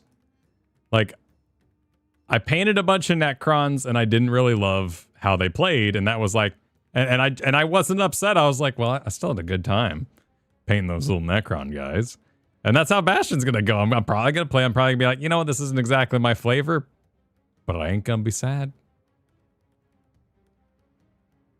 Just like I'm not sad about anything right now. Nothing I'm avoiding reading at the moment. Nothing I feel thankful but maybe a bit shameful about. Nope, nothing at all. There's nothing going on. Oh, it's deeper. First of all, you didn't have to send a super chat for that. I was extrapolating. I'm willing to be wrong. You are not wrong by proxy of me. But thank you so much. This lore is not Snark, so you have to read it. Them's the rules. Kyle, the B team sign is not the Bastion in the trailer. He's the wrong subrace and coloring. He and Blamwida are going to the ancestral home of the Rose and will bring Bastions back. Yeah, in your photo, I thought when I saw the hair that it could match, so I got excited and ran with it. I was already telling the neighbors, as it were. I thought that was a bit of a highlight in the hair. No? Yeah, I thought so too. But I don't really know Ro well enough either, but that's a pretty big turn. What? You learned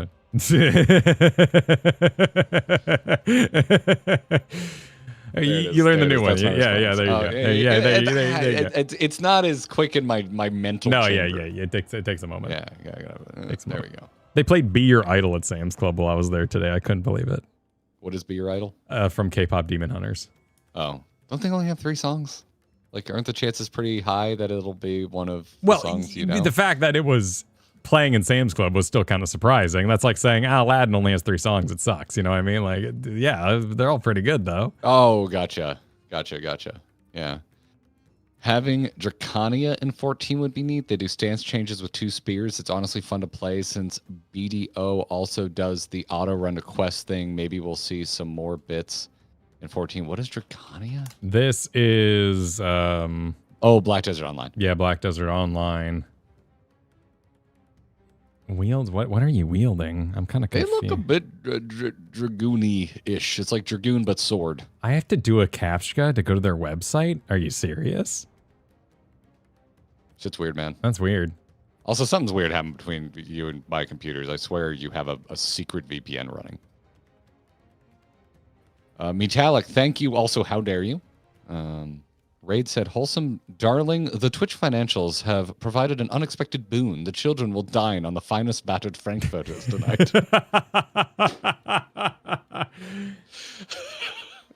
I gotta be ready. The cousins are gonna show up. That's gonna be 2 more boys, addition to my 3 boys, and then there might be extended family, and they have 3 boys. So there's a potential that I might be feeding. That would be 3 more. So 8 boys.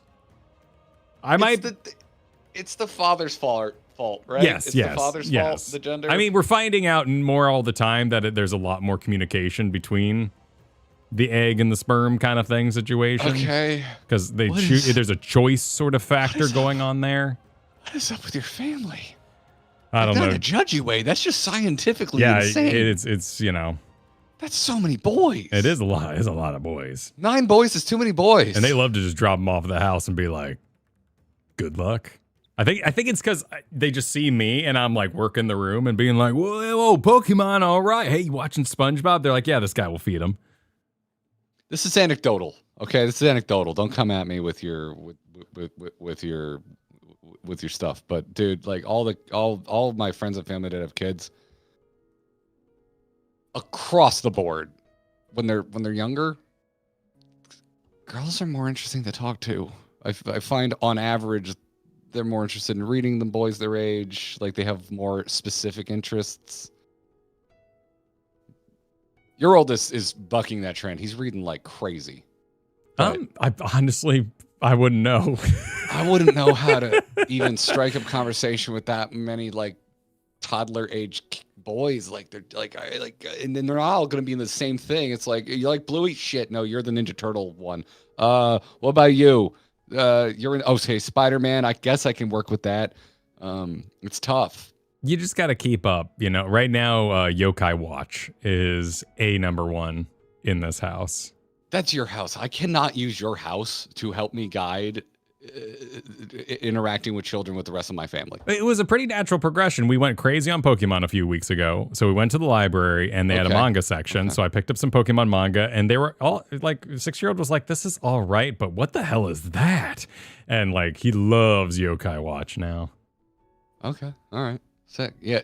No, none of the other kids. I've got 3 nephews now. None of them are in anime. None. Zero anime happening in like the children that are actually like in my immediate family. It's messed up. It's not happening. It's just not. It's probably my fault. I tend to avoid toddlers.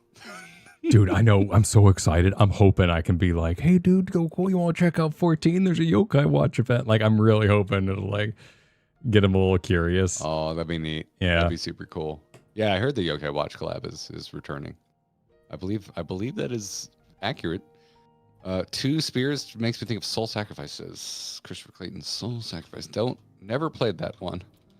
Soul Sacrifice. What's going on with the Soul Sacrifice? Why are we sacrificing souls? Oh, wow. That is a busy cover. Holy crap.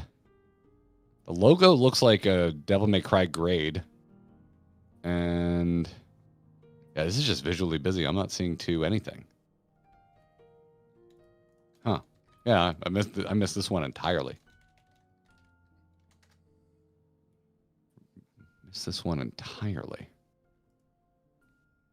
Are those? Oh my god, this game's insane. Yeah. Huh. Our Wojo earlier said job quests in Realm Reborn gave you artifact gear. They could do that again, just with pieces of the relic weapon instead in final level, putting it together. I mean, I think everyone's got like a pet like opinion on what they would change about the relic grind, or if you're Ibrix, you just tell us we can't comment. Calling them out. I just don't know why you tagged me. They apologized already. I'm just having fun, but I didn't say anything the entire chat. They know what they did. Yeah, no, I think that... I think if I didn't continue Occult Crescent because I was annoyed by the RNG, I think I've already formed my opinion. I think I've already played enough. Yeah, I mean that's it's such a lame thing to say, but that's the toughest thing about game design, right? Like somebody's absolute hell is someone else's complete vibe. And particularly when you get into really heavy nitty-gritty stuff like that, you are ripping away a lifestyle when you change things. Like evolve mode could be tragic to some players. Oh yeah, totally. Yeah. I mean, I'm still with Preach though that I haven't really heard that many people worried about it. And that is surprising to me. Maybe there's a lot of excitement. We have a couple friends who are black mages who have stopped playing because they really freaking hate the black mage changes, and I wonder if just that's happened so many times over the years that the people that would be concerned have already either moved off to other jobs because they didn't like the changes that happened to their jobs, or they're not playing the game anymore. Like, who knows? Yeah, I mean, like you a lot of other. Sorry, what? Go ahead. I was just gonna say you haven't heard a lot of astrologians being like, I sure hope I want to see my job. That's because it's changed so many times. It's just par for the course. Yeah. I know, right? I'll be changing. Show me other things. And like, there's a whole, and I'm sure there's some crossover, but for the purposes of like let's put people in a bucket. There's a whole other like camp of players who don't like changes made to their jobs, but it's like almost entirely aesthetic. Like they miss just the look of old abilities, and they're probably not too worried because they've heard that they're going to be able to customize the look of their abilities.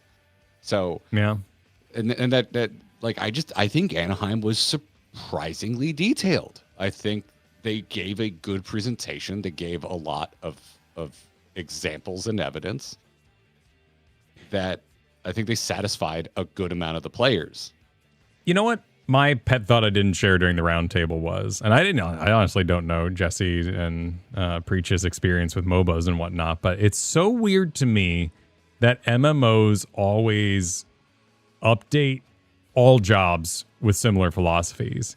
Whereas like you play a MOBA and you will have the first guy who was ever added to that game who shoots a frostbolt, has a point and click stun, and their ultimate does a laser that does 1,000 damage. And they still exist today in there. Like, would it be better if MMOs were like, hey, we're going to leave this guy crusty AF because we know there's people who want to play crusty AF gameplay forever till the end of time. And we'll let this guy do 20 backflips because, you know, we have this new system that allows backflip tech.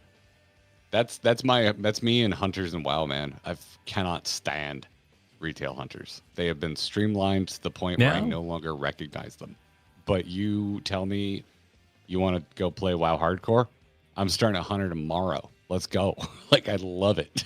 I absolutely love old jank, need to carry arrows, need to worry about minimum range hunter. It's really fun to me. And you might just have like inherent imbalance that's in a MOBA that can be draft dependent and all this, whereas everyone's got to be able to do the same content, so update them all at the same time. But yeah, Cataclysm Warlock was my favorite ever. I love that thing. Damn, I didn't even know you played in Cataclysm. Yeah, it was super cool. And I feel like what I got there was ripped out of that class to be made into Demon Hunter, and that was super unfair. Did you play Affliction? I played Demonology. Okay. I was going to be like, you hate dots. What are you doing on a warlock? You could turn into a demon for a little bit. You got this cool like jump leap that was basically the warrior long range jump slam thing. It was awesome. Yeah, it was really cool. It was really freaking cool. Yeah, I liked Hunter up through Wrath pretty much. Like, I didn't mind it. Wrath, that's when I swapped the tanking just kind of out of necessity. I got really sick of bad tanks. Not because I hated Hunter, but I kind of kept the Hunter like flame alive. Like, it was like my first alt that I would level, and I just don't like Hunter anymore in retail. Just so anything with the super right now, Kyle linked you a vid in Members General for Draconia. Yes, I'm super checking this because Git supported nerds. Thank you. These nerds are feeling extremely supported. We are well supported. Let me see if this screen has any life left in it. Verisk wants to know if you're going to have a tournament arc with all of those children. Depends on if they all played the same video game, which is highly unlikely. In the cousin calls I've witnessed, my son says, let's play Geometry Dash, and the other one wants to play Hill Climb. So Probably not. Dude, you got to get all those kids in the paintball. That would go so hard. I do have Super Smash Bros. On Switch. I maybe could pull that off because they'd all be equally probably as bad. That might go okay. That might be Whoever has the best like A neutral is going to win that. Yeah.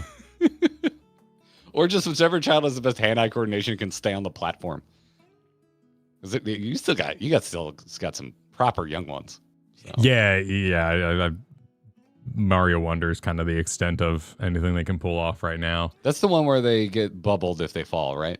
Yeah, and you can turn on Yoshis that take no damage and stuff like that. There's lots of cool little assists you can do.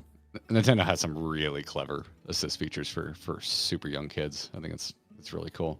I have a buddy who loves Black Desert Online, and so I've heard a lot about the systems. I've heard about him walking trade carts across the world, hoping he doesn't get PvP'd. It's such a fascinating idea to me. Oh, Reggie, you legit made me giggle, and that's what I was giggling at. Oh shit, GG's live. Click the video on the bottom right, Kyle. Oh damn! Oh wow! Let's go! Let's go! How much do you watch us? Jeez. Are you on the GG account right now, or are you on your personal This is account? the GG account, yes. Oh, okay, that makes sense. I check a lot of our videos. It recommended our cut of all of our Realm Reborn videos to me the other day. Nice. And I was like, I don't remember how I stitched this together, and I watched the intro to every single one because I'm just like, how did I do this? Oh, this is pretty tight. I can see why, when thinking about Final Fantasy jobs, you would think of something like this. This is very pretty. Wow. Yeah, the one wing there is pretty cool. Damn. This kind of makes me want to try Black Desert. This looks sick. They're coming. No, wait, that already came out. What was that Black Desert adjacent thing that happened earlier this year? You're talking about Crimson Desert. Crimson Desert. Yeah. Yeah, I watched a decent amount of streams about that because people were advertising it like the everything box, and then because like no one really knew what it was, and it just didn't look like something I particularly enjoy. If you had the right mindset for it and wanted a game like that, it looked fabulous for that activity. Yeah, our buddies over on Core got hardcore sucked into that, but doesn't look like my. This looks like my shit. Yeah, this is pretty tight. Yeah, this looks pretty cool. Throw that up on the next Patron's Choice. See if anyone. Poor mushroom people. Yeah. What level do we have to get to play like this? But yeah, that is kind of neat. Yeah. Sleepless One said he was so out that we almost got an impromptu fighting game stream. Yes.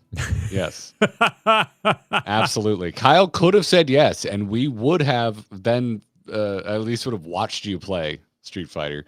But Kyle was like, "No, let me watch the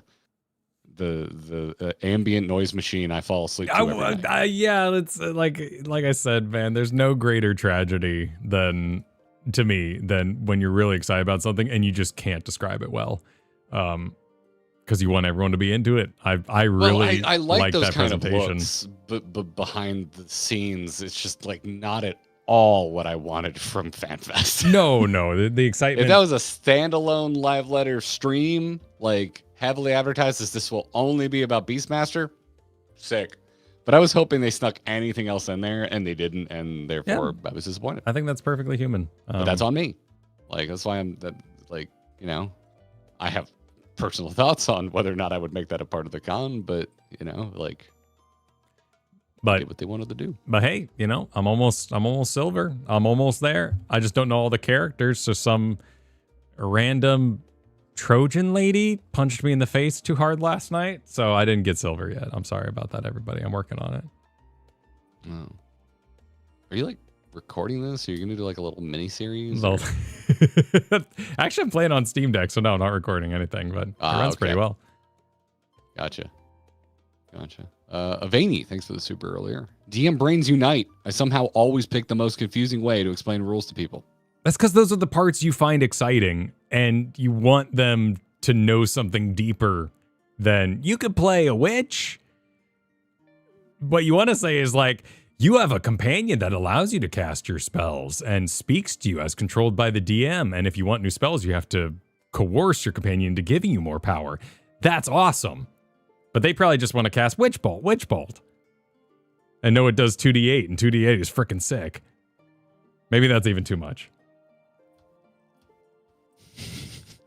There are times where I don't have a good example of this, but there are definitely times where we've been on stream and I can feel the audience misunderstanding what you're trying to say. That happens all the time. Absolutely. And that's when I usually go like the hand Yeah. comes out and I go, what Kyle's trying to say. Yeah. Let me translate this into common parlance. Yep, it happens. Awkward half hug. Thank you for the gifted.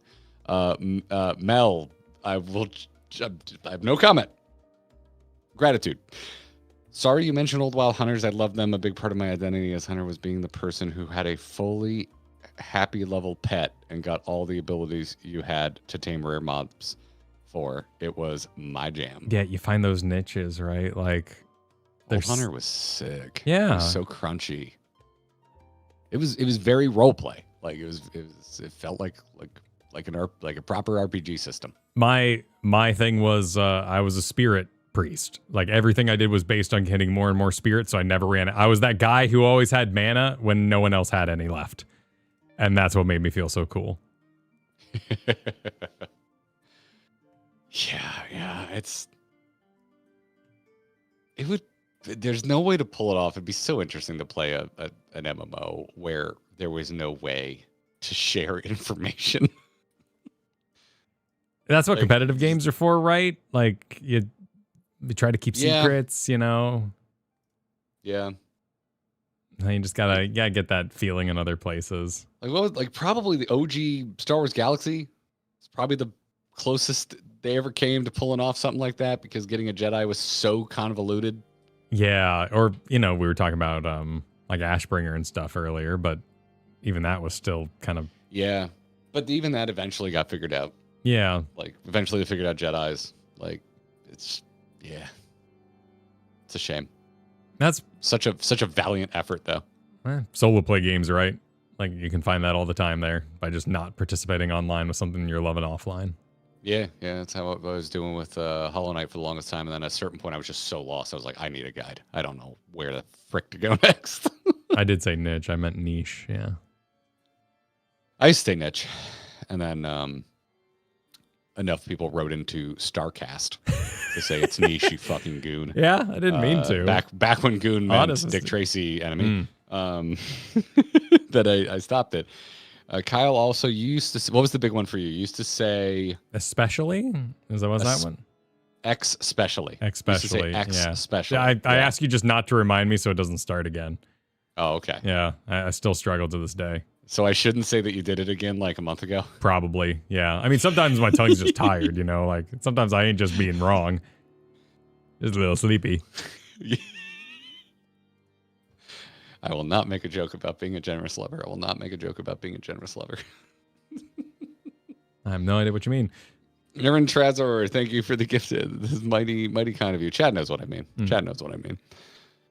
People love Typing of the Dead, Sick Clave, man. People do love Typing of the Dead. They do. Yeah, that's a good game. A lot of money in that shit. Deletes comment. Yeah, exactly. See, Reggie, you and I, we're on the same wavelength. Dark Knight of Anime, thanks for the super earlier. Jesse, the only reason you're saying this is because you're a Lala and you just proved Lalas are evil. Jesse routinely proves Lalas are evil. Yep. Pointing that out to him, like, I don't know. I don't think it's gonna We'll only make him come over empower to him your more. side.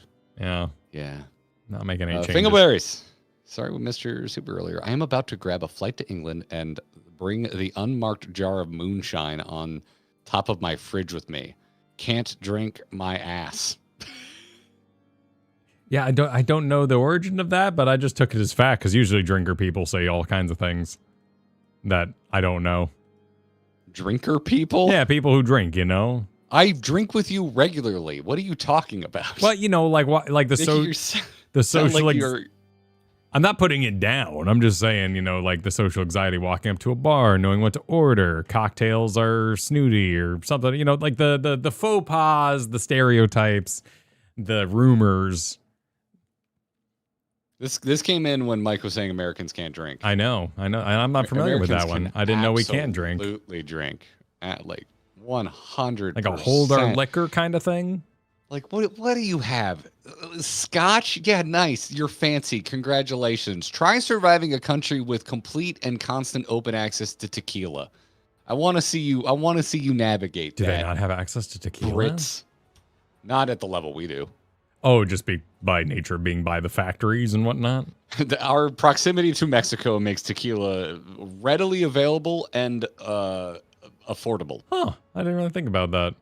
Well, that's like if you like Italian liqueur and shit. All my friends that go over to Europe, they're like, "Oh my god, like the Italian aperitifs are so cheap over here because that's where they freaking make them. They gotta have you box them up and put them on a ship or put them on a plane. Like they're just there." I'm pretty sure Oregon wine sucked, but they were very proud of it, so I didn't bring it up while I was living there. Yeah, I shouldn't be talking. I learned this year in Key West. I am officially a lightweight. I can't do it anymore, Kyle. I can't. We had one day where I think over 4 hours we had 4 cocktails, and I was gone. I was just gone. Didn't wake up with a hangover, thank God. Hangover-free vacation. But I was toasted. I was very happy to only be a block away from where I was staying. It was a 1-block walk. 1 block way walk. down. 1 block man. Thank God. Soda the Junker earlier said, by the way, guys, for rekindling my interest in Final Fantasy 14, I always played sort of passively thanks to my sister, but all the lore stuff has really gotten me interested again. Hell yeah. Nice. Yeah, nice. You're welcome. Diving deep. Hell yeah. I really I mean what I said at the end of the podcast. Like I really look forward to these roundtables. They are a good time. It's the kind of shit I always wanted to do, and now we get to do them on the regular. I'm so freaking happy. And then we got to all the money bricks of love. So I think well, one more we got here. We got Get Supported Nerds. Yeah, there you go. There you go. Oh, okay. All right. Also, thanks for letting me get my gay unicorn yesterday. Looking forward to the next checks. 44 months. Yes. Nice. Let's freaking go. I make 45 cocktails when I am recording episodes, and by the time I am done, I'm already sobered up. Damn, Cocktail Reborn. Damn. But I mean, you're essentially a professional at this point. You're making content. Exactly. I am but a humble alcohol enthusiast. The Steve Schultz lates this, but while BDO has awesome combat, the rest of the systems are kind of half-baked, and getting Biss is a casino where the house wins 99.9% of the time. And it can lag a bit in fights, too. I've heard about the casino bit. That doesn't fascinate me, but I do like making new characters and exploring worlds briefly. I mean, here's how I played Woo-Wah. I was like, this is fun. And the second I started to feel this is annoying, I stopped playing. I don't regret the time I spent. Could be a possibility. Seawall Arena, thank you for the gifted. We can drink, but the Scottish came over to Boston for the World Cup and drank the city dry. Okay. All right. Oh, that's something I did not talk about while being in the Keys, dude, while the World Cup was going on. Like, because there's a high concentration of bars in Key West. There's essentially a mini Bourbon Street in Key West called Duval Street. It was slammed, just asses and if they had a TV, it didn't matter if it was like the smallest like date night bar on earth. If there was a single television anywhere in that bar, it was crammed. It was just asses to elbows, nuts to butts. Like it was over. I heard it was a good game. I heard there was a good villain. I heard everyone had a good time. Yeah, and there's an Argentinian steakhouse on the main drag, and that place was bedlam every day for the first week we were down there. Damn. Yeah, and then it was very sad for that last day. But they kept partying until the wee hours of the night. Speaking of Kyle, says Fingelberries, when are we doing Community Street Fighter 6 sets? You can't get your FGC fans riled up and not run the ones. Run the ones? Is run the ones a statement? Is that a statement? Is that a thing? A phrase? Is that something people say? Is that a thing? My goal is platinum.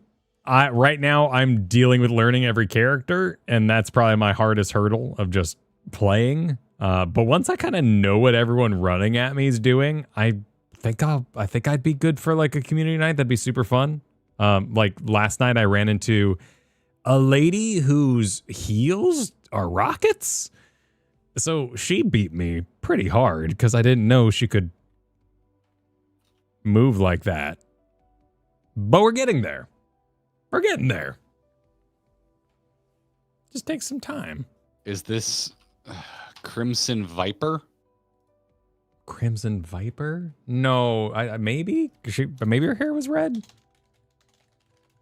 I'm googling Street Fighter 6 Rocket shoes. Yes, yeah, okay, that's her. I think she's part of the Okay. newest battle pass, so she's like $24 I haven't spent yet. But yeah, she was cool. I really like. Oh, she's a spy and she has gadgets. Yeah, I'm a real big fan of her punch because it does the thing, and I love that just thematically. So, but I struggled. I can beat Luke's and Hadouken Man, no problem. They're everywhere. You're this deep, and you don't know Ryu? I don't know his name. The main character, the mainest character there's ever been in the history of fighting games? No, I'm not very good with names. Wow. The guy I picked's name is literally 2 letters. I can hold on to that one. I'm okay there. I know Bison because that's kind of silly. There's a snake lady, and she looks kind of fun. So many of that foot lady. Oh my god, so many people play the foot lady. Oh, Ken also does Hadouken? I don't think I knew that. And then it's mostly just that blind guy and the foot lady I have to fight all the time. Tell me more about Foot Lady. Brown. Yeah. Go into detail. They have Get real breathy about it. they got like a tag that says face the feet that they like to run. Like they're really into it. And they've all bought like premium Kigurumi skins for her to wear too. Like people go all out on this lady. Isn't one of the defining features of Kigurumi is that they cover up the feet? Really? Is that a thing? Well, is it just like a onesie then? No, It is a onesie. I think they usually have sewn on feet. No way. That'd be too toasty. I thought they did. Katie has a couple. I'll have to go check. She hasn't worn them in forever. Kigurumi don't cover the feet? Oh, okay. I just want, she's got a Gizmo Gremlin Kigurumi and a what's her other one? It's a lemur. She has a lemur Kigurumi. Oh, lemur. I'm pretty sure lemur has feet. Good animal, that lemur. Oh, I've seen her. Yeah. Well, you know me. I follow a lot of artists and fan artists. She's this Yuri Han. Yeah. She's very popular. I don't know if the game avoids mirror matches, but I've never seen another JP. So I feel very, very special. Don't correct me. JP's my guy. The guy I think I looked this up, and he just looked so normal. I was surprised. Well, but he has. This is not the guy I looked up. The crazy yoked old man. Yeah, crazy yoked old man. Yeah, exactly. Not I've Morgan. Never seen this character before. Yeah, he's great. Okay. Huh. With the big veiny arms. Oh yeah. Get this guy a cup of water, please.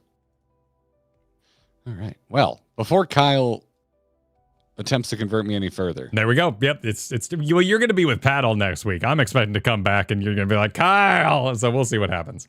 We'll see what happens. You all have a good night. I am a wall. break joining. your fighting game suggestions upon my body. It will not be happening. We'll see what happens. Bye, everybody. Thanks for watching. Bye, everybody.